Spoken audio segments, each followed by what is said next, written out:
ಜ್ಞಾನ ಕಾರ್ಯವು ಕೃಷ್ಣಾರಮಣ ರಾಜ್ಯದು ಪುಷ್ಣೀತಾಂ ಮಮ ಸದ್ಬುದ್ಧಿಂ ವೃಷ್ಣಿ ವಾಸಿಷ್ಠ ವಂಶಜವು ಲಸತು ಶ್ರೀಮದಾನಂದ ತೀರ್ಥೇಂದುರ್ನೋ ಹೃದಂಬರೆ ಯದ್ವಚಶ್ಚಂದ್ರಿಕಾ ಸ್ವಾಂತ ಸಂತಾಪಂ ವಿನಿಕೃಂತತಿ ಭವತಿ ಯದನುಭಾವಾತ್ ಏಡಮೂಕೋಪಿ ವಾಗ್ಮಿ ಜಡಮತಿರಪಿ ಜಂತುರ್ಜಾಯತೆ ಪ್ರಾಜ್ಞಮೌಲಿಃ ಸಕಲ ವಚನ ಚೇತೋ ದೇವತಾ ಭಾರತೀ ಸಾ ಮಮ ವಚಸಿ ನಿಧತ್ತಾಂ ಸನ್ನಿಧಿಂ ಮಾನಸೇ ಚ ಆಪಾದಮೌಲಿ ಪರ್ಯಂತಂ ಗುರುಣಾಂ ಆಕೃತಿಂ ಸ್ಮರೇತ್ ತೇನ ವಿಘ್ನಾಃ ಪ್ರಣಶ್ಯಂತಿ ಸಿದ್ಧ್ಯಂತಿ ಚ ಮನೋರಥಾಃ ತಪಸ್ವಾಧ್ಯಾಯ ಶುಶ್ರೂಷಾ ಕೃಷ್ಣಪೂಜಾರತಂ ಮುನಿಂ ವಿಶ್ವೇಶಮಿಷ್ಟದಂ ವಂದೇ ಪರಿವ್ರಾಟ್ ಚಕ್ರವರ್ತಿನಂ ಹರಶಂಭೋ ಮಹಾದೇವ ವಿಶ್ವೇಶಾಮರವಲ್ಲಭ ಶಿವಶಂಕರ ಸರ್ವಾತ್ಮನ್ ನೀಲಕಂಠ ನಮೋಸ್ತುತೆ ಅಭೀಪ್ಸಿತಾರ್ಥಸಿದ್ಧ್ಯರ್ಥಂ ಪೂಜಿತೋ ಯಸ್ಸುರೈರಪಿ ಸರ್ವವಿಘ್ನಚ್ಛಿದೇ ತಸ್ಮೈ ಗಣಾಧಿಪತಯೇ ನಮಃ. ಶ್ರೀ ಗುರುಭ್ಯೋ ನಮಃ. ಯುದ್ಧೋದ್ಯೋಗ ನಡೀತಾ ಇದೆ. ಉಲೂಕ ದೂತಾಗಮನ ಪರ್ವ ಅಂತ ಒಂದು ಪರ್ವ ಇದೆ. ಈ ಸಂದರ್ಭದಲ್ಲಿ ಕುರುಕ್ಷೇತ್ರವೆಂಬ ಧರ್ಮಕ್ಷೇತ್ರದಲ್ಲಿ ಎರಡೂ ಕಡೆಯ ಸೇನೆಗಳು ಕೂಡ ಸೇರಿಕೊಂಡಿವೆ. ದುರ್ಯೋಧನನು ತನ್ನ ಸೇನೆಯನ್ನು ಕುರುಕ್ಷೇತ್ರಕ್ಕೆ ಕಳಿಸಿದ್ದಾನೆ ಭೀಷ್ಮರ ಸೇನಾ ನಾಯಕತ್ವದಲ್ಲಿ. ಯಾವ ಜಾಗದಲ್ಲಿ ಬೀಡು ಬಿಟ್ಟರೆ ಹೆಚ್ಚು ಅನುಕೂಲವಾಗ್ತದೆ ಅನ್ನುವುದನ್ನು ಅಶ್ವತ್ಥಾಮಾದಿಗಳೆಲ್ಲ ತೀರ್ಮಾನಿಸಿ ಸರಿಯಾದ ಬಿಡಾರಗಳನ್ನು, ಶಿಬಿರಗಳನ್ನು, ಶಸ್ತ್ರಾಸ್ತ್ರ ಸಂಗ್ರಹಣ ಕೇಂದ್ರಗಳನ್ನೆಲ್ಲ ತಾವು ಯೋಜನೆ ಮಾಡಿಕೊಂಡಿದ್ದಾರೆ. ಅಷ್ಟರಲ್ಲಿ ದುರ್ಯೋಧನ ಒಬ್ಬನನ್ನು ಪಾಂಡವರ ಕಡೆಗೆ ದೂತನನ್ನು ಕೊಟ್ಟು ಕಳಿಸ್ತಾನೆ. ಆ ದೂತನ ಹೆಸರು ಉಲೂಕ ಅಂತ. ಈ ಉಲೂಕ ಯಾರು ಅನ್ನೋದು ಮಹಾಭಾರತದಲ್ಲಿ ಸ್ಪಷ್ಟ ಇಲ್ಲ. ಒಬ್ಬ ದೂತ ಅಷ್ಟೇ. ಸಾಮಾನ್ಯವಾಗಿ ವ್ಯಕ್ತಿಗಳಿಗೆ ದೂತ ಅಂತ ಹೆಸರು, ಉಲೂಕ ಅಂತ ಹೆಸರಿಡುವುದು ಕಡಿಮೆ. ಯಾಕಂದರೆ ಸಂಸ್ಕೃತದಲ್ಲಿ ಉಲೂಕ ಅಂತ ಹೇಳಿದರೆ ಗೂಬೆ ಅಂತ ಅರ್ಥ. ನಾವೆಲ್ಲ ಬೈಯುವುದಕ್ಕೆ ಬಳಸುವ ಶಬ್ದ ಅದನ್ನು ಒಬ್ಬನಿಗೆ ಹೆಸರಿಡುವುದು. ಇವನು ಶಕುನಿಯ ಮಗ ಅಂತ ಅನಿಸ್ತದೆ. ಅನೇಕ ಕನ್ನಡದ ಮಹಾಭಾರತಕಾರರು ಶಕುನಿಯ ಮಗ ಅಂತ ಬರೆದಿದ್ದಾರೆ ಉಲೂಕನನ್ನು. ವ್ಯಾಸರು ಹೇಳಲಿಲ್ಲ. ಆದರೆ ಮುಂದಕ್ಕೆ ಧರ್ಮರಾಯ ಹೇಳ್ತಾನೆ ಉಲೂಕನ ಹತ್ರ, ನೀನು ಆದಷ್ಟು ಬೇಗ ದುರ್ಯೋಧನನ ಕಡೆಗೆ ಹಿಂತಿರುಗು. ಹೋಗಲೇಬೇಕು ಅಂತಿಲ್ಲ, ದೂತನಾಗಿ ಬಂದದ್ರಿಂದ ಕಳಿಸ್ತಾ ಇದ್ದೇನೆ. ನಮ್ಮಲ್ಲೇ ಉಳ್ಕೊಂಡು ನಮ್ಮ ಆಹಾರವೇ ಸ್ವೀಕಾರ ಮಾಡಿಕೊಂಡು ಇರುವುದಾದರೆ ತುಂಬ ಸಂತೋಷ. ಯಾಕಂದರೆ ನಮಗೆ ಸಂಬಂಧಿ ಆಗಬೇಕಲ್ವ ನೀನು ಅಂತ ಹೇಳ್ತಾನೆ. ಹಾಗಾದರೆ ಧರ್ಮರಾಯನಿಗೂ ಸಂಬಂಧಿ ಆಗಬೇಕಾದರೆ ಅಲ್ಲಿ ದುರ್ಯೋಧನನ ಸೋದರ ಮಾವನ ಮಗ ಆಗಿರುವುದು ಹೆಚ್ಚು ಅನುಕೂಲ. ಅಷ್ಟೇ ಅಲ್ಲದೆ ಶಕುನಿ ಅಂದರೆ ಏನು, ಹಕ್ಕಿ ಅಂತ ಅರ್ಥ. ಅವನ ಅಪ್ಪ ಹಕ್ಕಿ, ಮಗ ಗೂಬೆ. ಸರಿಯಾಗಿದೆ. ಅದರಿಂದ ಶಕುನಿಯ ಮಗ ಆಗಿರುವ ಸಾಧ್ಯತೆ ಹೆಚ್ಚಿದೆ ಉಲೂಕ ಅಂತೇಳಿದರೆ. ನಾವು ಕಾಕೋಲೂಕೀಯ ಅಂತ ಕೇಳ್ತೇವೆ ಅಲ್ವ ಪಂಚತಂತ್ರದಲ್ಲಿ. ಕಾಗೆ ಮತ್ತು ಗೂಬೆಗಳ ಕಥೆಗೆ ಕಾಕ ಉಲೂಕೀಯ ಅಂತ ಹೆಸರು. ಹಾಗೆ ಉಲೂಕ ಅವನು ಬರ್ತಾನೆ. ಬಂದವ ಧರ್ಮರಾಜಾದಿಗಳೆಲ್ಲ ಸೇರಿರುವ ಸಭೆಯಲ್ಲಿ. ಮುಂದಕ್ಕೆ ಕೃಷ್ಣ ಇದ್ದಾನೆ, ಅರ್ಜುನ ಇದ್ದಾನೆ, ವಿರಾಟ ದ್ರುಪದಾದಿ ಹಿರಿಯರೆಲ್ಲ ಸೇರಿದ್ದಾರೆ. ಅಲ್ಲಿ ಬಂದು ಮಾತು ಶುರು ಮಾಡಿದ್ದೆ ಹೇಗೆ ಅವ ಅಂದರೆ, ಧರ್ಮಜ, ನಾನು ದುರ್ಯೋಧನ ಹೇಗೆ ಹೇಳಿದ್ದಾನೆ ಹಾಗೇ ನಿನ್ನ ಹತ್ರ ಹೇಳುವುದಕ್ಕೋಸ್ಕರ ಬಂದವ. ನನ್ನ ಮಾತನ್ನು ನಾನು ಹೇಳುವುದಲ್ಲ, ದುರ್ಯೋಧನನ ಮಾತನ್ನು ನಿನ್ನಲ್ಲಿ ಉಸುರುವ ಕೆಲಸ. ಆದರೆ ದುರ್ಯೋಧನ ಹೇಗೆ ಹೇಳಿದ್ದಾನೆ ಹಾಗೇ ಹೇಳ್ತೇನೆ. ನನಗೆ ನೀನೊಂದು ಅಭಯ ಕೊಡಬೇಕು. ಪಕ್ಕದಲ್ಲಿರುವ ಭೀಮಸೇನ ನನ್ನ ಬೆನ್ನಿಗೆ ಗುದ್ದುವ ಹಾಗೆ ಆಗಬಾರ್ದು. ನನಗೆ ರಕ್ಷಣೆ ನೀನು ಕೊಡುವುದಾದರೆ ಅವ ಹೇಳಿದ ಮಾತನ್ನು ಹಾಗೇ ಹೇಳ್ತೇನೆ ಅಂತ ಹೇಳ್ತಾನೆ. ಧರ್ಮರಾಜ ಹೇಳ್ತಾನೆ, ನಮ್ಮಲ್ಲಿ ಕುರುಸಭೆಯ ಹಾಗೆ ಎಡವಟ್ಟು ಮಾಡುವವರು ಯಾರೂ ಇಲ್ಲ. ನಮ್ಮ ಸಭೆಯಲ್ಲಿ ನಾವು ಸಭಾ ಮರ್ಯಾದೆಯನ್ನು ಗಮನಿಸಿಕೊಂಡೇ ವ್ಯವಹಾರ ಮಾಡುವವರು. ಆದ್ದರಿಂದ ನೀನು ಅವನು ಏನು ಹೇಳಿದ್ದಾನೆ ಅದನ್ನು ಯಾವ ಸಂಕೋಚವೂ ಇಲ್ಲದೆ ಸ್ಪಷ್ಟವಾಗಿ ಉಸುರು. ನಮ್ಮಿಂದ ನಿನಗೆ ಅಭಯ ಕೊಡಲ್ಪಟ್ಟಿದೆ ಅಂತ ಧರ್ಮರಾಜ ಹೇಳಿದ ಮೇಲೆ ಇವ ಮಾತಾಡಲಿಕ್ಕೆ ಶುರು ಮಾಡ್ತಾನೆ. ಮಾತಾಡಿ ಧರ್ಮರಾಜಾದಿಗಳನ್ನೆಲ್ಲ ಛೀ ಥೂ ಅಂತ ಉಗಿದು ಕಾಗೆ ಗುಬ್ಬಿ ಮಂಗ ಅಂತೆಲ್ಲ ಬೈದು ಹೋಗ್ತಾನೆ. ಇಷ್ಟೇ ದುರ್ಯೋಧನ ಮಾಡಿದ ಕೆಲಸ ಏನು ಅಂದರೆ ಉಲೂಕನ ಮೂಲಕ ಪಾಂಡವರ ಮನಸ್ಥೈರ್ಯವನ್ನು ಕುಗ್ಗಿಸುವುದಕ್ಕೆ ಬೇಕಾದ ಒಂದು ಕೆಲಸ ಮಾಡ್ತಾನೆ. ಇದಕ್ಕೆ ಉಲೂಕ ದೂತಾಗಮನ ಅಂತ ಹೆಸರು. ಇದೆಲ್ಲ ಒಂದು ರಾಜಕಾರಣ. ಶತ್ರುವಿನ ಮನಸ್ಥೈರ್ಯವನ್ನು ಕುಗ್ಗಿಸುವುದಕ್ಕೆ ಏನೇನು ಕುತಂತ್ರಗಳನ್ನು ಮಾಡ್ಬೋದು ಅಂತ ಒಂದು ಕುತಂತ್ರ ಇದು. ಅವನು ಬಂದು ದುರ್ಯೋಧನ ಮಾತಾಡಿದ ಹಾಗೆ ಎದುರುಗಡೆ ನಿಂತು ದುರ್ಯೋಧನ ಧರ್ಮರಾಜನನ್ನು ಬೈಬೇಕು ಅಂತ ಅನಿಸಿದರೆ ಹೇಗೆ ಬೈಬೋದು ಹಾಗೆ ಬೈತಾನೆ. ಹೇಳ್ತಾನೆ ಧರ್ಮರಾಜನ ಹತ್ರ, ಭಾರಿ ಧಾರ್ಮಿಕ ಅಂತ ಹೆಸರು ಮಾಡಿಕೊಂಡು ಅಧರ್ಮದಲ್ಲೇ ತೊಡಗಿದ್ಯಲ್ವ, ನಿನ್ನ ಜನ್ಮಕ್ಕೆ ಧಿಕ್ಕಾರ ಅಂತ ಈ ರೀತಿ ಮಾತು ಶುರು ಮಾಡ್ತಾನೆ. ದಿಗ್ಜನ್ಮ ತಾವಕಂ ಅಂತ, ನಿನ್ನ ಜನ್ಮಕ್ಕೆ ಧಿಕ್ಕಾರ. ಈ ಜನ್ಮಕ್ಕೆ ಧಿಕ್ಕಾರ ಅನ್ನುವ ಶಬ್ದ ಎಷ್ಟು ಕೆಟ್ಟ ಅರ್ಥದಲ್ಲಿ ಹೋಗ್ತದೆ ಅಂದರೆ, ಈಗೆಲ್ಲ ಕನ್ನಡದಲ್ಲಿ ಎಡವಟ್ಟು ಭಾಷೆ ಉಂಟಲ್ವ, ಅಲ್ಲಿ ತನಕ ಹೋಗ್ತದೆ ಅರ್ಥ. ಯಾಕಂದರೆ ನೀನು ಮಾಡಿದ್ದೇನು, ನಿಂದು ಜೀವನ ಬೆಕ್ಕಿನ ಜೀವನ, ನಿಂದು ಅಭದ್ರ ಜೀವನ, ಭದ್ರದ ಮಾತೇ ಇಲ್ಲ ನಿನ್ನ ಜೀವನದಲ್ಲಿ ಅಂತ. ಹೀಗೆ ಧರ್ಮರಾಜನಿಗೆ ಇಂಥ ಮಾತು. ಬೆಕ್ಕಿನ ಜೀವನ ಅಂತೇಳಿ ಬೆಕ್ಕಿನ ಕಥೆ ಬೇರೆ. ಅವನೇ ಎಲ್ಲ ಸಭೆಯನ್ನು ಕುರಿತು ಹೇಳುವುದು, ಧರ್ಮರಾಜನನ್ನು ಮುಂದಿಟ್ಟುಕೊಳ್ಳುವುದು, ಸಭೆಯನ್ನು ಕುರಿತು ಒಂದು ಕಥೆ ಹೇಳುವುದು. ಒಂದು ಬೆಕ್ಕಿತ್ತಂತೆ, ಆ ಬೆಕ್ಕಿಗೆ ತಿನ್ನುವುದಕ್ಕೆ ಆಹಾರ ಸಿಗ್ತಾ ಇರಲಿಲ್ಲ. ಅದಕ್ಕೋಸ್ಕರ ಅದು ವೇಷ ಹಾಕಿತು. ತಾನು ಗಂಗಾ ತೀರಕ್ಕೆ ಹೋಗಿ ಗಂಗಾ ತೀರದಲ್ಲಿ ತನ್ನ ಎರಡೂ ಕೈಗಳನ್ನು ಎತ್ತಿ ತಲೆಯ ಮೇಲೆ ಇಟ್ಟುಕೊಂಡು, ತಲೆಯಲ್ಲಿದ್ದ ಕೂದಲುಗಳನ್ನೆಲ್ಲ ಒಂದು ಜುಟ್ಟಿನ ಹಾಗೆ ಮಾಡಿಕೊಂಡು ಅದನ್ನು ತನ್ನ ಕೈಯಲ್ಲೇ ಹಿಡ್ಕೊಂಡು, ಕೈಯಲ್ಲಿ ಹಿಡ್ಕೊಳ್ಳದೆ ಹೋದರೆ ಜುಟ್ಟು ಬಿಚ್ಚಿ ಹೋಗುತ್ತೆ, ಅದಕ್ಕೋಸ್ಕರ ಅದು ಕೈಯಲ್ಲಿ ಹಾಗೆ ಹಿಡ್ಕೊಂಡು ನಾನು ಸನ್ಯಾಸಿ ಅಂತ ಹೇಳಿತಂತೆ. ಅಲ್ಲಿ ಬಂದ ಹಕ್ಕಿಗಳಿಗೆಲ್ಲ ಹೇಳುವುದು, ನಾನು ಸನ್ಯಾಸಿ, ಸಾಧನೆ ಮಾಡ್ತಾ ಇದ್ದೇನೆ, ತಮ್ಮದೆಲ್ಲ ಅನುಗ್ರಹ ಬೇಕು. ಅವನಿಂದ ಅದು ಪಕ್ಷಿ ಭಕ್ಷಣ, ಪಕ್ಷಿಗಳನ್ನು ತಿಂದುಕೊಂಡು ಬದುಕ್ತಾ ಇದ್ದಂತಹ ಬೆಕ್ಕು ಪಕ್ಷಿಗಳ ಹತ್ರ ಹೇಳುವುದು, ನಾನು ಸನ್ಯಾಸಿಯಾಗಿದ್ದೇನೆ, ನಾನು ಸಾಧನೆ ಮಾಡ್ತೇನೆ, ಮೋಕ್ಷ ಸಾಧನೆ ಮಾಡ್ತಾ ಇದ್ದೇನೆ ಗಂಗಾ ತೀರದಲ್ಲಿ ಅಂತ. ಒಂದು ದಿವಸ ಗಂಗೆಯಲ್ಲಿ ಹೋಗಿ ಸ್ನಾನ ಮಾಡಲಿಲ್ಲ, ಗಂಗಾ ತೀರದಲ್ಲಿ ಕೂತದ್ದು ಮಾತ್ರ. ಹಕ್ಕಿಗಳೆಲ್ಲ ಇದರ ಜೊತೆಗೆ ಗೆಳೆತನ ಮಾಡಿದ್ವಂತೆ. ಅವುಗಳಿಗೆ ಖುಷಿ. ಬೆಕ್ಕುಗಳನ್ನು ಕಂಡ್ರೆ ಓಡ್ತಾ ಇದ್ದಂತಹ ಪುಟ್ಟ ಪುಟ್ಟ ಗುಬ್ಬಚ್ಚಿಗಳೆಲ್ಲ ಇದೊಂದು ಸನ್ಯಾಸಿ ಬೆಕ್ಕು ಸಿಕ್ಕಿತಲ್ವ, ಬೆಕ್ಕಿನ ಹತ್ತಿರ ಹೋಗಿ ಬೆಕ್ಕನ್ನು ಮುಟ್ಟಿದರೆ ಅದಕ್ಕೊಂದು ಖುಷಿ. ನಾವು ಇಲ್ಲಿ ತನಕ ಬೆಕ್ಕಿನ ಹತ್ತಿರ ಹೋಗೋದಕ್ಕೆ ಹೆದರ್ತಾ ಇದ್ವಿ, ಈಗ ಒಂದು ಬೆಕ್ಕು ಸಿಕ್ಕಿದೆ, ಎಂಥ ಪ್ರೀತಿಯ ಬೆಕ್ಕು ಅಂತ ಹೇಳಿ ಆ ಬೆಕ್ಕಿನ ಹತ್ತಿರ ಹೋಗುವುದು, ಅದಕ್ಕೆ ಅದರ ಮೇಲೆ ಏನಾದರೂ ಹೇನುಗಳಿದ್ದರೆ ತಾವು ಕುಟುಕಿ ತೆಗೆಯುವುದು, ಅದಕ್ಕೆ ಒಂದು ಉಪಚಾರ ಮಾಡುವುದು, ಗಂಗೆಯ ನೀರನ್ನು ತಂದು ಅದಕ್ಕೆ ಸ್ವಲ್ಪ ಪ್ರೋಕ್ಷಣೆ ಮಾಡುವುದು, ಒಂದು ಗಂಗಾ ಸ್ನಾನದ ಪುಣ್ಯಫಲ ಬರಲಿ ಅದಕ್ಕೆ ಅಂತ ಹೇಳಿ ಹೀಗೆಲ್ಲ ಮಾಡ್ತಾ ಇದ್ವು ಆ ಹಕ್ಕಿಗಳೆಲ್ಲ. ಇದು ಭಾರಿ ಚೆನ್ನಾಗಿ ನೋಡಿಕೊಂಡಿತ್ತಂತೆ. ಹಕ್ಕಿಗಳನ್ನು ಯಾವುದನ್ನು ತಿಂತಾ ಇರಲಿಲ್ಲ. ಆದರೆ ಪ್ರತಿನಿತ್ಯವೂ ಕೂಡ ದಷ್ಟಪುಷ್ಟವಾಗಿ ಬೆಳೀತಾ ಇತ್ತು, ನೋಡುವುದಕ್ಕೆ ಸುಂದರವಾಗಿತ್ತು. ಈ ಹಕ್ಕಿಗಳಿಗೆ ಅರ್ಥವೇ ಆಗಲಿಲ್ಲ, ಇದು ಹೇಗೆ ದಷ್ಟಪುಷ್ಟ, ಹಾಗಾದರೆ ಇದು ಕೈ ಹೀಗೆ ಹಿಡ್ಕೊಂಡು ಭಾರಿ ಮಂತ್ರ ಜಪ ಮಾಡುವುದರಿಂದ ಅದಕ್ಕೆ ಬಹುಶಃ ಏನೂ ತಿನ್ನದೇ ಹೋದರೂ ಕೂಡ ಶಾರೀರಿಕವಾದ ಪುಷ್ಟಿ ಅನ್ನೋದು ಬರ್ತದೆ ಅಂತ ಹೀಗೆ ಅಂದ್ಕೊಂಡು ಹಕ್ಕಿಗಳು. ಇದು ಕೂಡ ಹಾಗೆಯೇ ದಿವಸಕ್ಕೊಂದು ಸ್ವಲ್ಪ ಉಪನ್ಯಾಸ ಬೇರೆ ಮಾಡ್ತಾಯಿತ್ತು. ನಾವೆಲ್ಲ ಹೀಗೆ ಕೈ ಹಿಡ್ಕೊಂಡು ಜಪ ಮಾಡಿದರೆ ಏನೂ ತಿನ್ನದೇ ಹೋದರೂ ಕೂಡ ಮೈ ಬಣ್ಣ ಚೆನ್ನಾಗಿ ಕೇಸರಿಯ ಹಾಗೆ ಬಣ್ಣ ಬರ್ತದೆ, ಶರೀರ ಎಲ್ಲ ದಷ್ಟಪುಷ್ಟ ಆಗುತ್ತೆ ಅಂತ ಏನೋ ಉಪನ್ಯಾಸ ಮಾಡ್ತಾಯಿತ್ತು. ಈ ಹಕ್ಕಿಗಳು ಕೆನ್ನೆ ಕೇಳಿಕೊಂಡು, ಓ ಹೀಗೆಲ್ಲ ಉಂಟಲ್ವಾ, ನಮ್ಮ ಅಸಾಧಾರಣವಾದ ಶಕ್ತಿ ಇದ್ರದ್ದು ಅಂತ ಅಂದ್ಕೊಳ್ತಾ ಇದ್ವಂತೆ. ಆದರೆ ಹಕ್ಕಿಗಳ ಸಂತಾನ ಮಾತ್ರ ಕಡಿಮೆ ಆಗ್ತಾ ಇತ್ತಂತೆ. ಇನ್ನೊಂದು ಸ್ವಲ್ಪ ವಿಚಿತ್ರ ನಡೆಯಿತು. ಕೆಲವು ದಿವಸಗಳಾದ ಮೇಲೆ ಕೆಲವು ಮೂಷಕಗಳು, ಇಲಿಗಳು ಕೂಡ ಹತ್ತಿರ ಬಂದು, ಇಲ್ಲಿ ಹಕ್ಕಿಗಳೆಲ್ಲ ಸುತ್ತಮುತ್ತ ಇದ್ದಾವೆ, ಹಾಗಾದರೆ ನಮಗೂ ಏನು ಮಾಡಲಿಕ್ಕಿಲ್ಲ ಈ ಸನ್ಯಾಸಿ ಬೆಕ್ಕು ಅಂತ ಹೇಳಿ ಹತ್ತಿರ ಬಂದುವಂತೆ. ಇದು ಮೂಷಿಕಗಳ ಹತ್ರವೂ ಒಳ್ಳೆ ಚೆನ್ನಾಗಿ ಮಾತಾಡಿತಂತೆ, ಏನೋ ಧರ್ಮೋಪದೇಶ ಮಾಡಿತು. ಅದಕ್ಕೂ ಕೂಡ ಯಾರಿಗೂ ಹಿಂಸೆ ಮಾಡಬೇಡಿ ಅಂತ ಅದಕ್ಕೂ ಹೇಳಿತು. ಕೃಷಿಕರ ಗದ್ದೆಗಳಲ್ಲಿ ಹೋಗಿ ಗದ್ದೆಗಳಲ್ಲಿರತಕ್ಕಂತಹ ಸಸ್ಯಗಳನ್ನು ಬೀಳಿಸುವುದು, ಅಡಿಯಲ್ಲಿ ಹೊಂಡ ತೆಗೆಯುವುದು ಅದೆಲ್ಲ ಮಾಡಬಾರ್ದು, ಯಾರಿಗೂ ಉಪದ್ರವ ಮಾಡದೇ ಬದುಕಬೇಕು, ಇಲ್ಲೇ ಹೋದರೆ ಸಾಯಬೇಕು. ನಾವು ಮತ್ತೊಬ್ಬರಿಗೂ ಉಪದ್ರ ಮಾಡಿ ತಿಂದು ಬದುಕುವಂಥ ಜೀವನವೇ ಅಲ್ಲ ಅಂತ ಅವುಗಳಿಗೂ ಉಪದೇಶ ಮಾಡಿತು. ಅವುಗಳಿಗೂ ಅಷ್ಟು ವಿಶ್ವಾಸ ಹುಟ್ಟಿತು ಇದರಲ್ಲಿ.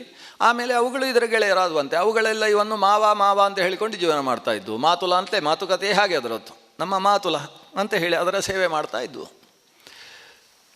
ಇಂಥಲ್ಲಿ ಅವುಗಳ ವಂಶವು ಕೂಡ ಕಡಿಮೆ ಆಗ್ತಾ ಬಂತಂತೆ. ಇದೆಲ್ಲ ದಷ್ಟಪುಷ್ಟ ಇದೆ. ಇದೇನು ಮಾಡೋದು, ಅಷ್ಟು ವಿಶ್ವಾಸವನ್ನು ಪಡೆದಂತಹ ಆ ಹಕ್ಕಿಗಳು ಮತ್ತು ಮೂಷಿಕಗಳು ಅವುಗಳು ಇದರ ಪಕ್ಕದಲ್ಲೇ ರಾತ್ರಿ ನಿದ್ದೆ ಮಾಡ್ತವೆ ಶಾಂತವಾಗಿ. ನಮ್ಮ ರಕ್ಷಣೆಗಂತೂ ಇವನಂತೂ ನಿದ್ದೆ ಮಾಡುವುದಿಲ್ಲ.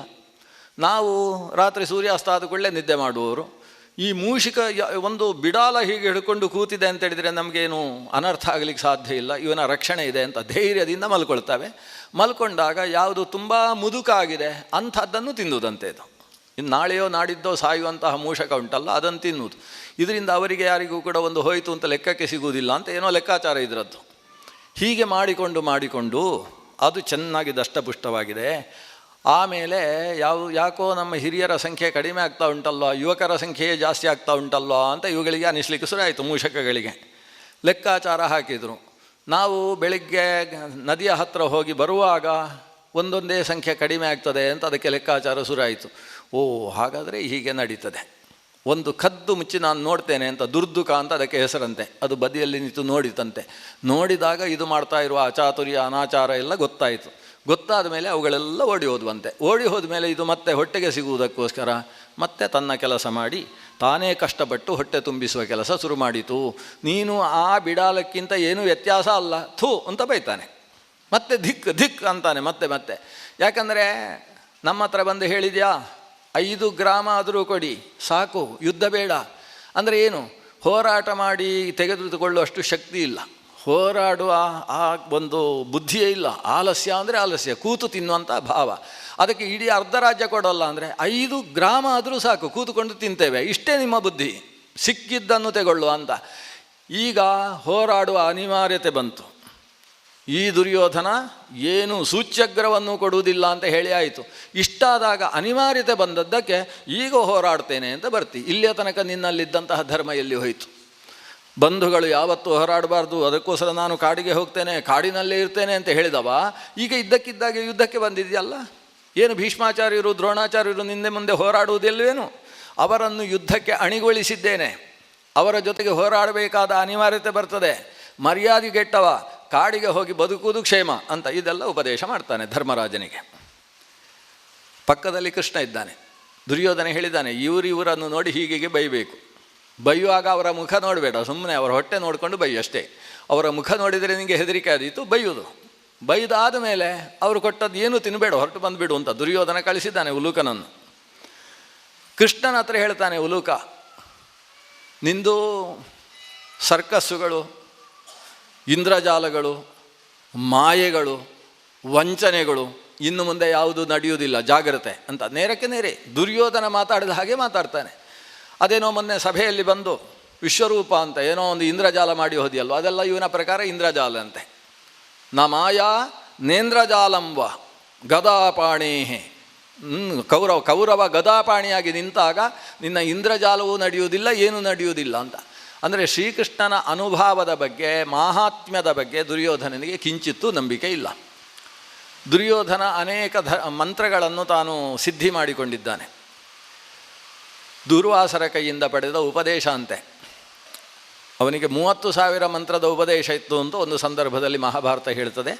3,000 ಮಂತ್ರಗಳ ಉಪದೇಶ ಇತ್ತು ಅಂತ ಹೇಳಿ ಶ್ರೀಮನ್ ಮಧ್ವಾಚಾರ್ಯರು ಹೇಳ್ತಾರೆ. ಒಟ್ಟಂದಲ್ಲಿ ಬಹಳ ಮಂತ್ರ ಇತ್ತು ಅಂತ ತಿಳ್ಕೊಳ್ಳುವ. ಬಹಳಷ್ಟು ಮಂತ್ರಗಳನ್ನು ಆತ ಸಿದ್ಧಿ ಮಾಡಿಕೊಂಡಿದ್ದ. ಅದರಲ್ಲಿ ನೀರಿನಲ್ಲಿ ಕೂತಾಗ ತೊಂದರೆ ಆಗದೇ ಇರುವ ಜಲಸ್ತಂಭನ ಮಂತ್ರವೂ ಇತ್ತು. ಬೆಂಕಿಯಲ್ಲಿ ನುಗ್ಗಿದಾಗ ಬೆಂಕಿಯಿಂದ ಸುಡದೇ ಇರತಕ್ಕಂತಹ ಅಗ್ನಿಸ್ತಂಭನ ಮಂತ್ರವೂ ಕೂಡ ಅವನಿಗೆ ಸಿದ್ಧಿಯಾಗಿತ್ತು. ವಜ್ರ ಮಂತ್ರ ಅಂತಿದೆ, ಅದನ್ನು ಜಪಿಸ್ತಾ ಇತ್ತು ಅಂತಾದರೆ ಅವನ ಮೇಲೆ ಎಂತಹ ಗದಾಪಾತ ಅಥವಾ ಸಿಡಿಲು ಹೊಡೆದರೂ ಕೂಡ ಅವನ ಶರೀರ ಪುಡಿಯಾಗದೇ ಇರುವಂತಹ ವಜ್ರ ಮಂತ್ರ ಇದೆ. ಶರೀರವನ್ನು ವಜ್ರವಾಗಿಸಿಕೊಳ್ಳತಕ್ಕಂತಹ ಮಂತ್ರದ ಸಿದ್ಧಿ ಆತನಲ್ಲಿತ್ತು. ಏನೇನೇನೋ ಮಂತ್ರಗಳಿದ್ವಂತೆ ಅವನ ಹತ್ರ. ಎದುರುಗಡೆ ಇದ್ದಂತಹ ವ್ಯಕ್ತಿಗೆ ಮೂರ್ಛೆ ಬರುವುದಕ್ಕೆ ಕೆಲವು ಮಂತ್ರ ಇತ್ತಂತೆ. ಆ ಮಂತ್ರ ಪಠಿಸಿದರೆ ಮೂರ್ಛೆ ಬರುತ್ತಂತೆ. ಅಂಥ ಮಂತ್ರವನ್ನು ಅವನು ಜೀವಮಾನದಲ್ಲಿ ಯಾರ ಮೇಲೆಯೂ ಒಂದು ಬಾರಿಯೂ ಪ್ರಯೋಗಾರ್ಥವೂ ಬಳಸಲಿಲ್ಲಂತೆ, ಪ್ರಯೋಗಕ್ಕೋಸ್ಕರವೂ ಬಳಸಲಿಲ್ಲ. ನಮ್ಮಲ್ಲೆಲ್ಲ ಪರಮಾಣು ಬಾಂಬ್ ಮೊದಲು ಪರೀಕ್ಷೆ ಮಾಡಬೇಕಲ್ವ, ಮೊದಲು ಪರೀಕ್ಷೆ ಮಾಡಿ ಸರಿ ಇದೆ ಅಂತ ಆದಮೇಲೆ ಮತ್ತೆ ಉಪಯೋಗಕ್ಕೆ ಬರೋದು. ಇವಂದು ಹಾಗಲ್ಲ, ಮಂತ್ರವನ್ನು ಪರೀಕ್ಷೆ ಮಾಡಲಿಲ್ಲಂತೆ. ಯಾಕೆ ಪರೀಕ್ಷೆ ಮಾಡಲಿಲ್ಲ ಅಂದರೆ, ಒಂದು ವೇಳೆ ನಾನು ಈಗ ಪರೀಕ್ಷೆಗೋಸ್ಕರ ಅದನ್ನು ಬಳಸಿದರೆ ಅದರ 2ನೇ ಬಾರಿ ಅದನ್ನು ಬಳಸುವಾಗ ಅದರ ಮಂತ್ರದ ಶಕ್ತಿ ಕ್ಷೀಣವಾಗ್ತದೆ. ಶಕ್ತಿ ಕ್ಷೀಣವಾದರೆ ಮುಂದಕ್ಕೆ ಭೀಮಸೇನನಿಗೆ ಬಳಸುವಾಗ ಅದರ ಶಕ್ತಿ ಕ್ಷೀಣವಾದ್ದರಿಂದ ಅವನಿಗೆ ಸರಿಯಾಗಿ ತಾಗಲಿಕ್ಕಿಲ್ಲ ಅಂತ. ಇಷ್ಟೂ ಮಂತ್ರಗಳನ್ನು ಆತ ಪ್ರತಿನಿತ್ಯ ಜಪ ಮಾಡ್ತಾ ಇದ್ದ. ಆಥರ್ವಣ ಮಂತ್ರಗಳನ್ನು, ಮಾಟ ಮಂತ್ರಗಳನ್ನು. ಅದಕ್ಕೆ ಉದ್ದೇಶ ಇದ್ದದ್ದು ಭೀಮಸೇನನನ್ನು ಮುಗಿಸುವುದಕ್ಕೋಸ್ಕರ. ಅದನ್ನೀಗ ಗಟ್ಟಿಯಾಗಿ ಮನಸ್ಸಲ್ಲಿಟ್ಟುಕೊಂಡು ಅವ ಹೇಳುವುದು, ಈ ಮಂತ್ರಸಿದ್ಧಿಗಳಿಂದ ನಾನು ಏನೇನೋ ಮಾಡಬಲ್ಲೆ, ನೀನೇನೋ ಮಾಡ್ತಾ ಇದ್ದಿ ಕೃಷ್ಣ, ನಿಂದೆಲ್ಲ ಇಂದ್ರಜಾಲ, ನಿಂದೆಲ್ಲ ಮಂತ್ರಸಿದ್ಧಿ, ನನ್ನ ಇಷ್ಟೆಲ್ಲ ಮಂತ್ರಸಿದ್ಧಿಯ ಮುಂದೆ ಇನ್ನು ಮುಂದೆ ಅದೆಲ್ಲ ನಡೆಯುವುದಿಲ್ಲ. ಮೊನ್ನೆ ಸಭೆಯಲ್ಲಿ ಏನೋ ಮಾಡಿದಿ, ಅದಕ್ಕೆ ನನ್ನ ಕೈಯಲ್ಲಿ ಗದೆ ಇರಲಿಲ್ಲ, ಆ ಸಭೆಯಲ್ಲಿ ನಾವು ಅಸ್ತ್ರ ಹಿಡಿಯುವ ಹಾಗಿರಲಿಲ್ಲ. ಅಸ್ತ್ರ ಹಿಡಿಯುವ ಈ ಕುರುಕ್ಷೇತ್ರದ ಯುದ್ಧದಲ್ಲಿ ಅದು ಯಾವುದೂ ನಡೆಯೋಲ್ಲ, ಜಾಗ್ರತೆಯಾಗಿರು. ಅರ್ಜುನನನ್ನು ರಕ್ಷಿಸಿಕೊಳ್ಳುವುದಕ್ಕೆ ನೀನು ಒದ್ದಾಡಬೇಕಾಗುತ್ತೆ, ನೆಲದಲ್ಲಿ ಮಲಗಬೇಕಾಗುತ್ತೆ ಅಂತೆಲ್ಲ ಬೈದಾಗ್ತಾನೆ. ಆಮೇಲೆ ಅರ್ಜುನ ಭೀಮಸೇನನನ್ನು ಕುರಿತು ಬೇಡ ಸಿಕ್ಕಾಬಟ್ಟೆ ಬೈತಾನೆ. ಅರ್ಜುನನನ್ನು ಕುರಿತು ಬೈತಾನೆ, ಭೀಮಸೇನ, ದುರ್ಯೋಧನ, ನಕುಲ ಸಹದೇವರ ಬಗ್ಗೆ ಹೇಳ್ತಾನೆ, ದೃಪದ ವಿರಾಟರ ವಯಸ್ಸಿನ ಬಗ್ಗೆ ಮಾತಾಡ್ತಾನೆ, ಅವರ ಶರೀರದಲ್ಲಿದ್ದಂತಹ ಕೆಲವೊಂದು ವಯಸ್ಸಹಜವಾದಂತಹ ದೋಷಗಳನ್ನು ಹಿಡ್ಕೊಂಡು ಮಾತಾಡ್ತಾನೆ, ಏನೇನೋ ಮಾತಾಡ್ತಾನೆ. ಬೈದು ನೀವೆಲ್ಲ ಯುದ್ಧಕ್ಕೋಸ್ಕರ ಬಂದಿದ್ದೀರಿ, ನಾಳೆಯ ದಿವಸ ಯುದ್ಧದಲ್ಲಿ ನಿಮಗೆ ಅರ್ಥ ಆಗುತ್ತೆ ನಾವು ಎಂಥ ಉತ್ತರ ಕೊಡ್ತೇವೆ ಅಂತ ಹೇಳಿ ಭೀಷ್ಮರು ಯುದ್ಧಕ್ಕೆ ಸಿದ್ಧರಾಗಿದ್ದಾರೆ. ಭೀಷ್ಮರ ಮುಂದೆ ಅರ್ಜುನನೋ ಭೀಮನೋ ಯಾರೂ ನಿಲ್ಲುವುದಕ್ಕೆ ಸಾಧ್ಯ ಇಲ್ಲ. ನಿಮಗೆ ಅರ್ಜುನನಿಗೆ ಕರ್ಣ ಬೇಕಲ್ವಾ, ಅದು ಹೇಗೆ ಕರ್ಣನನ್ನು ಕಲ್ತಿ ನೋಡ್ತೇನೆ, ನಾನು ಕರ್ಣನನ್ನೇ ಯುದ್ಧಕ್ಕೆ ಕಳಿಸುವುದಿಲ್ಲ, ಭೀಷ್ಮರನ್ನೇ ಕಳಿಸ್ತೇನೆ ಅಂತ ಇದು ಸೇರಿಸಿಬಿಟ್ಟಿದ್ದಾನೆ. ಅದು ಇವನು ಕಳಿಸುವುದಲ್ಲ, ಕರ್ಣ ಬರೋಲ್ಲ ಅಂತ ಹೇಳಿದ್ದು. ಇವನು ಹೇಳಿರುವುದೇನು, ಭೀಷ್ಮರನ್ನೇ ಕಳಿಸ್ತೇನೆ, ಕರ್ಣನನ್ನೇ ನಿಂಗೆ ಕೊಡೋಲ್ಲ, ನೀನು ಹೇಗೆ ಕರ್ಣನನ್ನು ಕೊಲ್ತಿ ನೋಡೋಣ ಅಂತಾನೆ. ಇನ್ನೊಂದು ದುಶ್ಯಾಸನನ ರಕ್ತಪಾನ ಮಾಡ್ತೀಯಲ್ಲ ಅಂತ ಭೀಮನಿಗೆ ಕೇಳೋದು. ರಕ್ತಪಾನ ಮಾಡ್ತೀಯಲ್ಲ, ದ್ರೋಣರು ಮತ್ತು ಭೀಷ್ಮರು ಮುಂದೆ ಯುದ್ಧಕ್ಕೆ ನಿಂತಿರುವಾಗ ನೀನು ದುಶ್ಯಾಸನನ ರಕ್ತ ಹೇಗೆ ಪಾನ ಮಾಡ್ತೀನಿ ನಾನು ನೋಡ್ತೇನೆ ಅಂತಾನೆ. ಇಂಥ ಮಾತುಗಳೆಲ್ಲ, ಇದೆಲ್ಲ ಮಾತುಗಳನ್ನು ಹೇಳಿ ಅವನನ್ನು ದುರುಗುಟ್ಟಿ ನೋಡ್ತಾ ಇದ್ದಾನೆ ಭೀಮಸೇನ. ಕೈಯಲ್ಲಿ ಗದೆಯೂ ಜಳಪಿಸ್ತಾ ಇದ್ದಾನೆ. ಆದರೆ ಪಕ್ಕದಲ್ಲಿ ಧರ್ಮರಾಜ ಹೀಗೆ ಸುಮ್ಮನೆ ಅಂತ ಹೇಳ್ತಾ ಇದ್ದಾನೆ. ಇದಕ್ಕೆ ಧರ್ಮರಾಜ ಉತ್ತರ ಕೊಡ್ತಾನೆ.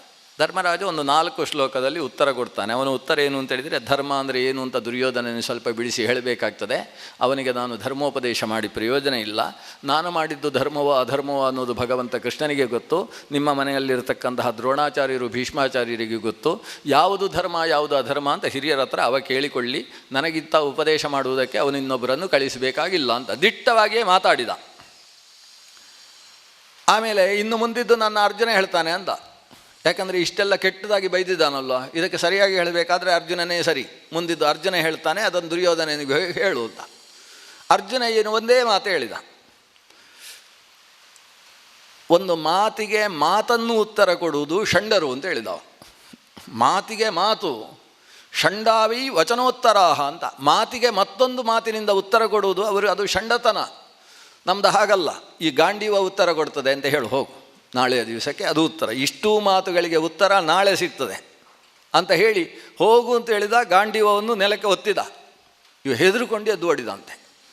ಓಡಿದಾಗ ಧರ್ಮರಾಜ ಹೇಳಿದ, ಬೇಡ ಸ್ವಲ್ಪ ಕೂತ್ಕೋ, ನಮ್ಮ ಸಂಬಂಧಿ ಅಲ್ವಾ, ಸ್ವಲ್ಪ ಊಟ ಮಾಡಿ ಹೋಗಿ ಇವತ್ತು ಅಂತ ಹೇಳಿದ. ನನಗೆ ಊಟವೂ ಬೇಡ ಏನು ಬೇಡ ಅಂತ ಓಡಿದ. ಜೊತೆಗೆ ಭೀಮಸೇನನ ಕಣ್ಣು ನೋಡಿ ಹೆದರುಕೊಂಡು ಓಡಿ ಹೋದ. ಹೋಗಿ ದುರ್ಯೋಧನನಿಗೆ ಇಲ್ಲಿ ಏನು ನಡೆಯಿತು ಅನ್ನುವುದನ್ನು ಬಹುಶಃ ಉಸಿರಿದ್ದಾನೆ. ದುರ್ಯೋಧನ ಕರ್ಣನ ಹತ್ರ ಹೇಳಿದ, ಯುದ್ಧದ ಸನ್ನದ್ಧತೆ ಹೇಗೆ ಆಗಿದೆ ಅಂತ ಒಂದು ಸಲ ನೋಡಿಕೊಂಡು ಬಾ, ನಾನು ಭೀಷ್ಮಾಚಾರ್ಯರ ಹತ್ರ ಮಾತಾಡಿ ಬರ್ತೇನೆ.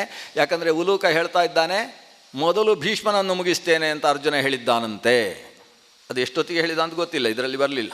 ಆದರೆ ಉಲೂಕ ಹಾಗೆ ಹೇಳಿದಾನಂತೆ ದುರ್ಯೋಧನ ಹತ್ರ, ನಾನು ಮೊದಲು ಭೀಷ್ಮನನ್ನು ಸಾಯಿಸಿ ಬಿಡ್ತೇನೆ, ನೋಡಿ ನಿಮ್ಮದು ಏನಾಗ್ತದೆ, ಕರ್ಣ ಬರದೆ ಹೇಗಿರ್ತಾನೆ ಅಂತ ಹೇಳಿದ್ದಾನಂತೆ. ನಾನು ಮೊದಲು ಭೀಷ್ಮರ ಹತ್ರ ಸ್ವಲ್ಪ ಮಾತಾಡ್ತೇನೆ ಅಂತ ದುರ್ಯೋಧನ ಭೀಷ್ಮರಲ್ಲಿ ಮಾತಾಡುವುದಕ್ಕೆ ಹೋದ. ಭೀಷ್ಮಾಚಾರ್ಯರು ನಗುಮುಖದಿಂದ ಭಾರೀ ಉಲ್ಲಸಿತರಾಗಿದ್ದಾರೆ. ಯಾಕಂದರೆ ಸೇನಾಧಿಪತ್ಯ ಸಿಕ್ಕಿದೆ, ಪಾಂಡವರ ಜೊತೆಗೆ ಹೋರಾಡುವುದು ಅನ್ನೋದು ಮಾನಸಿಕವಾದ ಬೇಸರ ಇದೆ. ಆದರೆ ನಮ್ಮ ಹಸ್ತಿನಪುರವನ್ನು ದ್ವೇಷಿಸ್ತಾ ಇದ್ದಂತಹ ಅನೇಕ ಕೂಟ ಇವತ್ತು ಪಾಂಡವರ ಜೊತೆಗೆ ಸೇರಿದೆ. ನಾನು ಹೇಗಿದ್ದರೂ ಪಾಂಡವರನ್ನು ಕೊಲ್ಲುವುದಿಲ್ಲ ಅಂತ ಹೇಳಿ ಆಗಿದೆ. ಆದರೆ ಪಾಂಡವರ ಯೋಧರಲ್ಲಿ 10,000ಕ್ಕೆ ಅಯುತಕ್ಕೆ ಕಡಿಮೆ ಇಲ್ಲದೆ ಇರುವ ಹಾಗೆ ಕೊಂದು ಹಾಕ್ತೇನೆ ಅಂತ ಬೇರೆ ಹೇಳಿದ್ದೇನೆ. ಹಸ್ತಿನಪುರವನ್ನು ದ್ವೇಷಿಸ್ತಾ ಇದ್ದ ದೊಡ್ಡ ದೊಡ್ಡ ಕೂಟಗಳು ಛೇದಿ ದೇಶದ ಕಡೆಯಿಂದ ಬಂದಿದ್ದಾರೆ, ಪಾಂಚಾಲ ದೇಶದ ಕಡೆಯಿಂದ ಭಾರಿ ದೊಡ್ಡ ಸೈನ್ಯ ಬಂದಿದೆ, ವಿರಾಟನಗರದಿಂದ ಬಂದಿದೆ. ಅವರನ್ನೆಲ್ಲ ಮುಗಿಸುವ ಕೆಲಸ ನಾನು ಮಾಡಬೇಕು ಅಂತ ಒಂದು ರೀತಿಯ ಉತ್ಸಾಹ, ಕ್ಷಾತ್ರ ಉತ್ಸಾಹ ಆತನ ಮುಖದಲ್ಲಿ ಕಾಣಿಸ್ತಾ ಇದೆ. ದುರ್ಯೋಧನ ಬಂದ, ಅಜ್ಜ ನನಗೆ ಯಾಕೋ ಸ್ವಲ್ಪ ಮನಸ್ಸಿಗೆ ದುಗುಡಾಗಿದೆ, ಪಾಂಡವರೆಲ್ಲ ಭಾರೀ ಯುದ್ಧದ ಉತ್ಸಾಹದಲ್ಲಿದ್ದಾರೆ, ಭೀಷ್ಮರನ್ನು ಬೀಳಿಸುವುದು ದೊಡ್ಡ ವಿಷಯವೇ ಅಲ್ಲ ಅಂತ ಯಾರೋ ಮಾತಾಡ್ತಾ ಇದ್ದಾರೆ ಅಂತ. ಅರ್ಜುನ ಅಂತ ಹೇಳಿಲ್ಲವ, ಭೀಷ್ಮರನ್ನು ಬೀಳಿಸುವುದು ದೊಡ್ಡ ವಿಷಯವೇ ಅಲ್ಲ ಅಂತ ಮಾತಾಡ್ತಾ ಇದ್ದಾರಂತೆ. ನಿಮಗೆ ತುಂಬ ವಯಸ್ಸಾಗಿದೆ, ನೀವು ಮುದುಕರಾಗಿದ್ದಾರೆ ಅಂತ ಅವರಿಗೆಲ್ಲ ನೋಡಿ ಆ ರೀತಿ ಮಾತು, ನಿಮ್ಮ ಬಗ್ಗೆ ಹೀಗೆ ಮಾತಾಡೋದು ಅಂದರೆ ಏನರ್ಥ ಅಂತ ಭೀಷ್ಮರನ್ನು ಸ್ವಲ್ಪ ಎಬ್ಬಿಸುವ ಕೆಲಸ ಮಾಡಿದ. ಭೀಷ್ಮರು ಹೇಳಿದರು, ನಾನು ನನ್ನ ಬಗ್ಗೆ ಮಾತಾಡುವುದನ್ನು 1000 ಕೇಳಿದ್ದೇನೆ, ಇದು ದೊಡ್ಡ ವಿಷಯ ಅಲ್ಲ ಅಂತ ಹೇಳಿದರು. ಅವರಿಗೆ ದೊಡ್ಡ ವಿಷಯವೇ ಅಲ್ಲ. ನನ್ನ ಬಗ್ಗೆ ಬೇಕಾದಷ್ಟು ಮಾತಾಡಿಕೊಳ್ತಾರೆ, ನನ್ನ ಮುಂದೆ ಮಾತಾಡಿದರೆ ನನ್ನ ಪ್ರತಿಕ್ರಿಯೆ ಬೇಕು. ಹಿಂದಿನಿಂದ ನನ್ನ ಬಗ್ಗೆ ಎಷ್ಟೇ ಮಾತಾಡಿಕೊಂಡ್ರು ನಾನು ಅದಕ್ಕೆ ಪ್ರತಿಕ್ರಿಯೆ ಕೊಡಬೇಕಾಗಿಲ್ಲ. ಅಂದರೆ ಅಭಿಪ್ರಾಯ ಏನು? ನಮ್ಮಲ್ಲಿ ಒಂದು ಗಾದೆ ಉಂಟಲ್ವ, ನಾಯಿ ಬಗಳಿದರೆ ಸ್ವರ್ಗ ಏನಾದರೂ ಎಂಜಿಲಾಗ್ತದೋ ಅಂತ. ಆಕಾಶಕ್ಕೆ ಉಗುಳಿದರೆ ನಾವೇ ಎಂಜಿಲಾಗದೆ ಹೊರತು ಆಕಾಶ ಏನಾದರೂ ಎಂಜಿಲಾಗ್ತದೋ? ಹಾಗೆ ಇದು. ನನ್ನ ಬಗ್ಗೆ ಎಷ್ಟು ಹಿಂದಿನಿಂದ ಮಾತಾಡಿಕೊಳ್ಳಿ, ಆದರೆ ದುರ್ಯೋಧನ, ನಾನು ಅಶಕ್ತ ಅಂತ ನೀನು ಭಾವಿಸದೆ ಹೋದರೆ ಸಾಕು. ಯಾಕಂದರೆ ನೀನು ಈಗ ನನಗೆ ರಾಜ, ನಾನು ಸೇನಾಧಿಪತಿ. ನೀನು ನನ್ನನ್ನು ಸೇನಾಧಿಪತಿಯನ್ನಾಗಿ ನಿಯೋಜಿಸಿದ್ದು. ಈ ಸಿಂಹಾಸನದ ಅಧಿಪನಾದಂತಹ ಧೃತರಾಷ್ಟ್ರ ನಿನಗೆ ಸಂಪೂರ್ಣ ಅಧಿಕಾರವನ್ನು ಕೊಟ್ಟಿದ್ದಾನೆ. ಆದ್ದರಿಂದ ನಾನು ಆ ಸಿಂಹಾಸನದ ಅಡಿಯಾಳಾಗಿ ನಿನ್ನಿಂದ ನಿಯುಕ್ತನಾದಂತಹ ಸೇನಾಧಿಪತಿ. ನಾನು ಅದಕ್ಕೆ ಸರಿಯಾದ ನ್ಯಾಯವನ್ನು ಸಲ್ಲಿಸುವುದಕ್ಕೆ ಸೇನಾಧಿಪತಿಯಾಗಿ ನಿಂತಿದ್ದೇನೆ. ನನ್ನ ಬಗ್ಗೆ ಹೆದರಿಬೇಡ, ನಿಮ್ಮೆಲ್ಲರ ರಕ್ಷಣೆ ಮಾಡುವ ಜವಾಬ್ದಾರಿ ನನ್ನದು. ಇಷ್ಟು ಹೇಳಿದ.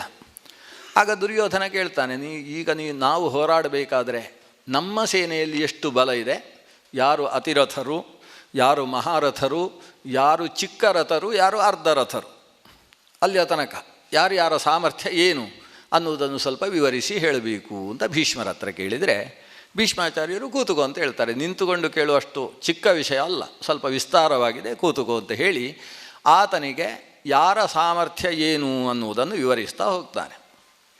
ಆ ವಿವರಣೆಯಲ್ಲಿ ಕರ್ಣನನ್ನು ಅರ್ಧರಥ ಅಂತ ಹೇಳ್ತಾನೆ.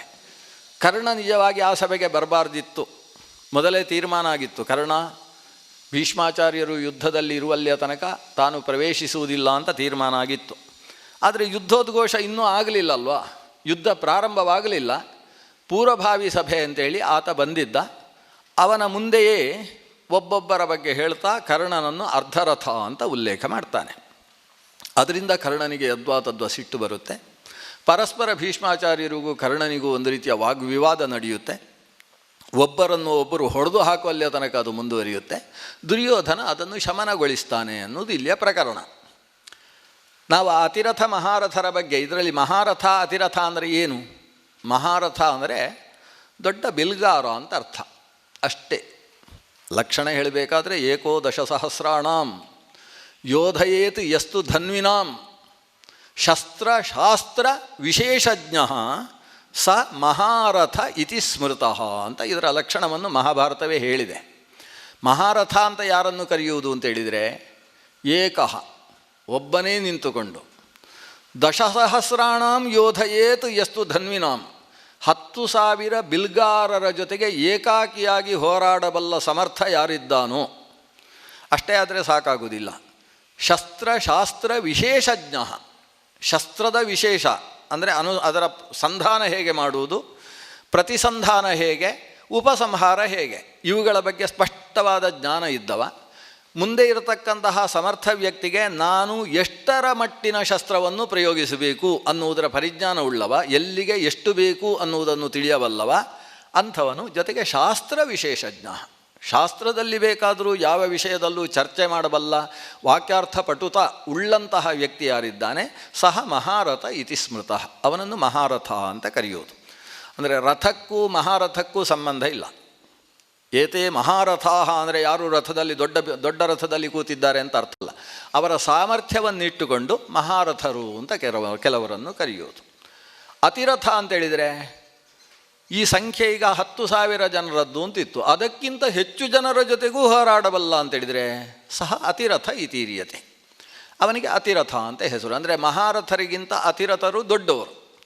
ಮಹಾರಥರು 10,000 ಜನರನ್ನು ಏಕಕಾಲದಲ್ಲಿ ಹೋರಾಡಬಲ್ಲರು. ಅತಿರಥರು 10,000ಕ್ಕಿಂತ ಹೆಚ್ಚು ಜನರ ಜೊತೆಗೆ ಸಯೇವ ಅಮಿತ ಸಂಖ್ಯಾಸು ಅಂತ ಹೇಳ್ತಾರೆ. ಅಂದರೆ ಅಮಿತ ಲೆಕ್ಕ ಇಲ್ಲದೆ ಇರುವಷ್ಟು ಜನರ ಜೊತೆಗೆ ಇವರು ಹೋರಾಡ್ತಾ ತನ್ನ ರಥವನ್ನು, ತನ್ನ ಕುದುರೆಯನ್ನು, ಸಾರಥಿಯನ್ನು, ಜೊತೆಗೆ ತನ್ನ ರಥದ ಪತಾಕೆಯನ್ನು ರಕ್ಷಣೆ ಮಾಡಿಕೊಳ್ತಾನೆ. ಅದು ಯಾವುದಕ್ಕೂ ಹಾನಿಯಾಗದೇ ಇರುವ ಹಾಗೆ ನೋಡಿಕೊಳ್ತಾನೆ. ಅಂಥವನನ್ನು ಅತಿರಥ ಅಂತ ಕರೀತಾರೆ. ಇಷ್ಟು ಸಾಮರ್ಥ್ಯದಲ್ಲಿ ಒಂದು ಲೆಕ್ಕಾಚಾರ ಉಂಟು. ಒಬ್ಬ ಮಹಾರಥ, ಇನ್ನೊಬ್ಬ ದ್ವಿಗುಣ ಮಹಾರಥ ಅಂತುಂಟು. ಇವನು ಸಾಮಾನ್ಯ ಮಹಾರಥ ಅಲ್ಲ, ದ್ವಿಗುಣ ಮಹಾರಥ. ಅಂದರೆ ಇವನಿಗೆ 10,000 ಅಲ್ಲ 20,000 ಜನ ಮುಂದೆ ಇದ್ದರೂ ನಡೆಯುತ್ತೆ ಅಂತ. ಇನ್ನೊಬ್ಬರು ಷಡ್ಗುಣ ಅಂದರೆ 6 ಪಟ್ಟು ಮಹಾರಥ, ಇಂಥದ್ದೆಲ್ಲ ಸಾಮರ್ಥ್ಯದ ವ್ಯತ್ಯಾಸಗಳುಂಟು. ಆ ಲೆಕ್ಕಾಚಾರ ಸ್ವಲ್ಪ ನೋಡೋಣ ಯಾರು ಅಂತ. ಯಾಕಂದರೆ ಮುಂದೆ ಯುದ್ಧ ಪರ್ವ ನಾವು ನೋಡಬೇಕು ಅಂತಾದರೆ ಕೆಲವರ ಪರಿಚಯ ಆದರೂ ನಮಗೆ ಬೇಕು. ಭೀಷ್ಮಾಚಾರ್ಯರು ಹೇಳ್ತಾರೆ, ಮೊದಲೇ ನನಗೆ ಕಾಣಿಸುವುದು ಯಾರು ಗೊತ್ತು? ಕೃತವರ್ಮ ತ್ವತಿರಥ ಭೋಜ ಶಸ್ತ್ರಭೃತಾಂ ವರಹ ಶಾಸ್ತ್ರಜ್ಞ ಅಂತ.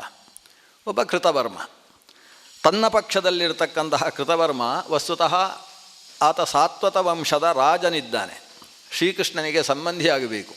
ಕೃಷ್ಣ ಅನೇಕರನ್ನು ನಿಮ್ಮ ಇಷ್ಟದ ಪ್ರಕಾರ ಹೋಗ್ಬೋದು, ಯಾರು ಅಲ್ಲಿಗೆ ಹೋಗ್ತೀರಿ ಯಾರು ಇಲ್ಲಿಗೆ ಹೋಗ್ತೀರಿ ಅಂತ ಕೇಳಿದಾಗ ಸಾತ್ಯಕಿ ಮೊದಲಾದವರು ನಾವು ಪಾಂಡವ ಪಕ್ಷಕ್ಕೆ ಬರ್ತೇವೆ, ಕೃಷ್ಣ ಇದ್ದಲ್ಲೇ ನಾವಿರುವುದು ಅಂತ ಹೇಳಿದರು. ಕೃತವರ್ಮ ಬಲರಾಮನ ಹತ್ರ ಕೇಳಿದ, ನಾನು ಯಾವ ಕಡೆ ಹೋಗಬೇಕು ಅಂತ. ನಾನು ಅಲ್ಲಿಗೆ ಹೋಗು ಇಲ್ಲಿಗೆ ಹೋಗು ಹೇಳುವುದಿಲ್ಲ, ನನಗೆ ದುರ್ಯೋಧನ ಇಷ್ಟ ಅಂತ ಹೇಳಿದ ಬಲರಾಮ. ನಿನಗೆ ದುರ್ಯೋಧನ ಇಷ್ಟ ಅಂತಾದರೆ ನಾನು ದುರ್ಯೋಧನನ ಕಡೆಗೆ ಹೋಗ್ತೇನೆ ಅಂತ ಹೇಳಿದ. ಹಾಗೆ ಕೃತವರ್ಮ ಶ್ರೀಕೃಷ್ಣನ ಅಡಿಯಾಳು ಆಗಿದ್ದರೂ ಕೂಡ ಆತ ಕೃಷ್ಣನಿಗೆ ವಿರುದ್ಧ ಪಕ್ಷದಲ್ಲಿ ದುರ್ಯೋಧನನ ಪಕ್ಷಕ್ಕೆ ಬಂದಿರತಕ್ಕಂಥವ. ಅವನನ್ನು ಅತಿರಥ ಅಂತ ಉಲ್ಲೇಖ ಮಾಡಿದ್ದಾರೆ. ಇನ್ನು ಶಲ್ಯ ಅವನೊಬ್ಬ ಅತಿರಥ, ಮಹಾರಥರಿಗಿಂತ ಮಿಗಿಲಾಗಿರತಕ್ಕಂಥವ. ಮದ್ರರಾಜೋ ಮಹೇಶ್ವಾಸ ಶಲ್ಯ ಮೇ ಅತಿರಥೋ ಸ್ಮೃತಃ. ನನ್ನ ಪ್ರಕಾರ ಅವ ಅತಿರಥ, ಇನ್ನು ಕೆಲವರ ಪ್ರಕಾರ ಅವ ಮಹಾರಥ ಆಗ್ಬೋದು. ಇನ್ನೊಬ್ಬ ಅತಿರಥ ಇದ್ದ ಅಂತಾದರೆ ಅವನ ಪ್ರಕಾರ ಅವ ಅರ್ಧರಥನೂ ಆಗಿರ್ಬೋದು. ನನ್ನ ಪ್ರಕಾರ ಅವನು ಅತಿರಥನಾದವ, ನಮ್ಮ ಸೇನೆಯನ್ನು ಗೆಲ್ಲಿಸುವ ಸಾಮರ್ಥ್ಯ ಇರತಕ್ಕಂಥವ. ಇನ್ನೊಬ್ಬ ಭೂರಿಶ್ರವಾಹ ಕೃತಾಸ್ತ್ರಶ್ಚ ತವ ಚಾಪಿ ಹಿತ ಸುಹೃತ್ ಸೌಮದತ್ತಿರ್ಮಹೇಶ್ವಾಸ ರಥ ಯೂಥಪ. ಕೆಲವರನ್ನು ಅತಿರಥ ಮಹಾರಥ ಅನ್ನೋ ಶಬ್ದದಿಂದ ಭೀಷ್ಮ ಹೇಳುವುದಿಲ್ಲ. ಭೂರಿಶ್ರವಸ್ ಸೋಮದತ್ತನ ಮಗ, ಆತ ಮಹೇಶ್ವಾಸ, ಅವನ ಬಿಲ್ಲನ್ನು ಝೇಂಕರಿಸಿದರೆ 3 ಹರದಾರಿಯ ತನಕ ಶಬ್ದ ಕೇಳಿಸ್ತದಂತೆ, ಅಷ್ಟು ಅವನ ಬಿಲ್ಲಿನ ಸಾಮರ್ಥ್ಯ. ಅಂತಹ ಬಿಲ್ಲು ಹಿಡಿದಂತಹ ಭೂರಿಶ್ರವಸ್ಸು ಅವ ರಥ ಯೂಥಪ ಅಂತ ಈ ಶಬ್ದ ಬಳಸ್ತಾನೆ. ಅವನು ಮಹಾರಥ ಅಲ್ಲಂತೆ, ರಥ ಯೂಥಪ. ರಥಯೂಥಪ ಅಂತೇಳಿದರೆ ಅನೇಕ ರಥಗಳ ಸಮುದಾಯವನ್ನು ನಿರ್ವಹಿಸತಕ್ಕಂಥ ಒಬ್ಬ ಸಮರ್ಥ ಸೇನಾಧಿಪತಿ. ಆ ಸಮರ್ಥ ಸೇನಾಧಿಪತಿಗಳ ಒಂದು ದಂಡು ಆದರೆ ಅದಕ್ಕೆ ರಥಯೂಥ ಅಂತ ಹೆಸರು. ಆ ರಥಯೂಥಕ್ಕೂ ಇವ ಅಧಿಪತಿಯಾಗಬಲ್ಲ ಸಾಮರ್ಥ್ಯ. ಇವರನ್ನು ಷಡ್ಗುಣ ಅಂತ ಕರೀತಾರಂತೆ, ಷಡ್ಗುಣ ಮಹಾರಥರು ಅಂತ ಕರೀತಾರಂತೆ. ಇದೆಲ್ಲ ಶಬ್ದಗಳು. ಭೂರಿಶ್ರವಸ್ಸು ಸಾಮಾನ್ಯ ಅಲ್ಲ, ಶಲ್ಯನಿಗಿಂತ ವಿಶಿಷ್ಟವಾದ ಸಾಮರ್ಥ್ಯವುಳ್ಳವ ಅವ ರಥಯೂಥಪ. ಇವರೆಲ್ಲ ಸತ್ತ ಕತೆ ಮುಂದೆ ಕೇಳಿದರೆ ಬೇಸರ ಆಗುತ್ತೆ. ಇಂಥ ಸಮರ್ಥ ಹೇಗೇಗೋ ಸಾಯ್ತಾನೆ ಮುಂದಿನ ಯುದ್ಧದಲ್ಲಿ. ಸಿಂಧುರಾಜ ಮಹಾರಾಜ ಮತೋ ಮೇ ದ್ವಿಗುಣೋ ರಥ. ಇನ್ನೊಬ್ಬ ಜಯದ್ರಥ ಇದ್ದಾನಲ್ಲ, ದುರ್ಯೋಧನನ ತಂಗಿಯ ಗಂಡ, ದುರ್ಯೋಧನನಿಗೆ ಭಾವ ಆಗಬೇಕು. ಅವ ಸಿಂಧು ದೇಶದ ಅಧಿಪತಿ. ಅವನು ಭಾರಿ ತಪಸ್ಸು ಮಾಡಿದ. ಒಮ್ಮೆ ಕಾಡಿನಲ್ಲಿರಬೇಕಾದರೆ ನಮ್ಮ ಪಾಂಡವರ ಜೊತೆಗೆ ಗಲಾಟೆ ಮಾಡಿಕೊಂಡವ. ಪಾಂಡವರ ಪತ್ನಿಯಾದಂತಹ ದ್ರೌಪದಿ ದೇವಿಯನ್ನು ದ್ರೌಪದಿಯನ್ನು ಕಂಡು ಈಕೆಯನ್ನು ಎಳ್ಕೊಂಡು ಹೋಗಬೇಕು ಅಂತೇಳಿ ಪ್ರಯತ್ನಪಟ್ಟು ಭೀಮಸೇನೆಯಿಂದ ಪೆಟ್ಟು ತಿಂದು ಸಾಯುವಲ್ಲಿಯ ತನಕ ಹೊಡೆದ ಮೇಲೆ ಧರ್ಮರಾಜ ಹೇಳಿದ್ದಕ್ಕೆ ಭೀಮ ಬಿಟ್ಟದ್ದವನನ್ನು. ಸಾಯುವ ಸ್ಥಿತಿಯಲ್ಲಿದ್ದಂತಹ ಜಯದ್ರಥ ತಾನು ರುದ್ರನನ್ನು ಕುರಿತು ತಪಸ್ಸು ಮಾಡಿ ವಿಶಿಷ್ಟವಾದ ವರ ಪಡೆದಿದ್ದಾನೆ. ಪಾಂಡವರನ್ನೇ ತಡೆದು ನಿಲ್ಲಿಸುವ ವರ ಪಡೆದಿದ್ದಾನೆ. ದ್ರೌಪದಿ ಹರಣೇ ಪೂರ್ವಂ ಪರಿಕ್ಲಿಷ್ಟಶ್ಚ ಪಾಂಡವೈ ಸಂಸ್ಮರಂತಂ ಪರಿಕ್ಲೇಶಂ ಯೋತ್ಸ್ಯತೆ ಪರವೀರ ಮತೋ ಮೇ ದ್ವಿಗುಣೋ ರಥ. ಇವನು ಸಾಮಾನ್ಯ ಅಲ್ಲ. ಆ ವರದ ಶಕ್ತಿ ಇರುವುದರಿಂದ ಮೊದಲು ಆತ ಅಂತಹ ಮಹಾರಥ ಆಗಿರಲಿಲ್ಲ, ಈಗ ಹಾಗಲ್ಲ, ಅವ ಮಹಾರಥರಲ್ಲಿ ದ್ವಿಗುಣನಾಗಿದ್ದಾನೆ. ಅದಕ್ಕೆ ಅವನಲ್ಲಿ ಬಂದಿರತಕ್ಕಂತಹ ವರದ ಶಕ್ತಿ ಕಾರಣ. ವಿಂದಾನುವಿಂದವು ಆವಂತ್ಯವು. ಅವಂತಿ ದೇಶದ ಅಧಿಪತಿಗಳು ಅಣ್ಣ ತಮ್ಮದಿದ್ದಾರೆ, ವಿಂದ ಮತ್ತು ವಿಂದಾನುವಿಂದ ಅಂತ ಅವರ ಹೆಸರು. ಈ ವಿಂದ ಅನುವಿಂದರು ಅವರು ಯುದ್ಧದಲ್ಲಿ ಎಂಥವರನ್ನೂ ಕೂಡ ಅಡ್ಡ ಹಾಕುವುದಕ್ಕೆ ಸಮರ್ಥರಾದವರು, ರುದ್ರದೇವರನ್ನು ಆರಾಧನೆ ಮಾಡಿ ವರವನ್ನು ಪಡೆದಿರತಕ್ಕಂಥವರು, ದೃಢವೀರ್ಯ ಪರಾಕ್ರಮವುಳ್ಳವರು. ಅವರು ಕೂಡ ಅತಿರಥರಲ್ಲದೆ ಹೋದರೂ ಅತಿರಥರು ಅಂತ ಅನೇಕರು ಕರೆಸಿಕೊಳ್ಳುವ ಹಾಗಿದ್ದಾರಂತೆ. ನಾನು ಅತಿರಥ ಅಂತ ಹೇಳುವುದಿಲ್ಲ, ಅಷ್ಟು ದೊಡ್ಡವರಲ್ಲ ಅವರು, ಆದರೆ ಆ ಸಾಮರ್ಥ್ಯ ಅವರಿಗಿದೆ. ತ್ರಿಗರ್ತಾ ಭ್ರಾತರ ಪಂಚ. 5 ಜನ ಇದ್ದಾರೆ ತ್ರಿಗರ್ತ ದೇಶದ ರಾಜಕುಮಾರರು. ಹಿಂದಕ್ಕೆ ವಿರಾಟನಗರದಲ್ಲಿ ಗೋಗ್ರಹಣವನ್ನು ಮಾಡಬೇಕಾದರೆ ಪಾಂಡವರನ್ನೇ ಬೆಚ್ಚು ಬೀಳಿಸಿದಂತಹ ಸಾಮರ್ಥ್ಯ ಅವರದ್ದು. ಭೀಮಸೇನನ ಕೈಯಿಂದ ಪೆಟ್ಟು ತಿಂದು ಅವತ್ತು ಓಡಿ ಬಂದಿದ್ದರು ಅವರೆಲ್ಲ. ಅಂತಹ ತ್ರಿಗರ್ತರು 5 ಜನ ಅವತ್ತು ಭೀಮನಿಂದ ಪೆಟ್ಟು ತಿಂದದ್ರಿಂದ ಇವತ್ತು ಅದಕ್ಕೆ ಸರಿಯಾಗಿ ಹಿಂದೆ ಕೊಡಬೇಕು ಅಂತ ಬಂದಿದ್ದಾರೆ. ಆದ್ದರಿಂದ ಅವರನ್ನು ನಾನು ಮಹಾರಥ ಅಂತ ಉಲ್ಲೇಖ ಮಾಡ್ತೇನೆ. ಲಕ್ಷಣ ಸ್ತವಪುತ್ರ, ಇನ್ನು ನಿನ್ನ ಮಗ ಇದ್ದಾನಲ್ವ ಲಕ್ಷಣ, ಅವನು ಸಾಮಾನ್ಯ ಅಲ್ಲ, ಅರ್ಧರಥರಿಗಿಂತ ದೊಡ್ಡವ, ಆದರೆ ಪೂರ್ಣರಥ ಅಲ್ಲ, ಇಷ್ಟೇ. ಆದರೆ ನಿನ್ನ ಮಗ ಲಕ್ಷಣ, ಜೊತೆಗೆ ದುಶ್ಯಾಸನನ ಮಗ ಮತ್ತೊಬ್ಬ, ಉಭೌತವು ಪುರುಷವ್ಯಾಘ್ರವು ಸಮರೇಶು ಅನಿವರ್ತಿನವು, ಯುದ್ಧಕ್ಕೆ ಹೋದರೆ ಹಿಂದಕ್ಕೆ ತಿರುಗುವ ಕ್ರಮ ಇಲ್ಲ, ಒಂದೋ ಸಾಯುವುದು ಇಲ್ಲ ಸಾಯಿಸುವುದು. ಅಂತಹ ದೃಢ ವ್ಯಕ್ತಿತ್ವವುಳ್ಳವರು ಲಕ್ಷಣ ಮತ್ತು ದುಶ್ಯಾಸನನ ಮಕ್ಕಳು. ದಂಡಧಾರ, ಬೃಹದ್ಬಲ, ಅಲಂಬುಸ, ಶಕುನಿ.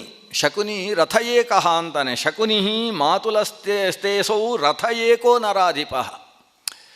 ಕೃಪಶಾರದ್ವತೋ ರಾಜನ್ ರಥಯೂತಪಯೂತಪ. ಕೃಪನೂ ಸಾಮಾನ್ಯ ಅಲ್ಲ, ಅವನು ರಥಯೂತಪಯೂತಪ ಅಂತ ಹಿಂದೆ ಹೇಳಿದ ಹಾಗೆ ಷಡ್ಗುಣ ಮಹಾರಥನಿದ್ದಾನೆ. ಇನ್ನು ದ್ರೋಣಪುತ್ರನ ಬಗ್ಗೆ ಒಂದು ಮಾತು ಹೇಳ್ತಾನೆ.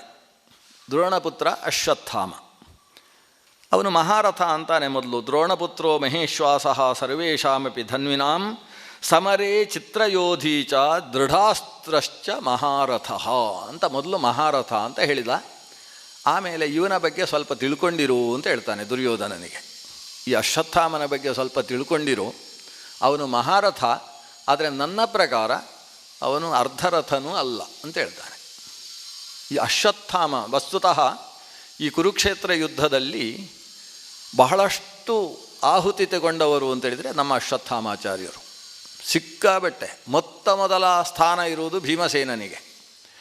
ಆ ಯುದ್ಧದಲ್ಲಿ ಪ್ರಧಾನಾಂಗಂತೂ ಮಾರುತಿ, ಪ್ರಧಾನ ಅಂಗ ಮಾರುತಿ, ಮರುತನ ಮಗನಾಗಿರತಕ್ಕಂತಹ ಭೀಮಸೇನ. ಆತ ಎಷ್ಟು ಅಕ್ಷೌಹಿಣಿ ತೆಗೆದಿದ್ದಾನೆ. 11 ಅಕ್ಷೌಹಿಣಿ ಸೇನೆಯಲ್ಲಿ 7 ಅಕ್ಷೌಹಿಣಿ ಸೇನೆಯನ್ನು ಪುಡಿ ಮಾಡಿದ್ದು ನಮ್ಮ ಮಾರುತಿ ದೇವ ಭೀಮಸೇನ. ಅಷ್ಟು ದೊಡ್ಡ ಕೊಡುಗೆ ಆತನದ್ದಿದೆ. ಇನ್ನು 2ನೇ ಹಂತದಲ್ಲಿ ಭಾರೀ ಜನರನ್ನು ಬಲಿ ತೆಗೊಂಡದ್ದು ಅಂತೇಳಿದರೆ ಅಶ್ವತ್ಥಾಮಾಚಾರ್ಯ. ತಾನು ಆಗ್ನೇಯಾಸ್ತ್ರ ಮತ್ತು ನಾರಾಯಣಾಸ್ತ್ರವನ್ನು ಪ್ರಯೋಗಿಸುವುದರ ಮೂಲಕ ಏಕಕಾಲದಲ್ಲಿ 1 ಅಕ್ಷೌಹಿಣಿ ಸೈನ್ಯವನ್ನು ಖಾಲಿ ಮಾಡಿದ್ದಾನೆ. ಜಾಸ್ತಿ ಹೋರಾಡಿದವರಲ್ಲಿ ಸಮರ್ಥನಾಗಿರುವವ ಅಶ್ವತ್ಥಾಮ. ಅವನ ಬಗ್ಗೆ ಭೀಷ್ಮಾಚಾರ್ಯ ಹೇಳ್ತಾರೆ, ಇವನು ಪ್ರಯೋಜನ ಇಲ್ಲ ಈ ಯುದ್ಧಕ್ಕೆ, ಸುಮ್ಮನೆ ನಮ್ಮ ಕಡೆ ಇದ್ದಾರೆ ಅಂತಷ್ಟೇ. ಯಾಕೆ ಪ್ರಯೋಜನ ಇಲ್ಲ ಅಂದರೆ, ಅವನು ಪ್ರಾಣ ಕೊಟ್ಟು ಹೋರಾಡುವುದಕ್ಕೆ ಯಾವತ್ತೂ ಮುಂದೆ ಹೋಗುವುದಿಲ್ಲ. ಏನೂ ಸಮಸ್ಯೆ ಇಲ್ಲ ಅಂತ ಹೇಳಿದಾಗ ದೂರದಲ್ಲಿ ನಿಂತು ಒಂದು ಬಾಣ ಹೊಡಿತಾನೆ. ಹೀಗೆ ಅವನೇನಿದ್ರೂ ಕೂಡ ಇಲ್ಲಿಂದ ಒಂದು ಶಸ್ತ್ರವನ್ನು ಇಲ್ಲಿ ಒಂದು ಸ್ವಿಚ್ ಒತ್ತಿದಾಗ ಹೋಗಿ ಅಲ್ಲಿ ಬೀಳಬೇಕಲ್ವ, ಈ ಕ್ಷಿಪಣಿ ಪ್ರಯೋಗ ಅದಕ್ಕೆಲ್ಲ ಆಗ್ಬೋದವ. ಅವನು ಹೋಗಿ ಯುದ್ಧ ಮಾಡಬೇಕು ಅಂದರೆ ಅದೆಲ್ಲ ಮಾಡುವವ ಅಲ್ಲ. ಆಯುಷ್ಕಾಮಃ, ನಿರಂತರ ನಾನು ಬದುಕಬೇಕು ಅಂತಲೇ ಆಲೋಚನೆ ಮಾಡ್ತಕ್ಕಂಥವ. ದ್ರೋಣಸ್ತಸ್ಯ ಮಹಾನ್ ಏಕಃ ಏನೈಷ ಭರತರ್ಷಭ ನಮೇ ರಥೋ ನಾತಿರಥೋ ಮತಃ ಪಾರ್ಥಿವ ಸತ್ತಮ ಜೀವಿತಂ ಪ್ರಿಯಮತ್ಯರ್ಥಂ ಆಯುಷ್ಕಾಮಃ ಸದಾ ದ್ವಿಜಃ. ಅವನಿಗೆ ಎಲ್ಲಕ್ಕಿಂತ ಮುಂಚೆ ಜೀವಿತ, ನಾನು ಬದುಕಬೇಕು ಅನ್ನೋದು ಅವನಿಗೆ ಮುಖ್ಯ. ಆಮೇಲೆ ಆಯುಷ್ಕಾಮಃ, ಅವ ಚಿರಜೀವಿ ಅಂತ ಕರಿತೇವೆ. ಆಯುಷ್ಕಾಮ, ಆಯುಷ್ಯ ದೀರ್ಘವಾಗಿ ಬರಬೇಕು. ಅವನೊಂದು ವಿಶೇಷವಾದ ಸಂಧ್ಯಾವಂದನೆ ಮಾಡುವಾಗಲೂ ಕೂಡ ಸಂಕಲ್ಪ ದೀರ್ಘಾಯುಷ್ಯ ಸಿದ್ಧಾರ್ಥಂ ಅಂತ ಅವನ ಸಂಕಲ್ಪ ಅಂತೆ. ಋಷಯೋ ದೀರ್ಘ ಸಂಧ್ಯಾತ್ವಾತ್ ದೀರ್ಘಮಾಯುರವಾಪ್ನುಯು ಅಂತ ಒಂದು ಮಾತನ್ನು ಶಾತಾತಪ ಹೇಳ್ತಾನೆ. ದೀರ್ಘವಾಗಿ ಪ್ರಾಣಾಯಾಮ, ಧ್ಯಾನ, ಸಂಧ್ಯಾವಂದನೆ ಇವುಗಳನ್ನು ಮಾಡ್ತಾ ಇದ್ದರೆ ದೀರ್ಘಾಯುಷ್ಯ ಪ್ರಾಪ್ತಿಯಾಗ್ತದೆ ಅಂತ. ದೀರ್ಘಾಯುಷ್ಯ ಪ್ರಾಪ್ತಿಯಾದರೆ ತೊಂದರೆ ಇಲ್ಲ, ಆದರೆ ದೀರ್ಘಾಯುಷ್ಯಕ್ಕೋಸ್ಕರ ಅದನ್ನು ಮಾಡುವುದಲ್ಲ. ನಾವು ಕೆಲಸಗಳನ್ನೆಲ್ಲ ಇಷ್ಟ ಪ್ರಾಪ್ತಿಗೋಸ್ಕರವೇ ಮಾಡುವುದಲ್ಲ, ಮಾಡತಕ್ಕದ್ದು ಅಂತ ಮಾಡಬೇಕು. ಇದು ಕರ್ತವ್ಯ ಅನ್ನುವ ದೃಷ್ಟಿಯಿಂದ ಮಾಡಬೇಕು. ಯಾರೋ ಮಳೆಯಲ್ಲಿ ಅಲ್ಲಿ ಜಾರಿ ಬಿದ್ದರು ಅಂತಾದರೆ ಇವನು ಇಲ್ಲಿ ಸಂಕಲ್ಪ ಮಾಡಿ ಸ್ವರ್ಗ ಪ್ರಾಪ್ತ್ಯರ್ಥಂ ತಸ್ಯ ಉತ್ಥಾಪನಂ ಕರಿಷ್ಯೆ ಅಂತ ಸಂಕಲ್ಪ ಮಾಡಿ ಹೋಗಿ ಎಬ್ಬಿಸುವುದಲ್ಲ. ಆ ಬಿದ್ದದ್ದಕ್ಕೆ ಎಬ್ಬಿಸಬೇಕು, ಅದು ನನ್ನ ಕರ್ತವ್ಯ. ಯಾಕೆ ಅವನು ಬಿದ್ದಿದ್ದಾನೆ, ದಯೆ ಅನ್ನೋದು ಬೇಕಲ್ವ. ದಯಾ ಅಂದರೆ ಏನು? ದಯಾ ಉಪಚಿಕೀರ್ಷ, ಮತ್ತೊಬ್ಬರಿಗೆ ಉಪಕಾರ ಮಾಡಬೇಕು ಅನ್ನುವ ಉತ್ಕಟವಾದ ಭಾವನೆಯನ್ನು ದಯೆ ಅಂತ ಕರೆಯೋದು. ಭಾವನೆ ಮಾತ್ರ ಇದ್ದು ಇಲ್ಲೇ ಕೂತು ಅವನು ಬಿದ್ದಿದ್ದಾನೆ, ನಾನು ಯಾಕೆ ಎಬ್ಬಿಸಬೇಕು, ಅಯ್ಯೋ ಪಾಪ ಅನಿಸುತ್ತೆ. ಆದರೆ ಏನು ಮಾಡುವುದು ಹೇಳಿ, ನಾನು ಎಬ್ಬಿಸೋಲ್ಲ. ಯಾಕೆ ಎಬ್ಬಿಸೋಲ್ಲ ಅಂದರೆ ಅವನು ಬಿದ್ದದ್ದು ಅವನ ಜನ್ಮಾಂತರದ ಕರ್ಮ. ನಾನು ಎಬ್ಬಿಸಿದರೆ ಕರ್ಮ ಸಿದ್ಧಾಂತಕ್ಕೆ ಭಂಗ ಬರ್ತದೆ ಅಂತ ಇಲ್ಲಿ ಕೂತಿದ್ರೆವಾ. ಇನ್ನೊಂದು ಯೋಚನೆ ಮಾಡ್ಬೋದಲ್ವ, ನಾಳೆ ನಾನು ಬಿದ್ದರೆ ಅವನು ಎಬ್ಬಿಸ್ಲಿಕ್ಕಿಲ್ಲ ಅನ್ನೋದನ್ನು ಯೋಚನೆ ಮಾಡ್ಬೋದು. ಈಗ ನಾನು ನಾಳೆ ಬಿದ್ದರೆ ಅವನು ಎಬ್ಬಿಸ್ಲಿಕ್ಕಿಲ್ಲ, ಯಾಕಂದರೆ ಬಿದ್ದದ್ದು ನನ್ನ ಕರ್ಮ ಅಂತ. ಹೀಗೆ ಕರ್ಮ ಸಿದ್ಧಾಂತವನ್ನು ತನ್ನದ್ದಾದ ಒಂದು ಗೋಮುಖ ವ್ಯಾಘ್ರತೆಯನ್ನು ಪರಿರಕ್ಷಣೆ ಮಾಡುವುದಕ್ಕೆ ಅಥವಾ ಆಲಸ್ಯವನ್ನು ಮುಚ್ಚಿಕೊಳ್ಳುವುದಕ್ಕೆ ಬಳಸಿಕೊಳ್ಳುವುದಾ. ಕಷ್ಟದಲ್ಲಿದ್ದವರಿಗೆ ಉಪಕರಿಸುವುದು ಅನ್ನೋದು ಮೂಲಭೂತವಾದ ಧರ್ಮ. ಅದರಲ್ಲಿ ಕರ್ಮ ಸಿದ್ಧಾಂತ ಅನ್ನೋದು ಬರುವುದಿಲ್ಲ. ಕರ್ಮ ಸಿದ್ಧಾಂತಕ್ಕೆ ಅನುಗುಣವಾಗಿಯೇ ನಡೆಯುತ್ತೆ. ಉಪಕಾರವೂ ಕೂಡ ಇವನ ಕರ್ಮಕ್ಕೆ ಕಾರಣವಾಗುವುದು, ಪುಣ್ಯವೋ ಪಾಪವೋ ಅದರಿಂದ ಪ್ರಾಪ್ತಿಯಾಗ್ತದೆ. ಅದನ್ನು ಉಪಕರಿಸುವುದು ಅನ್ನುವುದು ಯಾವುದೋ ಪಾರತ್ರಿಕ ಫಲೋದ್ದೇಶದಿಂದ ಮಾಡುವಂಥದ್ದಲ್ಲ, ಅದು ಐಹಿಕವಾದದ್ದು. ಐಹಿಕವಾದ ಕರ್ಮದಲ್ಲೆಲ್ಲ ಪಾರತ್ರಿಕ ಫಲ ಇದ್ದರೂ ಕೂಡ ಪಾರತ್ರಿಕ ಫಲವನ್ನು ಉದ್ದೇಶಿಸಿ ಆ ಕರ್ಮಗಳನ್ನು ನಡೆಸಬಾರ್ದು ಅನ್ನುವ ವಿಧಿ ಇದೆ. ಆದ್ದರಿಂದ ಕರ್ಮಾನುಷ್ಠಾನದಲ್ಲಿ ಪಾರತ್ರಿಕದ ಚಿಂತನೆ ಇರಬಾರ್ದು, ಅಥವಾ ಸಾಮಾನ್ಯವಾದ ವಿಷಯಗಳಲ್ಲಿ ಐಹಿಕವಾದ ಉದ್ದೇಶವೂ ಕೂಡ ಇರಬಾರ್ದು. ಆದರೆ ನಮ್ಮ ಅಶ್ವತ್ಥಾಮ ಹಾಗಲ್ಲ. ಅವನು ಏನು ಕೆಲಸ ಮಾಡಿದರೂ ನನಗೆ ಇದರಿಂದ ಎಷ್ಟು ಆಯುಷ್ಯ ಪ್ರಾಪ್ತಿಯಾಗ್ತದೆ ಯೋಚನೆ ಮಾಡ್ತಾನೆ. ಆಯುಷ್ಕ್ರಮವನ್ನು ಮಾಡಬೇಕಾದರೂ ಕೂಡ ಸರಿಯಾದ ದಿವಸ ನೋಡಿಯೇ ಮಾಡ್ತಾನೆ ಆಯುಷ್ಕರ್ಮ, ಯಾಕಂದರೆ ಆಯುಷ್ಯ ಜಾಸ್ತಿ ಆಗಬೇಕು ಅಂತ. ಈ ರೀತಿಯ ವ್ಯಕ್ತಿತ್ವ. ಆದ್ದರಿಂದ ಇಂಥವರು ಯುದ್ಧಕ್ಕೆ ಪ್ರಯೋಜನಕ್ಕೆ ಬರುವುದಿಲ್ಲ. ಆದ್ದರಿಂದ ಇಲ್ಲಿ ಅವನನ್ನು ಅತಿರಥ ಅಂತಲೋ ರಥ ಅಂತಲೋ ನಾನು ಹೆಸರಿಸುವುದಕ್ಕೆ ಇಷ್ಟಪಡುವುದಿಲ್ಲ. ಆದರೆ ಇವನ ಅಪ್ಪ ಇದ್ದಾನಲ್ವ, ಪಿತಾತ್ವಸ್ಯ ಮಹಾತೇಜಾಹ ವೃದ್ಧೋಪಿ ಯುವಭಿರ್ವರಹ. ಇವನ ಅಪ್ಪ 800 ವರ್ಷ ಆಗಿದೆ ದ್ರೋಣಾಚಾರ್ಯನಿಗೆ. ಅವನು ವೃದ್ಧನಾಗಿದ್ದರೂ ಈ ಯುವಕನಿಗಿಂತ ಭಾರಿ ಒಳ್ಳೆಯದು. ಆತ ನಮ್ಮ ಯುದ್ಧದಲ್ಲಿ ಗೆಲ್ಲುವುದಕ್ಕೆ ಬೇಕಾದ ಸಾಮರ್ಥ್ಯ ಇದೆ ಆತನಿಗೆ. ಅವನು 8 ಗುಣದಷ್ಟು ಸಮರ್ಥವಾದ ಮಹಾರಥನಾಗಿದ್ದಾನೆ. ವೃಷಸೇನಃ ಕರ್ಣಸುತಃ, ಕರ್ಣನ ಮಗನ ಬಗ್ಗೆ ವೃಷಸೇನನ ಬಗ್ಗೆ ಆತ ಮಹಾರಥ ಅಂತ ಹೇಳ್ತಾನೆ. ಬಾಕ್ಲೀಕಃ ಅತಿರಥಶ್ಚೈವ ಸಮರೇ ಚಾತಿ ಗರ್ವಿತಃ. ಬಾಲ್ಲೀಕನ ಬಗ್ಗೆ ಅತಿರಥ ಅಂತ ಉಲ್ಲೇಖ ಮಾಡಿದ. ಕ್ರೂರಕರ್ಮನಾದಂತಹ ಅಲಂಬುಸ ಮಹಾರಥ. ಪ್ರಾಗ್ಜ್ಯೋತಿಷಪುರಾಧಿಪನಾದಂತಹ ಭಗದತ್ತ ನರಕಾಸುರನ ಮಗ.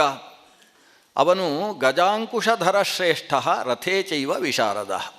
ಅವನು ಅತಿರಥನೂ ಅಲ್ಲ, ಮಹಾರಥನೂ ಅಲ್ಲ. ಆದರೆ ಆನೆಯನ್ನು ಹಿಡ್ಕೊಂಡು ಒಬ್ಬ ಮಹಾರಥನಿಗೇನು ಸಾಮರ್ಥ್ಯ ಉಂಟೋ ಅಂಥದ್ದನ್ನು ತೋರಿಸಬಲ್ಲಂತಹ ಸಾಮರ್ಥ್ಯ ಉಳ್ಳವ. ಅಚಲಃ ವೃಷಕಶ್ಚೈವ ಸಹಿತವು ಭ್ರಾತರವು.